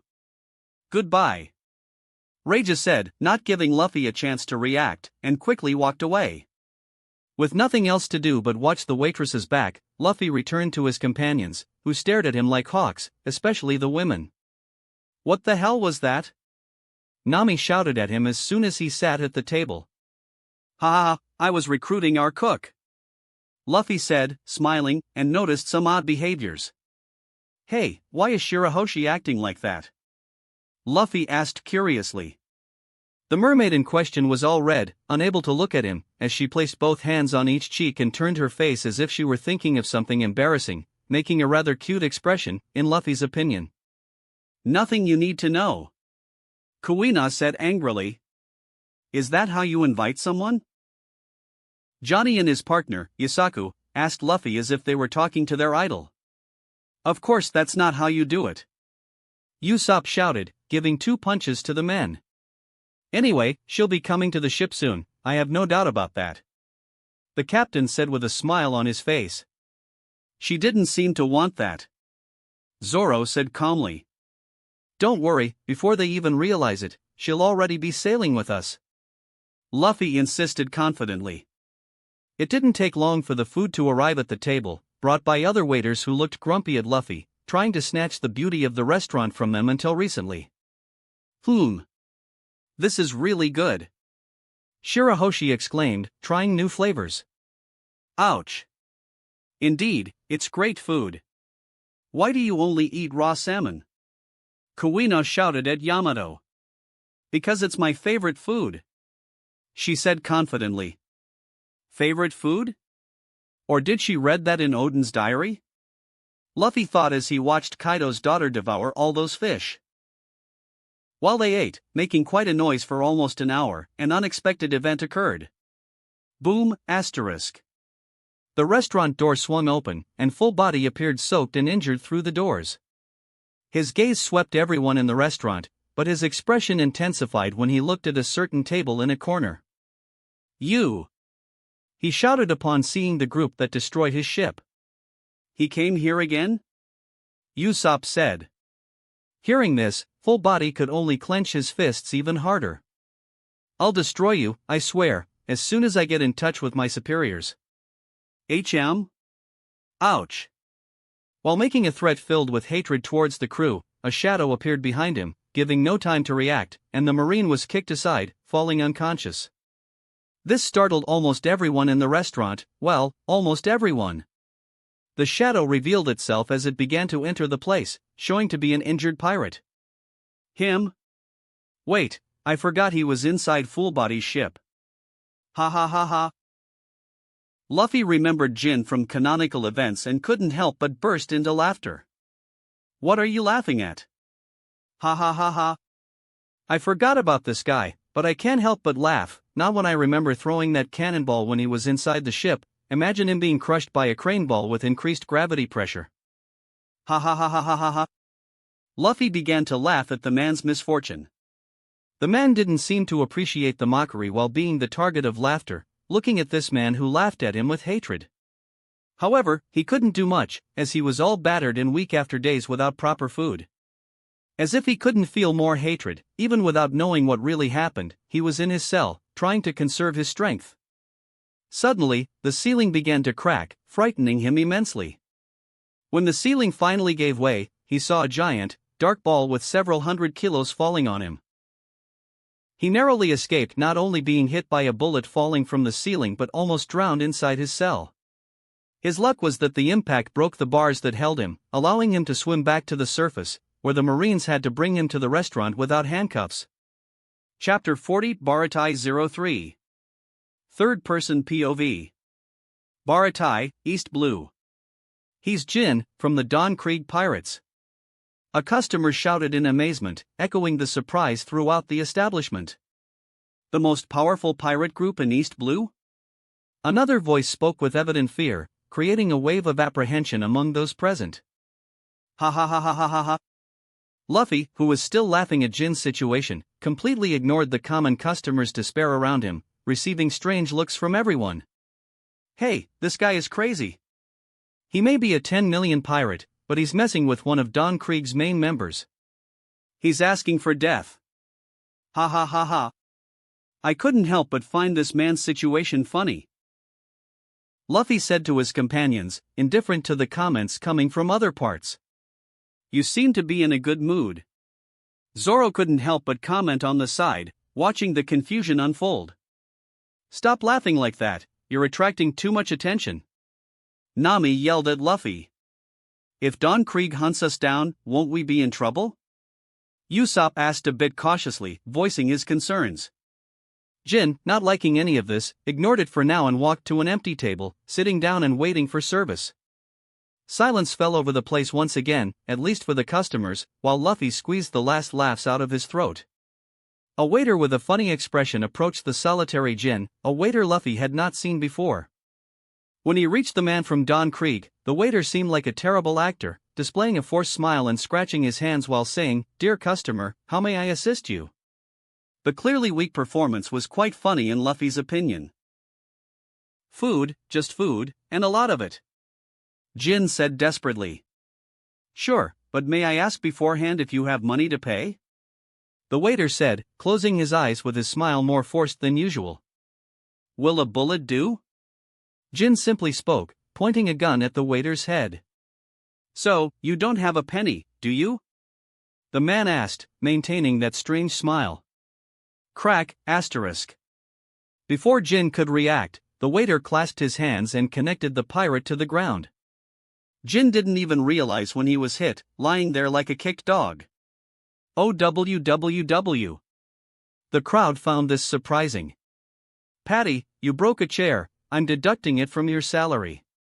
Zeph shouted from the kitchen entrance, coming out as soon as he heard another commotion. That's strength. Kuina found it surprising. If you don't pay, you're not a customer. Patty said, crossing his arms in front of the man on the ground with a fierce expression, much different from what he had until then.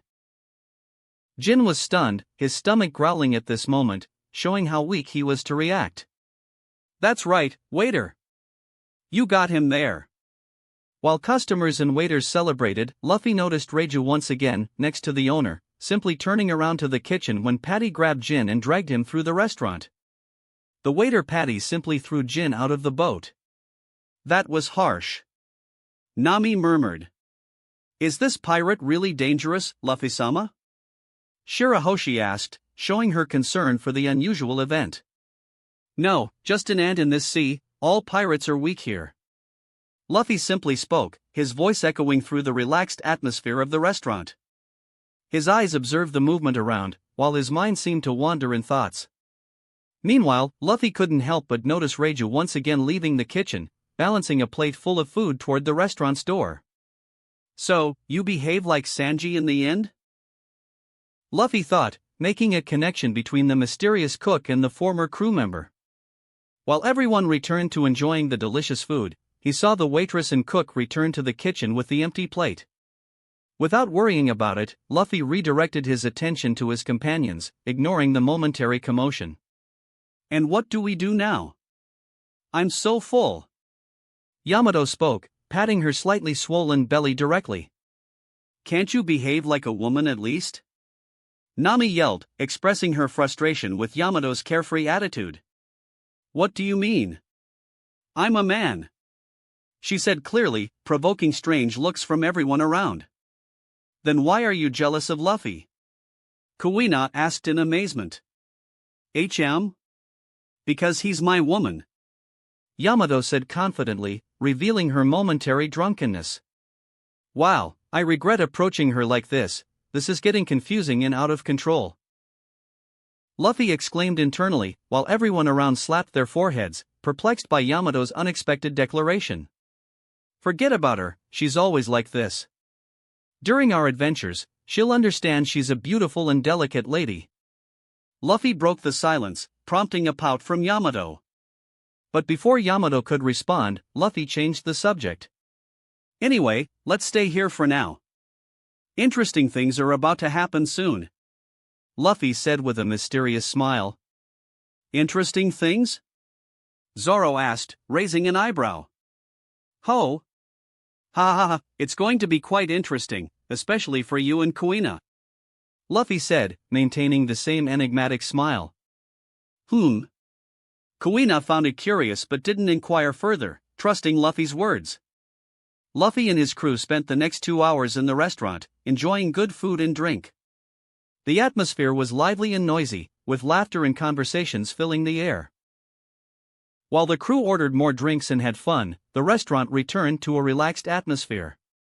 During this time, Luffy noticed that his cook, Reiju, didn't appear in the area anymore. She seemed to have withdrawn to the kitchen or some other unknown place. Luffy didn't pay much attention to it, as he was busy having fun with his companions. Full Body, on the other hand, managed to arrange a ride for himself, the severely injured woman, and his subordinates using a commercial ship that would take them to a nearby naval base. The transition to the ride went without major incidents, and soon, the group was on their way to their next destination. Back in the restaurant, Luffy and his crew formed a lively and noisy group at the table. Customers and some waiters seemed to dislike the commotion, but no one dared to disturb the group, knowing that all orders had been duly paid. The table remained a stronghold of laughter and conversation, standing out amid the rest of the restaurant. As time passed, Luffy observed the surroundings, eagerly anticipating the next twists and surprises that awaited him. It's a pity, in Luffy's opinion, that Reiju didn't appear at the table again, otherwise, he would have teased her a bit more. As predicted by the captain, after some time, a colossal shadow projected over the restaurant, obscuring the light coming through the windows. Before anyone could react, the entrance door burst open with a bang. Surprise was plastered on everyone's faces as Jin entered, carrying a visibly injured and exhausted Don Krieg. Don Krieg's armor was visibly worn and damaged, indicating a long journey or possible recent confrontations. Its original metallic sheen was obscured by scratches and stains, revealing signs of previous battles. Wood fragments and traces of smoke adorned the surface of the armor, suggesting that its wearer had faced considerable challenges. Don Krieg's physical state also corresponded to the condition of his armor. His countenance showed marks of exhaustion, with drops of sweat and dust mixed. The expression on his face indicated not only physical fatigue but also a certain dose of despair and need. While Jin carried him into the restaurant, Don Krieg's clothes were torn and disheveled, revealing wounds and bruises on his flesh. His clothes, which in previous times possessed a pirate grandeur, were now devoid of their former splendor, displaying signs of a difficult and challenging journey. The immediate reaction of someone echoed through the environment. What? It's Don Krieg. Everyone's attention turned outside, where they were met with an impressive sight. Beside the restaurant stood an imposing pirate ship, truly a battleship that commanded respect solely through its imposing presence. Look out the window. There's a pirate battleship next to the restaurant, another voice exclaimed, further increasing the general perplexity in the face of the magnitude of the pirate vessel. They're the Don Krieg pirates. Run! Everyone crowded around the window to see the enormous pirate boat, whose size overshadowed all other boats in the dock. Please! Help us! Jin shouted next to his captain, desperate, before anyone else could react. Of course not! Patty shouted, crossing his arms as if Jin were a fool. Please, help me. I promise to leave right after. Don Krieg seemed so pitiful and weak, his words came out in a pitiable whisper. Ha ha ha ha ha. So, this is the strongest pirate in East Blue? How pathetic. Patty mocked again, looking at the man in front of him, whose appearance didn't match at all with the wanted poster or news in the newspapers. Please. He continued to speak weakly, oblivious to the mockery around him. Please, help. He's going to die of hunger, he hasn't eaten in days. Jin shouted as people turned their faces, trying to ignore him. What hypocrisy! Luffy thought, considering that this same pirate, starving to death, must have taken thousands of lives, people who were in a more lamentable state than him. Now, he acts like a desperate dog begging for help? Luffy didn't have to wait long for Reiju, the beautiful waitress, to come out of the kitchen with a plate of food while smoking a cigarette, not caring about everyone around. She brought the plate in front of the pirate, patiently waiting for him to start eating, under the stunned gaze of everyone. "Why are you doing this, Reiju?" Patty shouted at his colleague. "We shouldn't let anyone go hungry." She replied calmly, while the pirate, Don Krieg, wasted no time and devoured the plate in front of him, not caring about anything else. Everyone commented on how this was a bad idea, while the beautiful woman patiently waited for the pirate to finish his meal. As soon as he put the last spoonful of the plate into his mouth, before Reiju could react, Don Krieg stood up and punched the woman who fed him, leaving everyone stunned. Luffy watched the woman fall backward. He didn't help her because he wanted to see her abilities, but she seemed to be on the same level as Sanji. Jin, seeing this, demanded to know the reason for the attack on Reiju, the only person who took the initiative to feed them, resulting in a strong blow to his arm from the captain himself.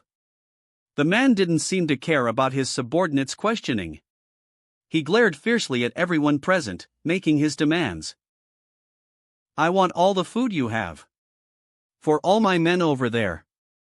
He pointed to the ship. This left everyone startled, and a crowd of customers began to run to escape on their ships in the docks. "They're bad people. Shouldn't we run too?" Princess Shirahoshi couldn't help but cry in fear. Why? The salmon is so good," Yamato said, stuffing a fish into her mouth without paying attention to the commotion.